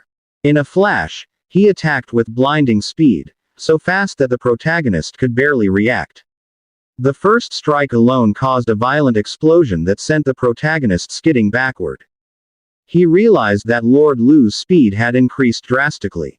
The battle continued, each exchange filled with dodges and blocks from the protagonist, while Lord Lu boasted that his speed was now on par with an A- ranks and mocked him, asking how long he could last. With a punch to the stomach, he sent the protagonist flying far away. Lord Lu stood proudly, declaring that it was time to end this. But suddenly, his expression changed. His eyes widened in shock. Above the tank, Jing Ying activated her wind barrier, creating whirlwinds and swirling air around her. Then she gathered wind energy in her hands and invoked Storm Blessing, channeling it into the protagonist's body. He immediately felt lighter, and Jing Ying proudly declared that it was her special technique. Down below, Lord Lu screamed that they would all burn in hell. He unleashed an enormous energy sphere toward the protagonist. The protagonist recognized it. It was a crimson cannon. He calmly blocked it with one hand, mocking Lord Lu and asking if that was what he called absolute power. Lord Lu was stunned. He thought it must be an illusion, or that the protagonist had absorbed his attack. But in the blink of an eye, the protagonist appeared right in front of him and delivered a crushing uppercut. He followed it with a flurry of heavy punches, hitting every part of Lord Lu's body. From mid-air, the protagonist gathered energy in his fist and coldly said that he didn't need the crimson fog to defeat him. With the force of his final punch, the ground beneath Lord Lu shattered as he crashed down. Lying on the floor, Lord Lu realized that the protagonist was a real monster. With a darkened face and glowing red eyes, the protagonist approached him and coldly asked, "Where is Mr. Hong?" Meanwhile, in the office of the Green Vine boss, the subordinates stood relaxed yet serious as they watched the entire battle on a massive screen, showing how the protagonist defeated Lu Feng. Every frame of the video was extremely clear, and every movement of the protagonist impressed everyone who witnessed it. One of Mr. Hong's men let out an incredulous, "Impossible," as he stared at the large screen, clearly still unable to accept that someone managed to defeat Lu Feng, especially in such a manner. Meanwhile, Mr. Hong smirked as he looked at the video. His smile was cold, yet filled with interest. He did not expect that the protagonist, whom they initially didn't pay much attention to, would turn out to be this fascinating. He stood up from his seat, walked across the office, and with every step, the expression on his face showed a rising level of admiration. With a faint smile on his lips, he said that they must raise their attention toward this boy, because it was now clear that he was not an ordinary person. One of his subordinates immediately asked what they should do next. Without hesitation, Mr. Hong walked toward the elevator and coldly ordered his men to destroy all remaining data, erase any evidence, and return to him afterward. The two subordinates shouted, "Yes, sir," in response. As the elevator doors were closing, Mr. Hong took a strange device from his pocket. Holding it, he said that they should let the man below clean up the place. The device suddenly emitted a loud sound, and the large crystal in the center shone brightly in a deep red color. Right after this, a monstrous roar erupted from underground. It was a creature with many small red eyes, and it clearly sensed the presence of the crystal. This monster had long been hungry and seemed desperately eager to break free. Meanwhile, the scene returned to the area where the protagonist had already defeated Lu Feng. He was asking him where Mr. Hong was, but his opponent could no longer speak, having already lost consciousness. Jing Ying approached and examined his body. As she poked him with her stick, she told the protagonist that he couldn't answer anymore due to the excessive attack he used. The protagonist scratched his head and said that he hadn't even used his full strength. He immediately turned to Zhongxi and asked where the members of the patrol team, who were supposed to be with them, were. Zhongxi answered without hesitation that he would take them downstairs. They began walking down the stairs until they reached the final door. Zhongxi pointed at the door and said that the people were inside. He added that a password was needed to open it, and unfortunately, he didn't know what it was. But the protagonist smirked confidently and said it wasn't needed anymore. With a swift motion, he kicked the door with immense force, and it opened. Upon entering, he asked Zhongxi again if everyone was inside. Jiangxi could only reply that he didn't know because he was only ordered to bring people there, and he knew nothing else. As they walked, the protagonist suddenly stopped. Song Rui noticed and asked what the problem was. The protagonist turned and pointed at a large door labeled NSIA. He said he could sense people inside it. He added that the door couldn't be forced open because it might injure the people within. Jing Ying approached with a confident smile and said she would handle it. As the protagonist watched Jing Ying begin unlocking the door using her laptop, he asked her if she could really do it. Jing Ying replied that she was an expert at this and had carefully studied all the necessary details. Moments later, a soft beep was heard, and the door slowly opened. They were met with the sight of a large group of people trapped inside a massive device. Jing Ying covered her mouth in shock, while Officer Lin suddenly shouted, calling the ones responsible, bastards. Song Rui, furious, released streaks of lightning from his body. He held Jiangxi back and asked what they were supposed to do with the people. But Jiangxi still had no answers, because he was only ordered to bring people there and knew nothing else. Officer Jia suddenly shouted, pointing at a man inside the device, "A Shuo." Because of this, the protagonist immediately prepared himself. He gathered red energy in his hand, ready to destroy the device and free the man. But Jing Ying stopped him. She explained that it was a life support device. If they destroyed it, how would they save everyone? They needed specialized equipment, so she suggested reporting it to the technical bureau first. Song Rui made a call. During the call, someone informed him that Instructor Lin had arrived in Chishi City. Song Rui paused for a moment, then immediately ordered that they take him to the Crimson Pug storage base. After ending the call, Officer Lin pointed at a glowing device. When they approached it, the glow suddenly weakened and disappeared. Everyone stared, confused. Then Jiangxi suddenly collapsed to the floor in fear. He realized what the object was. Jing Ying stepped closer to inspect the large crystal. She said it was unusual and seemed to contain a high concentration of crimson fog. Before she could finish analyzing it, the ground shook violently. At first, they thought it was an earthquake, but the protagonist quickly understood that a creature was trying to break free. He shouted at Jing Ying to move away, and when she turned, she was nearly struck by an attack. The protagonist kicked her out of the way with force. A monster appeared before them, and Officer Lin realized that it was Lu Feng, transformed. It had undergone beastification, a monstrous version of himself. Song Rui explained that because he forcibly inhaled the crimson fog, he suffered an extreme side effect and mutated into a monstrous form. As Song Rui observed him, he noticed that he resembled his uncle. The protagonist quickly took the red stone from the container and explained that it was bait. This was the purpose of the device, to lure aberrations. And in his opinion, something even more dangerous might be on its way. He ran swiftly, saying they needed to lure the creature away. If not, the entire area would be destroyed. Song Rui followed and instructed Officer Lin to protect the place. The protagonist ran out of the building, the monster chasing behind him. They didn't notice the helicopter observing from above. Inside it, Mr. Hong smiled as he sipped his drink. He said he wanted to see what other surprises the protagonist could show. If he could pass this test, he would be worthy of being studied. Once the protagonist and Song Rui were far enough, the protagonist threw the red crystal into the air. The monster quickly followed it. But before it could reach the crystal, an enormous creature emerged from underground. It opened its massive mouth and swallowed both the crystal and the monster whole. Then, it slowly looked down, right toward the spot where the protagonist and Song Rui stood, their eyes wide in shock at the sight before them. Outside the Crimson Fog storage base, the armored vehicles arrived.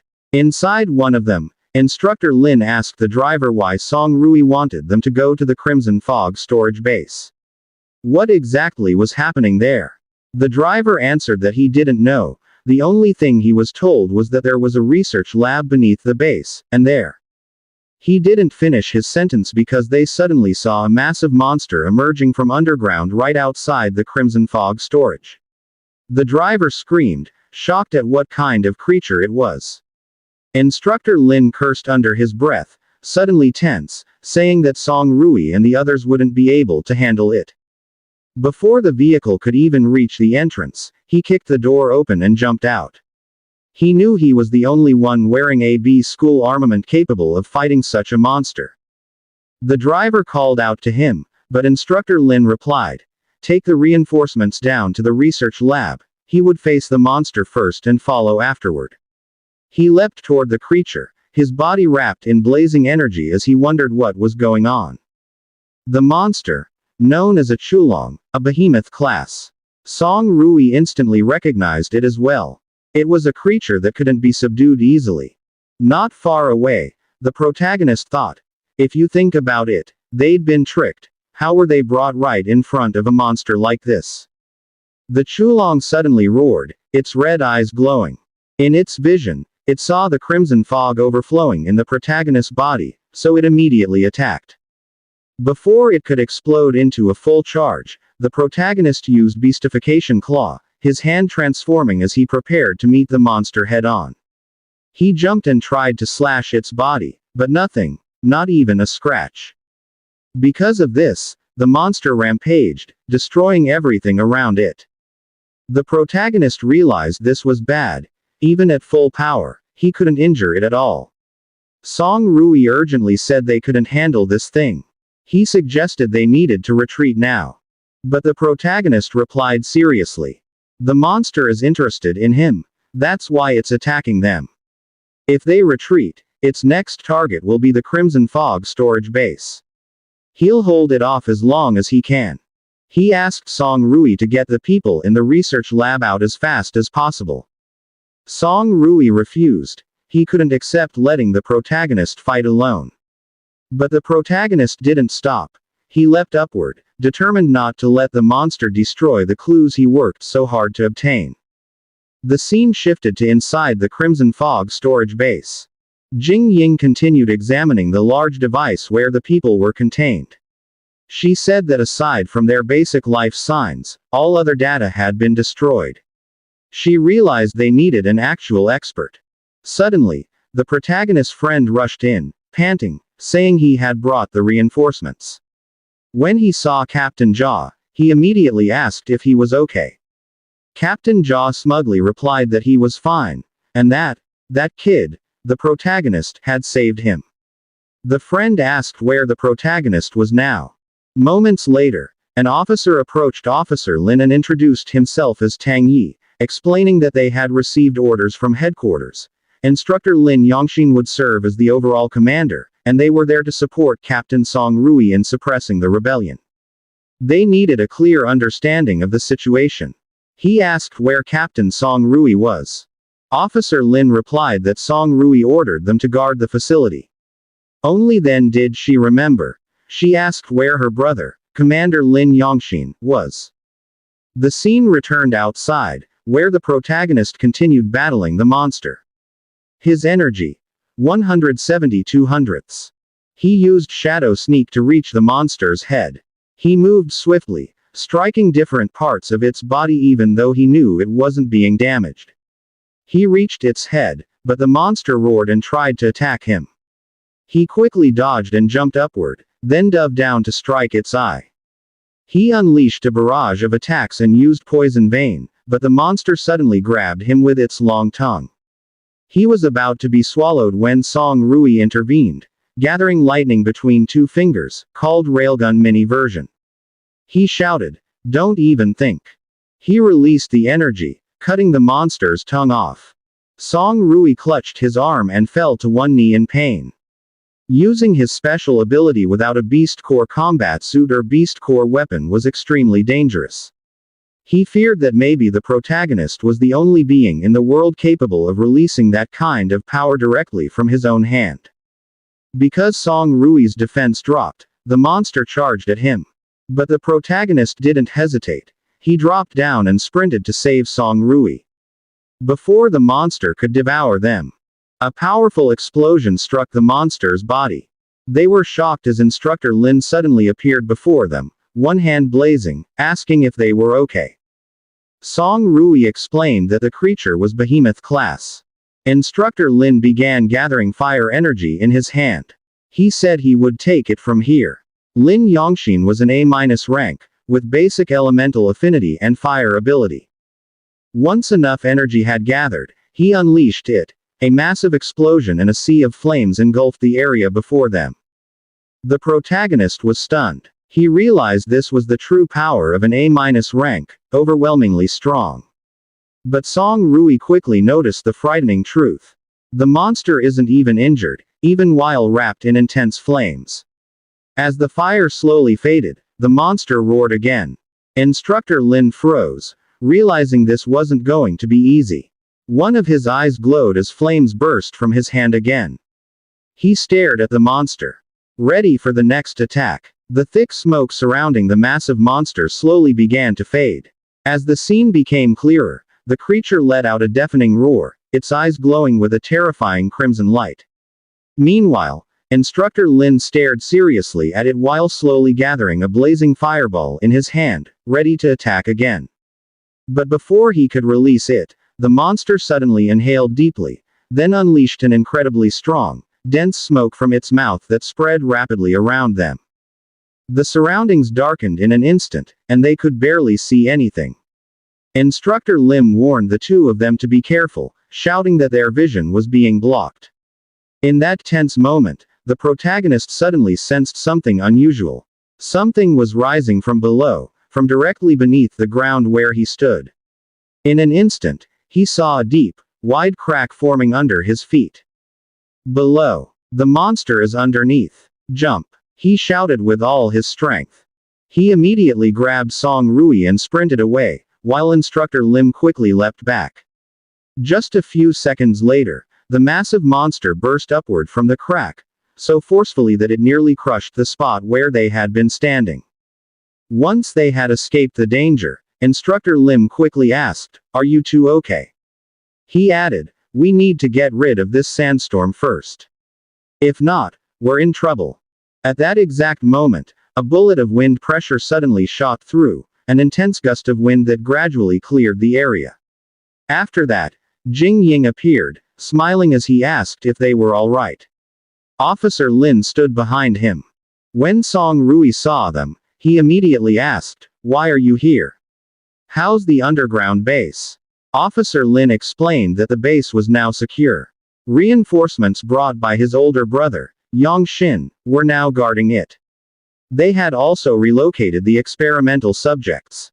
Instructor Lim let out a sigh of relief. "Good thing," he said. "Because this thing, it's hard to fight. We need to work together to distract it. We need to find the right opening to defeat it." But before they could even plan properly, the monster suddenly moved. With a swift motion, it retreated and burrowed back underground. They realized it was trying to escape. Instructor Lim quickly spun a weak yet sharp flame, steadily gathering more power. In an instant, it transformed into a massive dragon made of blazing fire. Jing Ying joined in by granting a storm blessing. The fierce wind and fire merged, striking the monster at the same time. The ground shook from the impact. They saw its flesh tear open, but the wounds closed immediately, healing at an unnatural speed. It roared again as it regenerated. The protagonist couldn't believe it. "It's still not dead." Jing Ying was equally shocked, his eyes wide. Instructor Lin explained that this kind of regeneration ability was extremely rare. However, all aberrations originated from the beast core. "We need to find it," he said. "If we destroy the beast core, it won't be able to regenerate anymore." Jing Ying stared at the monster's huge body, trying to calculate where the core might be located. But before he could think further, the monster attacked again and released even thicker smoke. He quickly raised his barrier, but he could feel it trembling under the sheer force. "I can't hold this much longer," he shouted. Meanwhile, Song Rui began gathering energy inside his body. Through electromagnetic induction, his eyes lit up as lightning surged through him. He scanned the monster's entire body from head to belly, and in just a few seconds, he found it. It's on the left side of the belly. The energy reaction there is extremely intense. he shouted while coughing. Instructor Lim wasted no time and ordered Officer Lin to get Song Rui out of there. Officer Lin immediately supported him and ran away quickly. Instructor Lim gathered his flame once again, forming a furious dragon of fire. "This thing is too brutal, but it showed a weakness," he muttered. Then he struck the left side of the belly, where the core was located. With the force of the explosion, the beast core emerged, a crystal surrounded by sharp, terrifying teeth. Jing Ying and Instructor Lim didn't waste a second. They attacked simultaneously, Jing Ying with powerful wind pressure, and Instructor Lim with blazing fire. "Faster! Don't stop!" Instructor Lim shouted. But no matter how many attacks they launched, the core remained sturdy. Ordinary strength wasn't enough to break it. While thinking of a solution, the protagonist remembered the Crimson Fog bullet. He needed that level of power to shatter the core.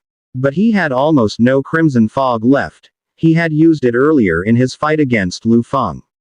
He could no longer form another bullet.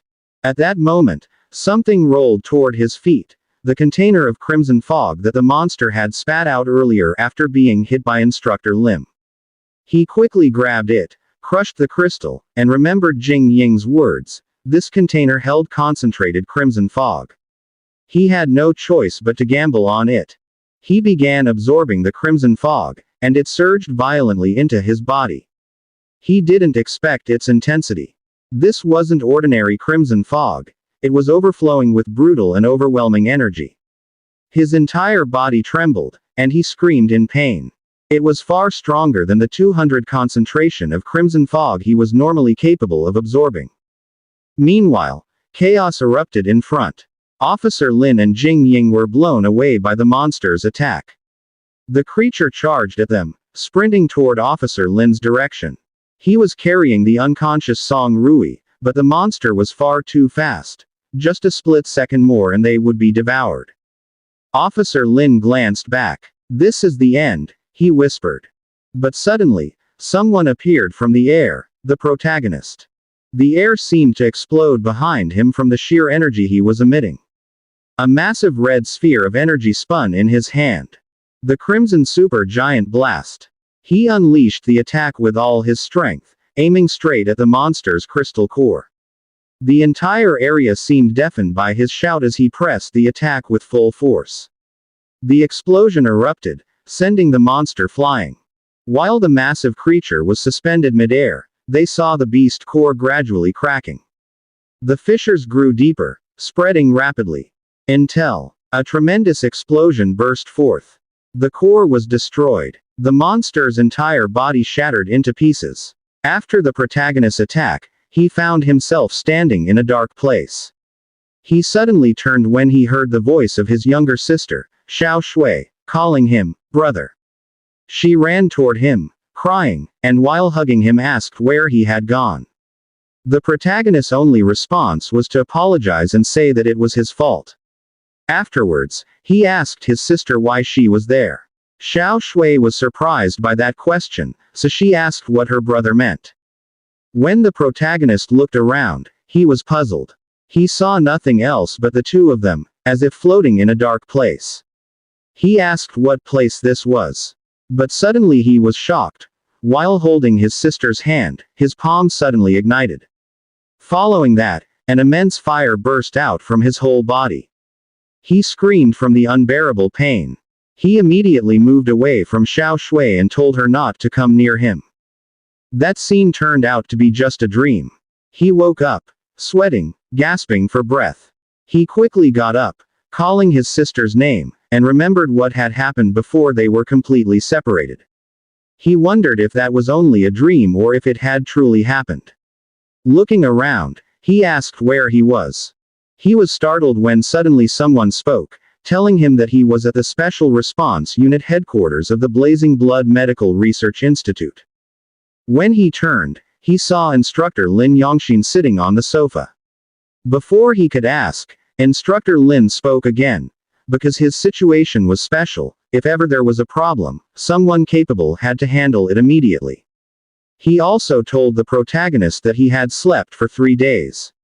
At first, he thought there would be a problem, but for now it seemed there was nothing to worry about. The protagonist answered shyly, saying he completely agreed with the instructor. He wondered if Instructor Lin planned to break his neck if he failed to control his beast instinct. In the end, the military could not fully trust a humanoid aberration that suddenly appeared.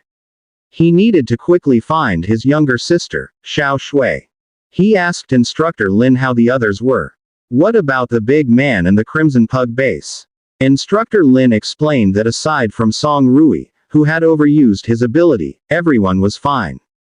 The aberrations were wiped out, and all those under the base had been transferred to the research lab. The protagonist remembered A Shuo, so he immediately asked how he was. Instructor Lin asked if he meant the person they had brought from the Green Vine underground base.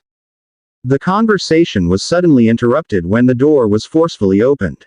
Someone called the protagonist's name, delighted that he was awake. Both were surprised to see Jin Ying arrive. Without hesitation, Jin Ying approached and examined the protagonist's body. She was puzzled that he showed no symptoms of infection and no adverse effects. She even said that the protagonist had absorbed such a high concentration of crimson fog, yet he was still fine.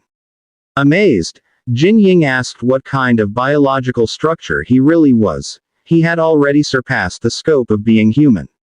The protagonist pushed her away and told her to stop. Then, seriously, he asked how Shuo was. The scene shifted to the isolation room of the Blazing Blood Medical Research Institute, where Shuo was being observed lying on a device. Jin Ying explained that there was a large amount of concentrated crimson fog inside his body, even though there was no mutation or infection. But his consciousness would not return immediately. The protagonist did not expect the result. Shouting, he cursed Zhang Shi, asking what exactly the person behind this was studying. Instructor Lin said that Zhang Shi had confessed. The protagonist could not believe it. He asked what Zhang Shi had said and if it was related to Green Vine. Suddenly Song Rui appeared from behind and answered. Everything that had happened was done by Zhang Shi alone. Angrily, the protagonist asked how that was possible. He mentioned Lu Feng and Mr. Hong, as well as the aberrations under the taming base and the research lab under the Crimson Fog base. How could that be explained? Song Rui replied coldly. He knew, but all the evidence pointed to Zhang Shi, and Zhang Shi himself had confessed. In his view, there was an unseen hand controlling everything from behind. Afterwards, he invited the protagonist to go to the chief of the general staff, because the chief wanted to see him. While walking in the hallway, the protagonist asked Song Rui how he knew he was there. Song Rui answered. Jin Ying had informed him. Annoyed, he glanced at Jin Ying, muttering to himself that this woman never changed. He even thought she might be monitoring him while he ate, bathed, or slept. When they reached a door, they knocked. From inside, someone told them to enter. Upon entering, Song Rui told the chief of the general staff that everyone was present. Jin Ying's father called, Old Song, asking why he was still standing. Jin Ying was irritated to see her father secretly eating snacks alone. The chief of the general staff spoke, told them to sit, and directly said that news had spread that the protagonist had defeated the Behemoth Plus aberration. Not only the military, but various factions were watching him. He was in the middle of a storm, seemingly calm but with strong winds around. If he was not careful, he might be swept away. The chief asked if he had any plan about this. The protagonist did not answer immediately, thinking that his original plan was to act secretly. He had not expected it to grow this big. Being called here seriously was surely not just for simple questioning. He said he wanted to hear the chief's opinion. The chief asked if it was true that he knew about Zhang Shi's case. The protagonist answered yes, but he thought Zhang Shi was still hiding something else. The chief explained that according to the Green Vine group, they knew nothing about the underground base and taming base. There was also no senior executive with the surname Hong. They had much cooperation with the military, so before obtaining solid evidence, it was inconvenient to investigate them openly. Jin Ying's father said that the previous mole incident had not yet been cleared, and many factions in the military were watching and balancing each other. So even if they wanted to investigate Green Vine, the higher-ups would not allow it. The protagonist wondered about the higher-ups and asked what that meant. Song Rui's father answered that it was the top of this world, the highest level of the SU government. That was why they were asking the protagonist to lend his power. The protagonist looked seriously, thinking that the old wolf, whom he thought cared for him, actually could not act directly, he only wanted to use him as a pawn. Song Rui grew angry, telling the chief that as he had said earlier, the protagonist was already in the middle of a storm, so why did they still want to use him? Instructor Lin interjected. Instead of being chased as a victim, it was better for the protagonist to become a hunter and strike back. To survive, change was necessary. Instructor Lin stood, telling the protagonist that he did not need to answer immediately, he should go home first and think carefully. Afterwards, tell them his decision. The chief of the general staff ordered Instructor Lin Yongxin to take good care of him during this time, since he was the instructor of all. Instructor Lin agreed. After that conversation, that night, the scene shifted to the protagonist standing on top of a tall building. While gazing at the surroundings, he thought of Instructor Lin's words. Instead of being a prey, it is better to be a hunter. At the Blazing Blood Comprehensive Training Ground, the chief of the general staff organized a 3-month multi-party comprehensive training to strengthen the combat power of the new Blazing Blood members. But it was only for show. Just to cover. The real purpose was to delay the outbreak of internal conflict, clean out spies, and unify the voice of the military. The protagonist remembered what was said to him. The chief of the general staff wanted to borrow his power. At the moment, he knew nothing about the real situation in the military. What mattered most to him was getting information about Xiaoshu as soon as possible. That was why he needed to treat Chief of Staff Song's invitation with caution. Before answering, he could use the multi-party training as a buff. The new members of Blazing Blood were shocked when they saw the screen. The protagonist was in first place with 210 recruit points.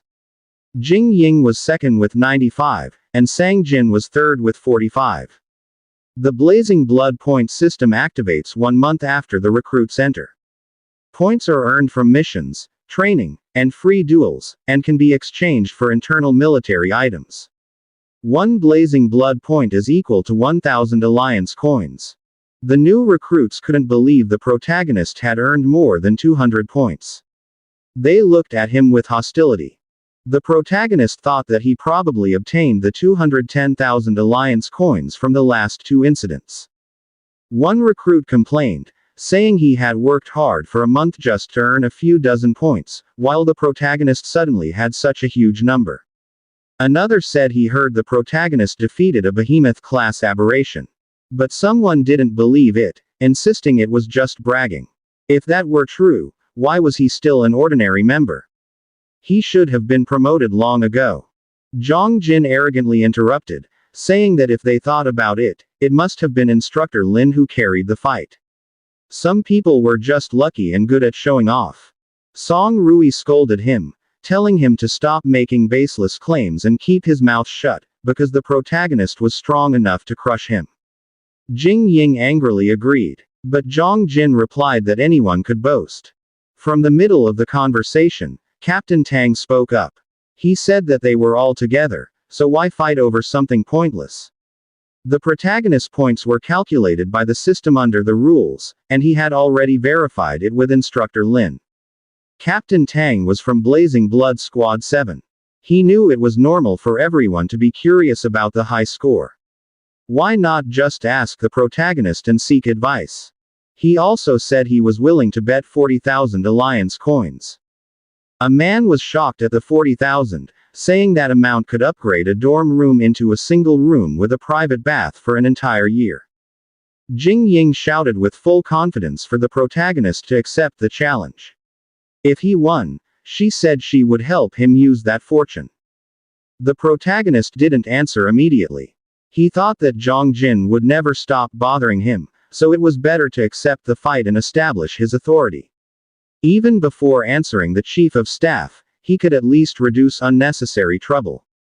The protagonist said that since Captain Tang was interested, he would accept the match. As they prepared for the duel, the onlookers said that Captain Tang was known as the strongest B rank with rich combat experience. No matter how strong the protagonist was, he was still a newcomer. Captain Tang released blue energy. He said that his Biscore had an ice-type ability. He displayed his Beast Core armament and placed his hand on the floor, causing sharp ice spikes to emerge toward the protagonist. Before he could be hit, the protagonist swiftly jumped. When he landed, he thought that as expected of the strongest B rank, he was even stronger than Lu Feng. Captain Tang prepared again. In his hand, surrounded by cold energy, a sharp ice crystal formed. He warned the protagonist to be careful. Then he hurled the crystals one after another. The protagonist moved quickly, thinking that although the destructive power was strong, his speed wasn't as fast as Lu Peng's. Captain Tang touched the ground again and used his glacial star slash. He released a burst of cold energy in front of him. But from the thick mist of frost, the protagonist emerged with his transformed hand ready, the beastification claw. Captain Tang was surprised at his speed. Before the protagonist could deliver his attack, a powerful flame suddenly blocked the space between them. Instructor Lin stopped them. Smiling, he told the protagonist that he had won the fight. He asked Tang Yi if he had objections. Captain Tang smiled and wholeheartedly accepted his defeat. But the protagonist said that Captain Tang had allowed him to win. The new recruits murmured loudly. They couldn't believe that a newcomer defeated Captain Tang. Captain Tang looked at everyone and asked if anyone still had doubts. Jing Ying happily yelled that they now had 40,000. Song Rui was confused why it seemed like she was the one who won the money. Jing Ying explained that as his big sister who looked after him, he should give it to her. Zhang Jin grit his teeth, realizing how huge the gap between them was. He needed to get stronger, no matter what. He would kill the protagonist. A month passed. In the chief of staff's office, Jing Ying's father entered and asked Old Song about the urgent matter. The chief of staff said there had been a vicious beastman attack in the northwest region. The beastman was last seen in Suyin town. Jing Ying's father looked at the photo and said it was a beastman. Could it be? Before he finished speaking, the chief of staff said yes, and according to examination results, it was his missing younger brother, Song Zhao. The chief of staff asked how likely it was for a beastman to regain sanity. Jing Ying's father replied that it was less than 1%. He explained that beastification wasn't only physical, it also consumed the mind. Someone like the protagonist, who retained himself, was a miracle. No one knew how long he could maintain it. Jing Ying's father asked what the plan was. If Song Zhao couldn't be captured safely, would they kill him? He warned the chief of staff that if Song Rui found out, he would never forgive him. He had always known that the chief valued justice over family. The chief of staff said that a price had to be paid to protect more innocent people. The scene shifted to Song Rui's room. He had just finished bathing when his phone rang.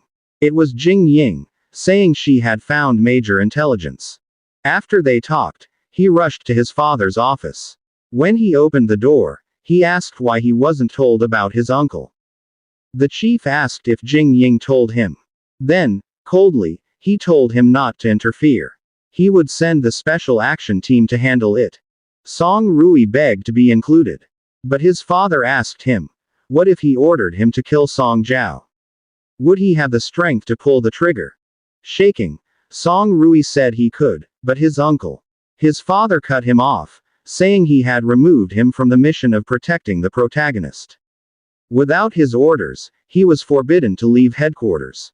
The scene shifted to the underground parking lot where Jing Ying met him. She told him she knew he would come. She handed him a large bag with emergency supplies. As for his father, she would find a way to buy him time. Song Rui thanked her, but Jing Ying joked that her favor was expensive and he would need to repay her. He remembered the moment when they faced the huge monster that looked like a giant spider. His uncle shouted for him to run. If only he had the courage back then to tell his father that his uncle offered himself to the monster to protect him, everything might have been different. Driving at high speed, he said he wouldn't run anymore. His uncle should wait for him. He would find him. And he would find a way to bring him back to being human. The scene shifted to the base cafeteria. Jing Ying was happy as she told the protagonist that the food wasn't bad at all. She said that he finally figured out how to properly show his gratitude. Meanwhile, the protagonist's close friend was still crying, saying the food was too luxurious. She said it had been half a year since she last ate something this rich. She even joked, asking the protagonist if the world was going to end tomorrow. The protagonist replied that they were exaggerating. They had helped him a lot before. It just so happened that he had a lot of money these past few days, so they shouldn't feel shy. But he wondered why Captain Song and Officer Lin still hadn't shown up.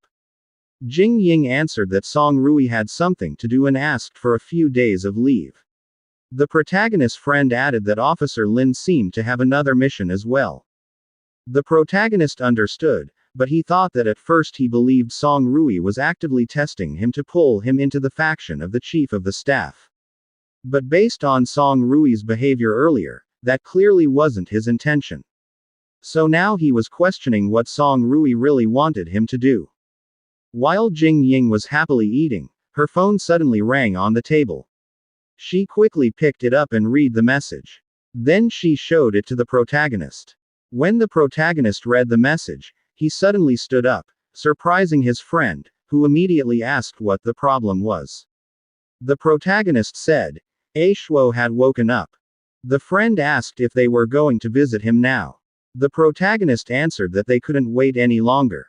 As they were walking out of the cafeteria, the protagonist told Jing Ying to call A Li.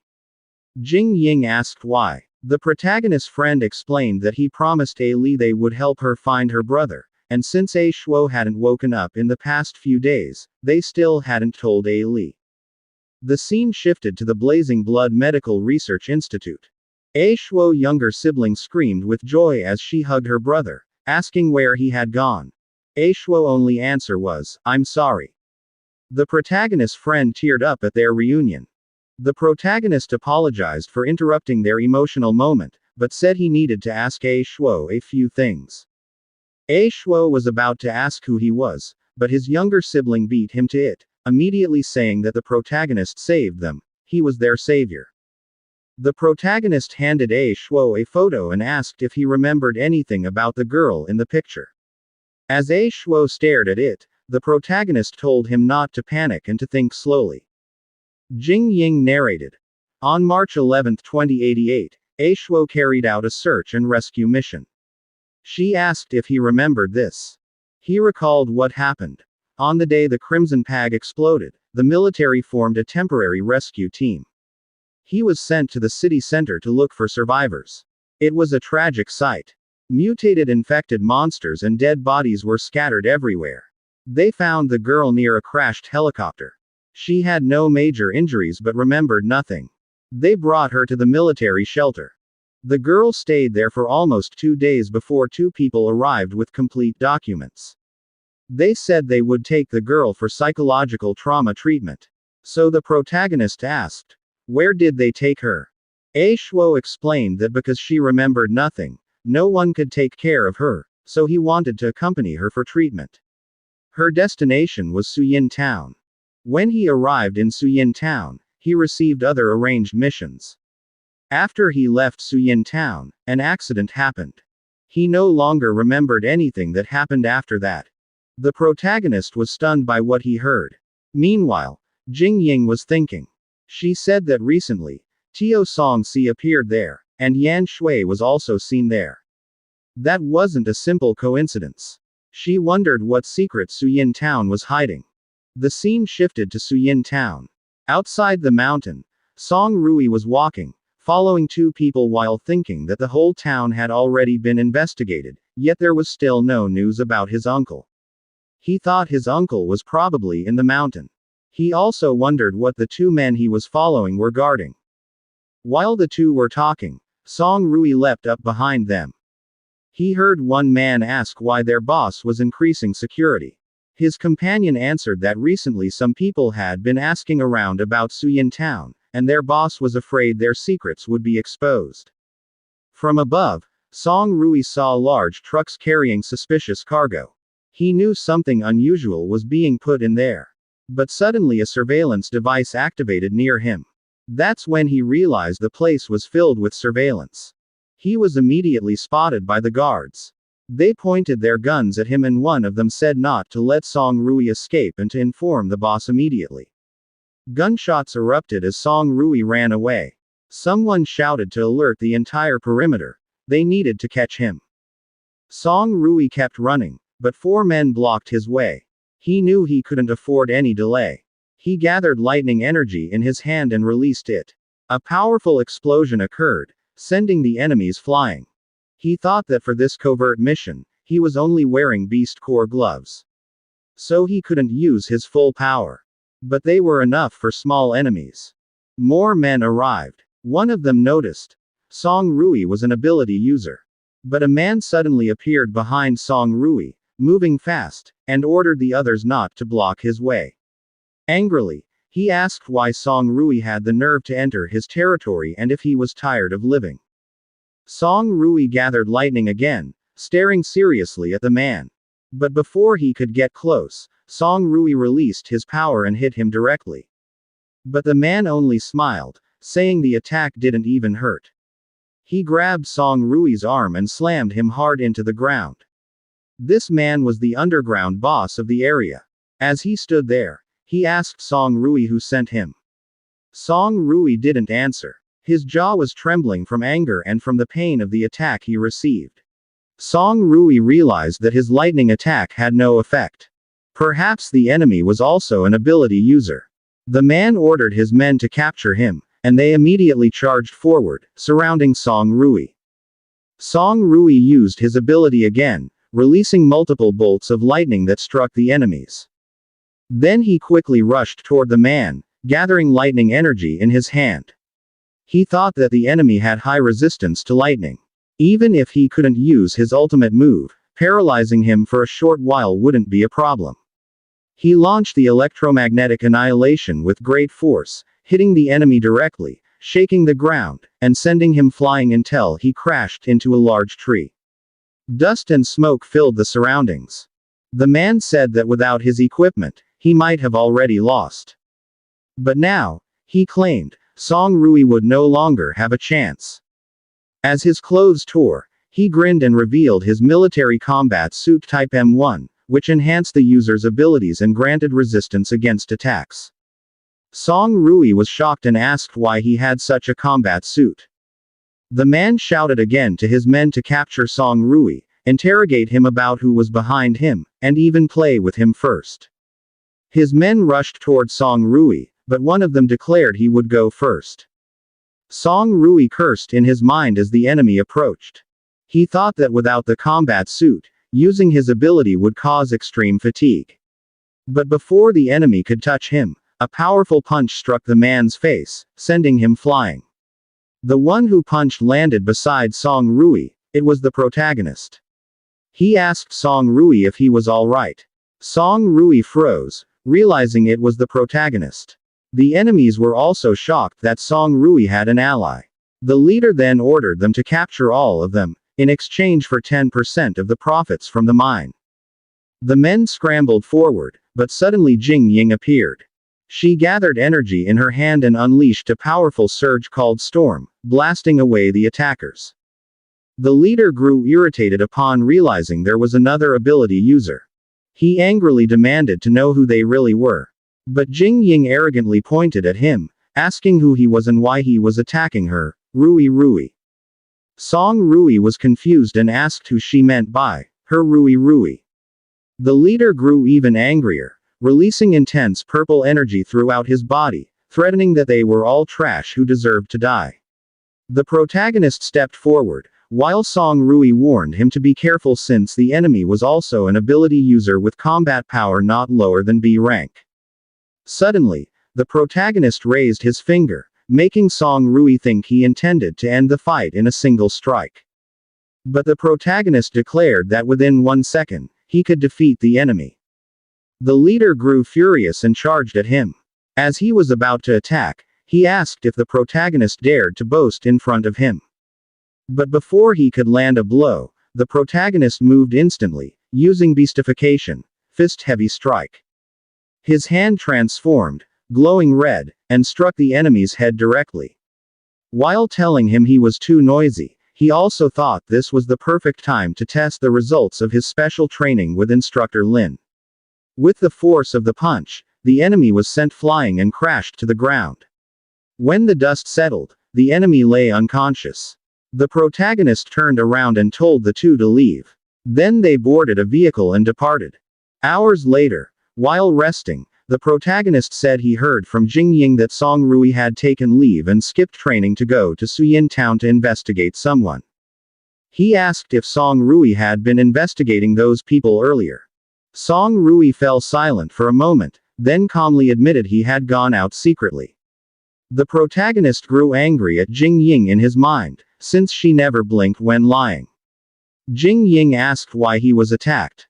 Song Rui answered. According to his investigation these past days, they were a local underground gang. He discovered their base in the mountains, but didn't know their secret plans. However, he said that wasn't the true target of his investigation. Song Rui explained that he had an uncle who was contaminated by the crimson fog in an incident and later disappeared. There was intel saying traces of him were found here, so he came to investigate. The protagonist wondered about his uncle and why he was affected by the crimson fog. He asked why Song Rui was investigating secretly. Perhaps he thought the chief of staff hadn't allowed it. Song Rui asked if he remembered Lu Feng, because his uncle's mystification was worse than Lu Feng's and even more dangerous. He said it was his fault his uncle became that way, so he had to protect him. His invitation to join Blazing Blood was because he hoped to borrow the protagonist's power to find a way to restore his uncle to being human. The protagonist recalled the days when he first met Song Rui. So that was why he wanted to save his uncle even against the chief of staff's orders. That was the transaction he mentioned before. Happily, the protagonist told Captain Song, if the situation was like Li's, he could do it. But for a mystification like Lu Feng's, he wasn't sure. Still, he would do everything he could to help. And that was their promise. Song Rui was delighted and expressed his gratitude. Jing Ying stepped in, saying everything was clear now, so they should leave. But before they could move, Song Rui asked again why they were here. The protagonist answered. A Shuo had awakened. Xiao Shui was brought here half a year ago. In recent days, he tried to ask around for news, but most people had been hostile to him. Song Rui said he felt these events were connected. With full determination, the protagonist declared, no matter what happens, he will find his sister. When they arrived at Suyin Town, they once again fought against the people endlessly chasing them. It was as if they had provoked a hornet's nest. Song Rui said he did not want to get involved with them and waste time. But now, he himself urged his companions to charge. Jin Ying noticed that someone had slipped through their battle and prepared the power in his hand to stop it. But suddenly they were surprised when someone attacked the enemy. When they caught sight of the figure, the protagonist asked who it was. Captain Tang raised his hand and told them not to attack because he was an ally. The three were shocked and asked Captain Tang what he was doing there. Captain Tang replied that this was not the place to talk, so he told the three to follow him. As they walked, Captain Tang explained that he was there under orders of the chief of staff to find his uncle Song Jiao and also ensure Song Rui's safety. He heard the battle earlier and thought it might be them, so he searched. Song Rui wondered and asked if he was alone. Captain Tang explained that their companions were at a temporary camp in the mountains because they had found traces of beastmen. But there was an overlord-class aberration active in the mountain, so they tried to find a way to avoid it. The chief of staff's goal was that as long as Song Rui returned now, all disciplinary actions could be eased. He told them to leave the professional search missions to them. Song Rui said this was his own uncle. Since there were traces of him, he needed to go. If they used force against his uncle, he would stop them in time. Jin Ying said they were friends, so together in this, he would also help him face the aberration. Captain Tang scratched his head and said that since they were determined, he could not force them. He also said they had found a secluded path inside. After that, he hoped they would all return with him. He immediately took out his phone and said he would inform his companions first. Suddenly the protagonist approached Captain Tang and asked if they were searching in the mountain. Did they see a building like a research lab? Captain Tang thought about the question and said they had seen an abandoned building somewhat resembling a research institute. He asked how the protagonist knew about it. The protagonist did not answer, but thought that was why they did not see the research lab mentioned by A Shuo in town earlier. It was hidden in the mountain. Now, they really needed to enter. After a few hours, they arrived at a cave. Captain Tang said they were there. Jin Ying said it was true. No one was guarding the place and there was not even electronic equipment set up. But before they entered, the protagonist stopped Song Rui and handed him a wrapped item. He told Song Rui to return first to Jin Ying's car. He had no chance to give it earlier and it was truly for him. Before Song Rui could react, Jin Ying said that was the protagonist's grand gift. He had used the Thunder Beast core and 150,000 Alliance coins to upgrade his weapon earlier. Hearing that, Song Rui thanked the protagonist. Jin Ying jokingly asked when he would get his own, since he had risked much to bring them there. The protagonist replied, "Work first." Before they entered, Captain Tang warned everyone to stay alert. As they entered the cave, he said to just continue and they would reach the temporary camp. As they walked, Jin Ying suddenly looked at his device and realized the energy reading was extremely chaotic. From above, a huge snake was watching them and released green liquid toward Jin Ying.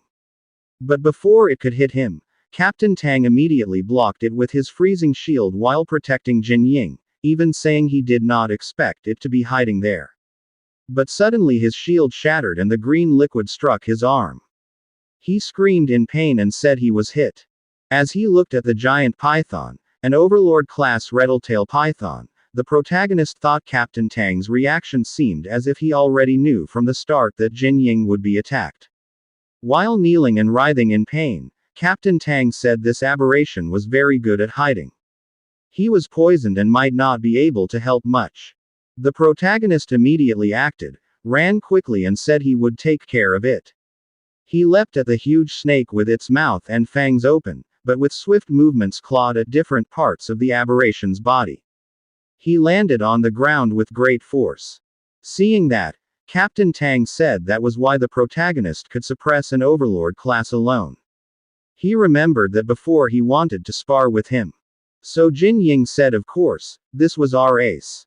The protagonist stood with a serious gaze at the aberration while his transformed hands released crimson energy. But suddenly he was surprised when he felt a figure leap into the air and immediately attack him, causing a powerful explosion and destruction of the ground. In front of them appeared an Overlord-class Minotaur blazing beast, followed by another Overlord-class steel-backed burrowing lizard from behind them. Jin Ying shouted what was happening. They were surrounded by 3 Overlord-class aberrations. Song Rui answered he did not know either. Captain Tang said before he only saw 1, but now 3. From above, the man they fought earlier appeared and told them they dared to enter here.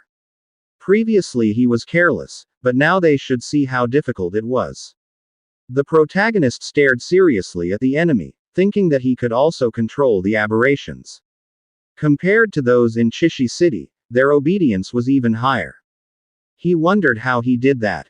Captain Tang apologized to everyone for bringing them into danger. He also said he would temporarily hold back the snake and leave the others to them. Jin Ying worried if he could do it, but Captain Tang replied he promised to bring them back safely. The protagonist called Song Rui and said if they wanted to search for someone peacefully, they first needed to remove these obstacles. He suggested they split up and face the aberrations. Song Rui said he would take care of the gorilla. This was the perfect chance to test his new weapon. As he stood, the huge snake suddenly attacked Captain Tang, but he immediately used Glacial Epic and surrounded the beast with sharp ice. Meanwhile, from the front the enemy said they would see how that defense would be broken. And the girl who used wind at the side was useless. 4 against 1 now, shouted the enemy, wait and cry. The protagonist asked about what he meant by 4 against 1, and advised him to take back his words. Song Rui immediately faced an overlord-class aberration he called gorilla. The protagonist said that in Song Rui's state of rage, even he could not challenge him. As Song Rui prepared for battle, intense blue lightning flowed through his weapon and body. Song Rui was delighted with his new weapon. He could feel its weight and power as he gripped it tightly. A faint trace of a confident smile appeared on his face as he slowly aimed it at the aberration standing before him, as if measuring the distance and timing of his next move. Almost at the same moment, the aberration roared and launched a violent attack, raising its massive fist before smashing it down with full force toward Song Rui.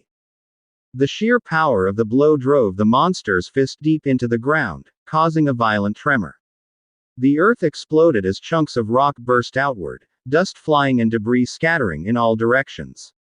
However, at that very instant, Song Rui moved swiftly. He immediately retreated and shifted away, avoiding the center of the blast before the wave of force could completely engulf the surroundings. After evading the attack, he did not hesitate. Song Rui repositioned himself, planting his feet firmly on the ground and steadily aiming his weapon. With a clean and decisive motion, he fired. An extremely powerful surge of violet energy roared out from the weapon, slicing through the air as it slammed straight into the monster's body. The attack hit squarely, sending the aberration flying backward and throwing it off balance, its heavy body lifted into the air. Meanwhile, on the other side of the battlefield, the protagonist bravely confronted a gigantic monster. Crimson energy blazed around his hands as he continued to charge forward. He leapt high, seized the opening in his opponent's movements, and slashed at its body with all his strength. The sound of energy scraping against flesh was accompanied by the monster's piercing scream, forcing it to retreat slightly from the intense pain. Jing Ying was no less impressive. Standing at the proper distance, she unleashed her wind energy at another monster being ridden by an enemy man. The sharp gust of wind spun violently, as if it could split anything in its path. However, in an unexpected turn, the enemy split the attack in half, completely neutralizing the elemental force. Jing Ying fell silent in shock. She had not expected the opponent to be capable of stopping and destroying such an attack. Only moments later, the monster suddenly spewed out red energy. Like a wave of fire, it surged toward their direction. The protagonist and Jing Ying reacted immediately, dodging the sudden assault in unison. The force of the blast pushed the protagonist backward until he ended up beside Jing Ying. He glanced sideways and gave a signal, a silent yet clear command. In an instant, Jing Ying understood. As the protagonist solemnly released the blazing, flame-colored energy from his hand, Jing Ying followed up with dense and intense wind energy. Jing Ying's shout echoed as she unleashed her power. Her accumulated energy wrapped around the red energy thrown by the protagonist. In a single moment, the two forces merged and struck the monster simultaneously. A massive explosion followed, leaving a huge hole in its body. As a result, the rider was thrown off completely, and the monster lost control, thrashing wildly as it continued to spew red energy in all directions. Amid the thick smoke and dust, the enemy man struggled to stand while clutching his head. But before he could recover, the protagonist suddenly charged forward, his eyes reddened and filled with determination. He seized the enemy by the head, ran forward at full speed, and forcefully shoved him toward the monster's rampaging attack. The man was nearly engulfed by the flame-colored energy. Immediately afterward, the protagonist moved swiftly and slashed the monster's body once more with full force, causing a violent tremor until it finally weakened and lost its strength. On another part of the battlefield, Song Rui had completely defeated the aberration he was facing. He could hardly believe it. he had taken down an overlord-class aberration on his own. Jing Ying approached with joy evident on her face and informed him that they had also finished their battle. Song Rui immediately turned toward Captain Tang, who was still restraining a gigantic ice-covered serpent. He was firmly blocking the monster's movements to prevent it from interfering with the others. His body trembled from exhaustion, and his teeth clenched as he strained to hold it back. Suddenly, he looked up when he noticed the protagonist and Song Rui flying into the air, both preparing a coordinated attack. Song Rui fired, and the energy struck the giant serpent's head directly without missing. Immediately afterward, a tremendously powerful slash from the protagonist completely severed the monster's neck. The massive serpent crashed to the ground, its weight causing a violent quake, before finally losing all signs of life. Song Rui happily told the protagonist that the weapon he had given him was truly outstanding. The protagonist smiled and said it was good that he liked it. Jing Ying chimed in jokingly, saying that here they went again, and that it was more important to check on the injured first. She approached Captain Tang and informed him that he was fine. She praised his combat skills. Smiling, Song Rui said that because of Captain Tang's excellent control of the situation, he would definitely report his performance in detail when they returned. While they were busy talking, the enemy man suddenly ran in an attempt to escape. However, two men, subordinates of Captain Tang, quickly blocked his path. Captain Tang was pleased by the sight and said that their timing was perfect, they needed to properly interrogate the man. The protagonist's face darkened instantly. In the blink of an eye, he strangled the enemy and silently lifted him into the air. Trembling in fear, the man begged him not to kill him. Coldly and angrily, the protagonist said that their time was limited. If he wanted to live, he should confess the truth. He asked what kind of activities they were carrying out in the mountains and why there was a lockdown. Shaking, the man answered that they had a secret mine of red crystals containing energy, unknown to the military, and that they sold it on the black market. He pointed out the location and said that all the crystals could be theirs, begging them to spare his life. The protagonist said that the trouble they had caused was enormous. One of Captain Tang's companions said they had seen debris resembling crystals while they were camping. However, the protagonist firmly cut the conversation short. Discussion about the mine could wait. He was more interested in how the man controlled the aberrations and where the military combat suit had come from. Sweating and stammering, the man replied, further angering the protagonist. In extreme fear, he admitted that someone was supporting them, providing everything. But before he could continue, the aberration that Song Rui had knocked down, which was just behind them, suddenly opened its eyes again. Its eyes burned with red light as it quickly stood up to attack once more. Because of this, the protagonist immediately released the man. At the same moment, the enemy secretly drew a knife from behind his back.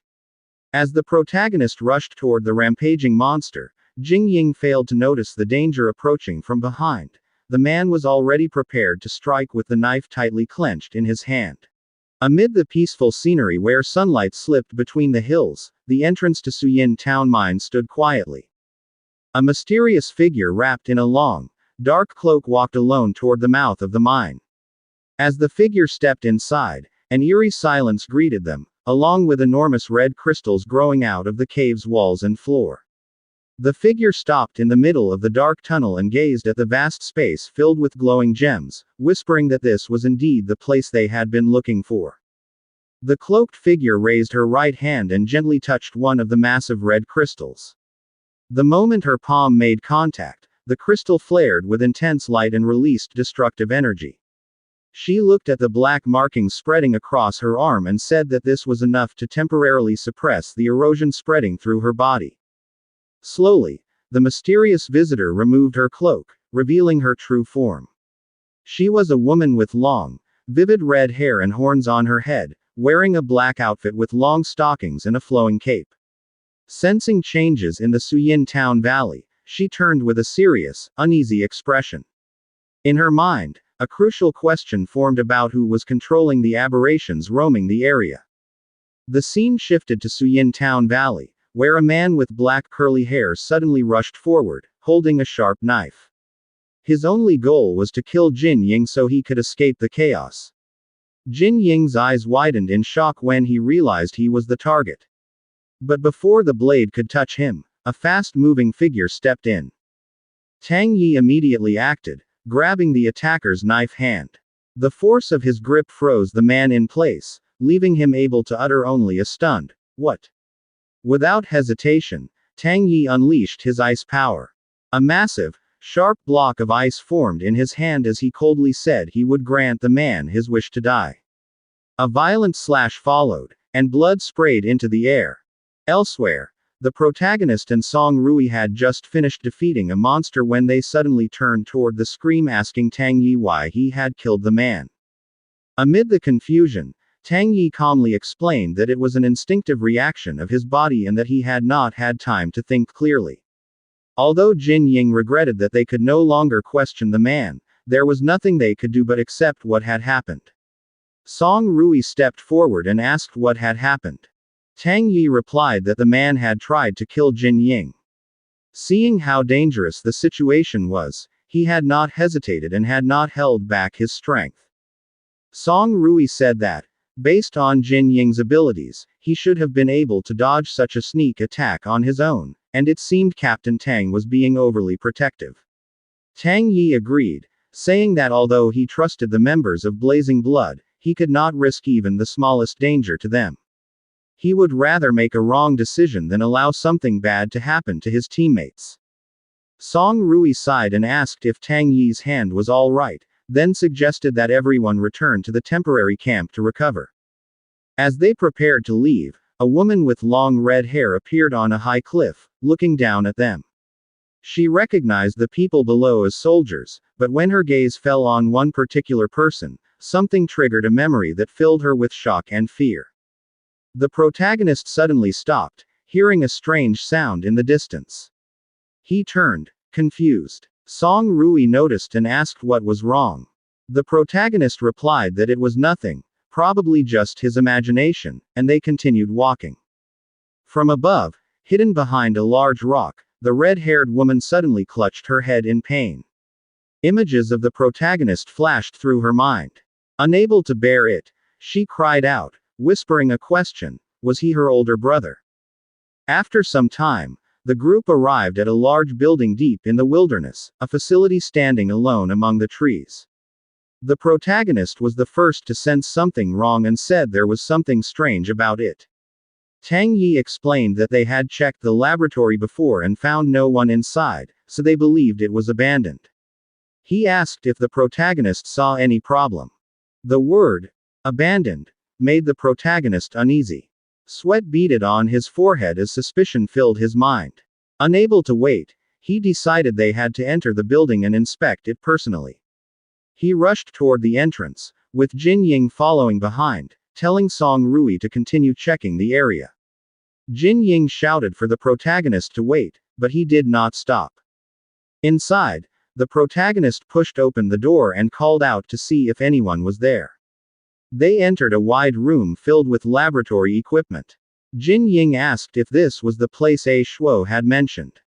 The protagonist remained silent, carefully scanning every corner as if searching for proof of his suspicion. The facility looked like it had been abandoned for a long time. Jin Ying noticed dusty bottles and instruments scattered across the tables. Outside, Captain Tang and Song Rui agreed to let the two of them search inside while they continued observing the area. As they walked away, Song Rui asked whether the chief of the general staff had only ordered them to search. Tang Yi explained that there was another directive. If the situation went beyond expectations, they were authorized to eliminate the target. Song Rui was startled by the word, eliminate, but Tang Yi assured him the final decision would depend on his judgment on sight. If they could restrain Song Zhao, there would be no need to kill him. For now, the most important thing was to find him. Hearing this, Song Rui felt relieved. Hours later, in a secluded part of the valley, a temporary camp stood with several tents set up. Inside one tent, Tang Yi asked the protagonist whether they had found any trace of Song Zhao. The protagonist said they had not found anyone, but they had recovered a hard drive and an old diary. He added that Jin Ying was currently working on fixing the hard drive. Song Rui immediately took the diary and read the first entry dated April 30, 2088, which described a landslide that damaged Crimson Fog storage facilities and caused many townspeople to become infected. On May 3, 2088, the author wrote about their anger toward the military Iron Blood faction, revealing that the so-called purification operation was actually a mass killing, while survivors were secretly captured for beastification research. The May 18, 2088 entry recorded that new residents had discovered a red ore capable of absorbing crimson fog, leading to secret mining operations. The final important entry, dated June 4, 2088, stated that the frequent earthquakes were caused by a behemoth-class aberration trying to escape from inside the mountain. The higher-ups evacuated urgently, emphasizing that the Alpha research subject, a young girl, had to be protected. After reading everything, the diary's author questioned whether their research had been right, especially since the evacuation was rushed and all the beastmen were abandoned. Inside the tent, the protagonist said this was everything they had found. Song Rui asked what the Alpha research subject was, and the protagonist replied that he did not know. At that moment, Jin Ying suddenly shouted with excitement, announcing that he had successfully repaired the hard drive. He stared at the screen in shock, his eyes glowing as he processed what he was seeing. He quickly called the protagonist over and urged him to look. On the screen appeared the answer to their question, a photo of a woman with long hair, wearing a white suit, seemingly imprisoned inside a facility. She was surrounded by machines and gauges, confirming she was the Alpha research subject described in the diary. She was the protagonist's younger sister, whom he had been searching for all this time. The protagonist, Song Rui, and Jin Ying sat side by side in front of the laptop, their eyes fixed intently on the screen. Each of them wore a heavy expression, as though they could all sense that the information before them was anything but ordinary. Jin Ying broke the silence. She explained that she had just received partial data from a hard drive and had immediately forwarded everything she managed to extract. On the screen, a mysterious interface appeared, clear evidence that these were not just ordinary files. As she continued speaking, the display on the monitor suddenly changed.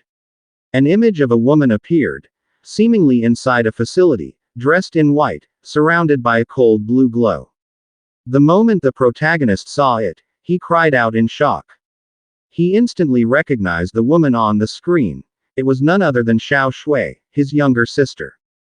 From behind them, Captain Tang spoke up. His voice carried weight as he asked whether they had found any direct evidence linking this to the mysterious incident. In response, Jin Ying's fingers moved swiftly across the keyboard. A system prompt appeared, followed by folders opening one after another on the screen.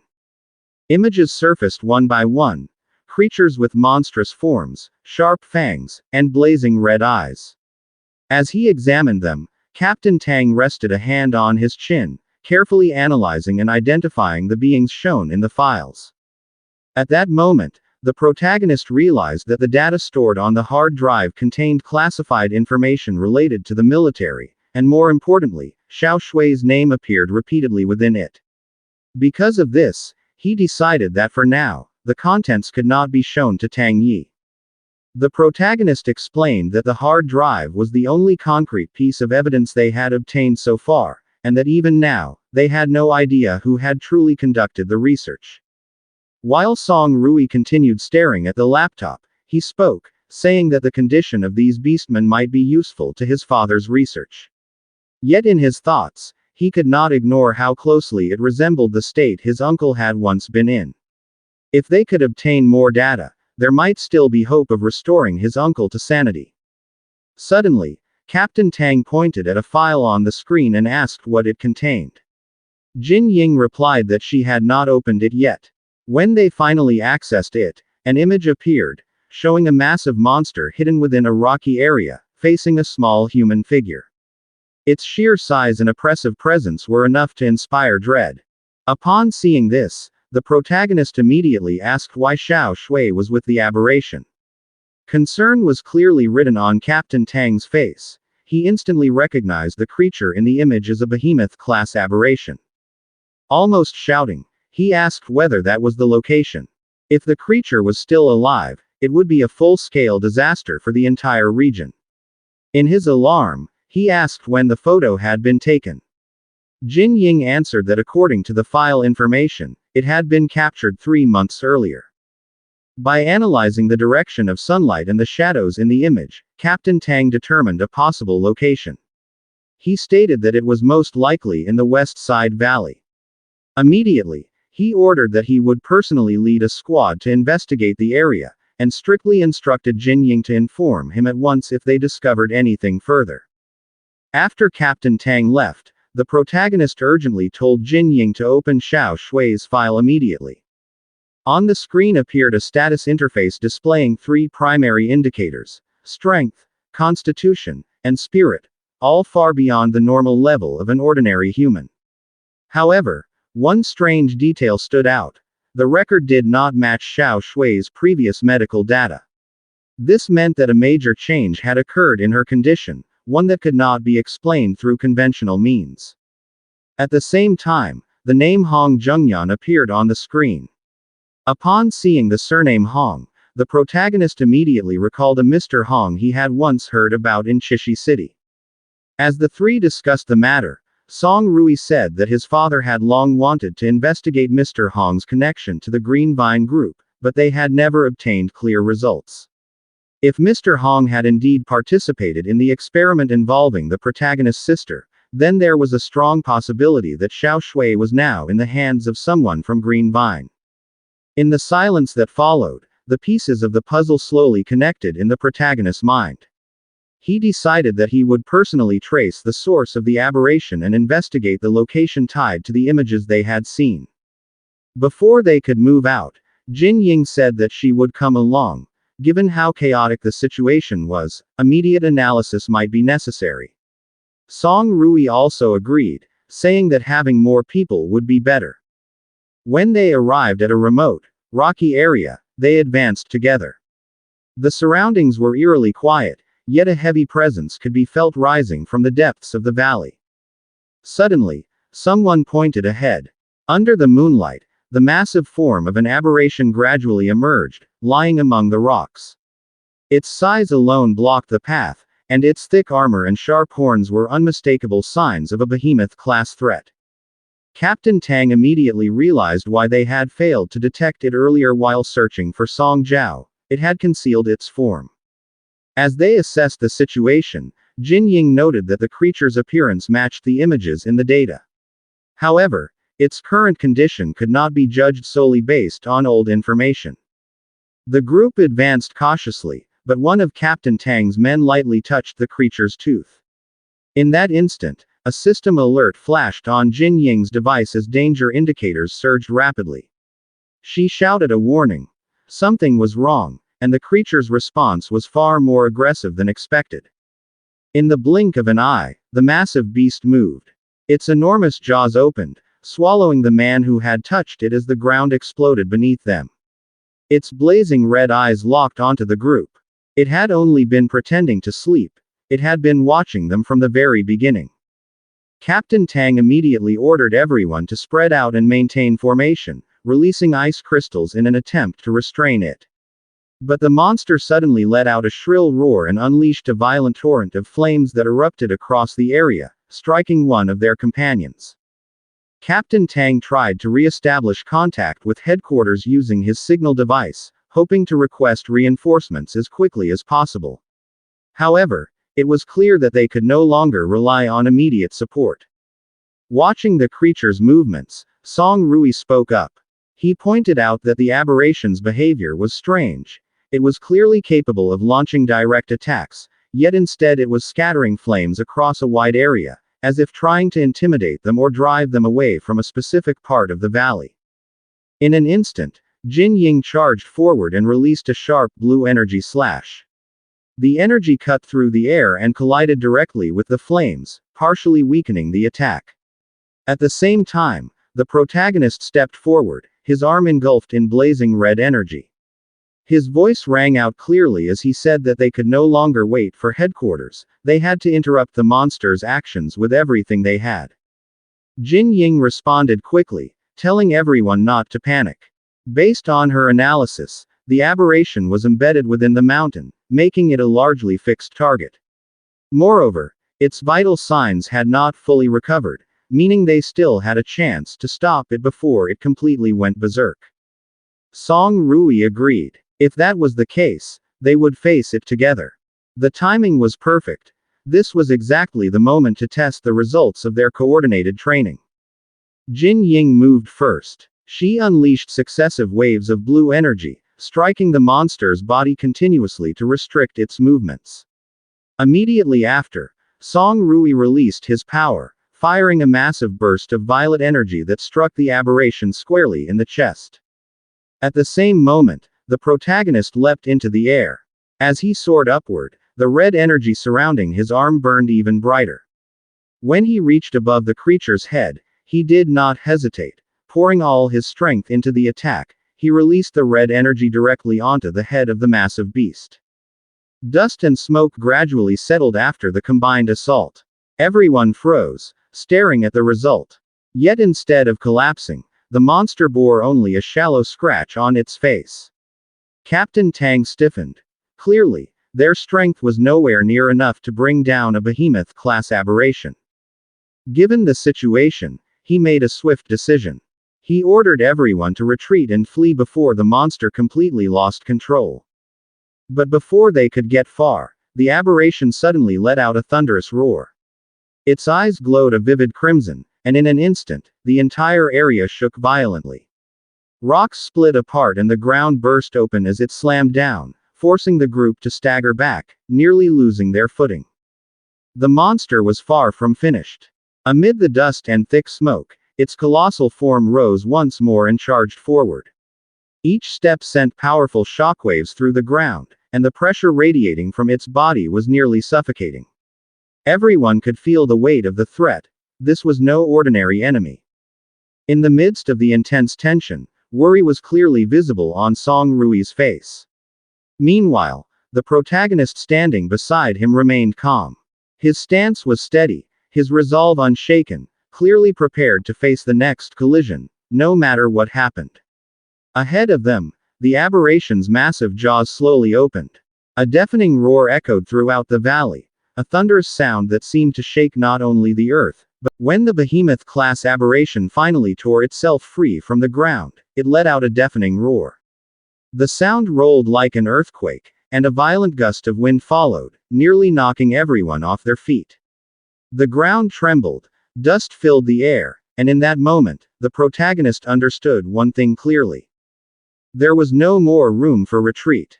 They had to stop the aberration, no matter the cost. Song Rui shouted that if they failed, the monster would destroy the entire town, leaving nothing behind. It was already obvious that reinforcements from headquarters wouldn't arrive in time. With no other option, he turned to Captain Tang and asked for full cooperation. His voice carried urgency, but his resolve was firm. One of Captain Tang's subordinates tried to speak up, panic clear on his face. But Captain Tang stopped him immediately. He reminded everyone that Song Rui's team had once subdued a behemoth-class aberration before. Still, he admitted the truth. This time was different. For their current group, victory was nearly impossible. Retreating would be the safer choice. But before he could finish, the aberration released a terrifying breath attack. A trembling voice shouted that they had to survive, no matter what happened. At that moment, Captain Tang stepped forward. I'll handle it. He unleashed his technique, Glacial Star Slash. In an instant, a massive wall of ice formed before them, thick and towering like a frozen mountain. The breath attack slammed into it with a thunderous impact, but the ice barrier held. Jin Ying couldn't help but praise Captain Tang's defense. Without hesitation, Captain Tang gave his orders. He would focus on defense. Everyone else was to attack with everything they had. Hearing this, the protagonist felt uneasy. Did Captain Tang really have the strength to block repeated breath attacks from a Demon King level creature? If so, What had gone wrong earlier? Seeing his silence, Song Rui asked if he was okay. The protagonist replied calmly that he was fine. Before they could adjust, the aberration charged again. With a violent movement, it shattered the ice barrier. Song Rui immediately countered, firing a powerful blast from his weapon. Jin Ying followed with a sonic wind blade, the two attacks striking in perfect coordination. But the aberration moved faster. With a single sweep of its tail, it erased both attacks as if they were nothing. As the protagonist prepared to attack, he realized the problem: the creature's body intensity was terrifyingly high. Long-range attacks were useless. They simply couldn't deal enough damage. He rushed in and launched a series of close-range punches. But the aberration counterattacked instantly. He couldn't avoid it. The blow sent him flying, rolling violently across the ground. In that moment, he understood: close combat was just as deadly. This aberration was far more aggressive than the one they had faced in Chishi City. Then, suddenly, it stopped. The team noticed signs of exhaustion. Jin Ying, however, discovered something more alarming. His readings showed that the aberration's vital signs had been weak from the very beginning. But every time the eye on its forehead glowed, its movements became unstable and more violent. The truth clicked. The creature had been trapped beneath the ground for a long time. It had internal injuries. That was why it couldn't maintain continuous bursts of power. Realizing this, Song Rui immediately understood: the key was the eye on its forehead. They decided to focus all their attacks there. Together, they charged, aiming for a single point. But before they could reach it, the aberration reacted. Red crystals embedded in its body suddenly flew outward, and detonated at the same time. The shockwaves from the explosions completely blocked their assault. The protagonist realized what was happening. The aberration was using the crystal explosions to defend itself. That realization made Song Rui uneasy. It felt as if the monster could read their movements, predicting their tactics before they acted. Because of this, the protagonist asked if Song Rui had a better plan. After a brief pause, Song Rui nodded. He did. But it would require perfect coordination.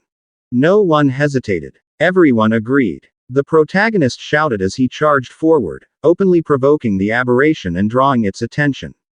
According to the plan, he would force it to target him and trigger another breath attack.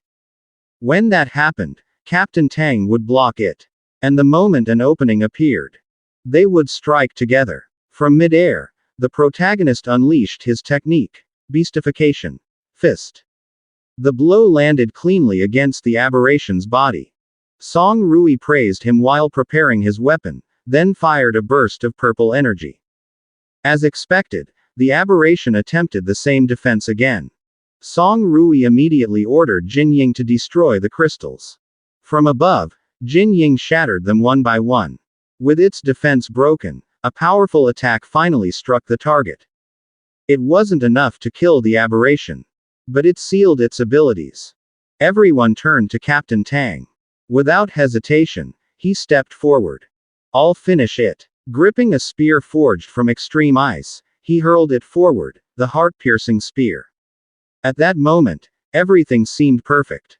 The plan had worked. Victory felt close. But then, Captain Tang smiled. And the spear did not fly toward the aberration. It was aimed directly at the protagonist. Before it struck, Captain Tang whispered an apology. And just before the impact, the protagonist felt a terrifying presence approaching from behind. The protagonist froze for a split second as he suddenly turned his head. At that exact moment, Captain Tang's attack was already upon him. The strike came far too fast and far too sudden. There was no time to dodge. The icy force slammed directly into his upper chest, and the sheer impact sent his body flying backward through the air. He crashed to the ground and dropped to one knee. His entire body trembled violently as he reached up and forcefully pulled the freezing spear out of his shoulder. The moment it came free, a biting cold surged through his veins, spreading rapidly and numbing his senses.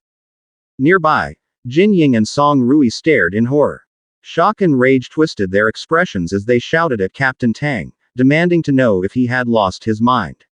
Why would he suddenly turn on his own teammate? Captain Tang didn't answer. Instead, he gave a faint, calm smile. In his hand was a crimson crystal, glowing with a strange and ominous energy. The sight of it made everything clear. The crystal was the very object controlling the behemoth-class aberration standing behind him. In a cold, detached voice, Captain Tang said he hadn't expected the protagonist to survive that blow. Still, he expressed his thanks. By weakening the aberration earlier, the protagonist had unknowingly created the perfect opportunity for him to fully seize control of the monster. Song Rui erupted in fury, shouting and demanding to know who Captain Tang truly was, and what his real goal had been from the very beginning. Beside him, realization struck Jin Ying like lightning. This man was likely the military spy her father and the authorities had been secretly investigating all along. Captain Tang gave no explanation. He simply smiled again, his expression filled with mockery. Jin Ying forced herself to speak, asking how he could explain his actions earlier. He had risked everything to block the aberration's attacks. Had all of that been nothing but an act? Captain Tang let out a soft laugh. If he hadn't gained their trust, how could he have brought them this far? From the moment he accepted the mission, every single step had been part of his calculation. The overload class aberrations that appeared earlier were nothing more than disposable pawns under his control. He had deliberately used the scent of their blood to awaken the behemoth class aberration. He had believed that would be enough to kill the protagonist, and everyone else along with him. All he needed to do was make sure Yan Hao was kept far away from the battlefield. Enraged, the protagonist shouted back, demanding to know if all of this had really been done just because of him, and what the people behind Captain Tang actually wanted. Captain Tang's eyes remained cold. "You'll understand," he said calmly, "once you arrive there." Before the tension could rise any further, a deafening roar shook the battlefield. The behemoth-class aberration let out a furious howl as its energy readings spiked violently. Jin Ying shouted in alarm. It was burning its own life force to unleash one final, overwhelming attack. Blazing flames erupted from the aberration's mouth, exploding outward and consuming everything in their path. The protagonist reacted instantly. He shouted for Jin Ying and Song Rui to focus entirely on holding back the aberration. He would handle Captain Tang himself. He warned them to stay alive. Song Rui shouted back, telling him to make sure he survived too. Without hesitation, the protagonist charged straight at Captain Tang. Captain Tang calmly prepared several small ice crystals, sneering as he asked whether the protagonist really believed he was only a B-rank fighter. He promised to show his true strength. In the protagonist's mind, the situation was painfully clear. Retreat would only mean endless pursuit, and eventual death.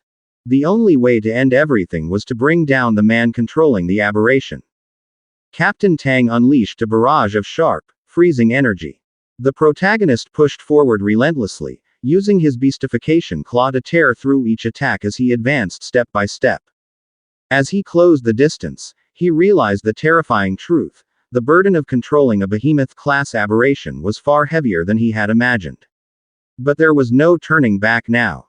Captain Tang suddenly lunged forward, striking with an ice-coated hand. The protagonist blocked it head-on with his beastification claw. At the same time, a dense crystal ice sphere began forming in Captain Tang's other hand, another deadly move. Before it could be unleashed, the protagonist acted.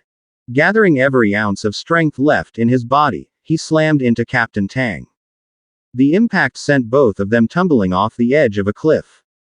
They crashed into the ground below, and a massive shockwave erupted outward, shattering the earth around them. Both fighters immediately rolled away and forced themselves back to their feet. Captain Tang glanced around and laughed arrogantly. He asked if the protagonist truly believed he could defeat him alone. Even at full strength, it would be impossible, let alone in his current condition. Was he actively seeking death? The protagonist's crimson energy was clearly fading, down to 180 from 260, steam rising from his overheated body. Captain Tang moved again, unleashing an overwhelming wave of freezing power. Frozen domain. The ground beneath the protagonist instantly froze, spreading up his legs and locking parts of his body in ice. He cursed under his breath as he fought against the numbing cold that slowed his movements. Captain Tang charged forward, wielding a massive ice sword. He brought it down in a crushing slash, but the protagonist blocked it with his beastification claw. As the ice beneath him shattered, the two exchanged rapid attacks in midair before crashing heavily back onto the ground. They separated once more. Then the protagonist moved. His presence suddenly vanished. His aura weakened, his form blurred, and within moments, he faded like a shadow, completely disappearing from Captain Tang's sight. Captain Tang scoffed, mocking him and asking if that was the best trick he had. In response, he unleashed a wide-range attack, firing countless razor-sharp ice crystals in every direction. None of them hit. Captain Tang froze. He failed to notice that the protagonist was already above him, descending silently from the air, ready to strike from behind. On the other side of the battlefield, the behemoth-class aberration roared violently as Jinying and Song Rui struggled desperately to restrain it. With nowhere left to retreat, they shouted for the protagonist to finish off Captain Tang, the one pulling the strings. As the dust around Captain Tang slowly settled, he spoke again, a twisted smile on his face. He admitted that the protagonist was strong, but still believed he would be the one standing at the end. The protagonist didn't answer. He gathered every remaining trace of his crimson energy, compressing it into a small but terrifyingly dense red energy sphere in his palm. With a roar, he hurled it straight at Captain Tang. Captain Tang instantly raised an ice shield with both hands to block the attack. The moment they collided, the ground shook violently, forcing him back several steps. With effort, he pushed the energy sphere upward until it struck the cliff behind him. He laughed arrogantly, claiming the attack was nothing more than a joke. Such a small blast could never break his defense. Then, the cliff began to crumble. A massive chunk of rock broke free and plummeted straight toward Captain Tang. For the first time, hesitation flickered across his face. Before he could move, the boulder crashed down with overwhelming force, shaking the earth and sending a thunderous echo across the battlefield. The chapter ends here. Watch out for our upcoming uploads. Don't forget to like, share, subscribe, and click the notification bell so you'll always be updated on our future videos.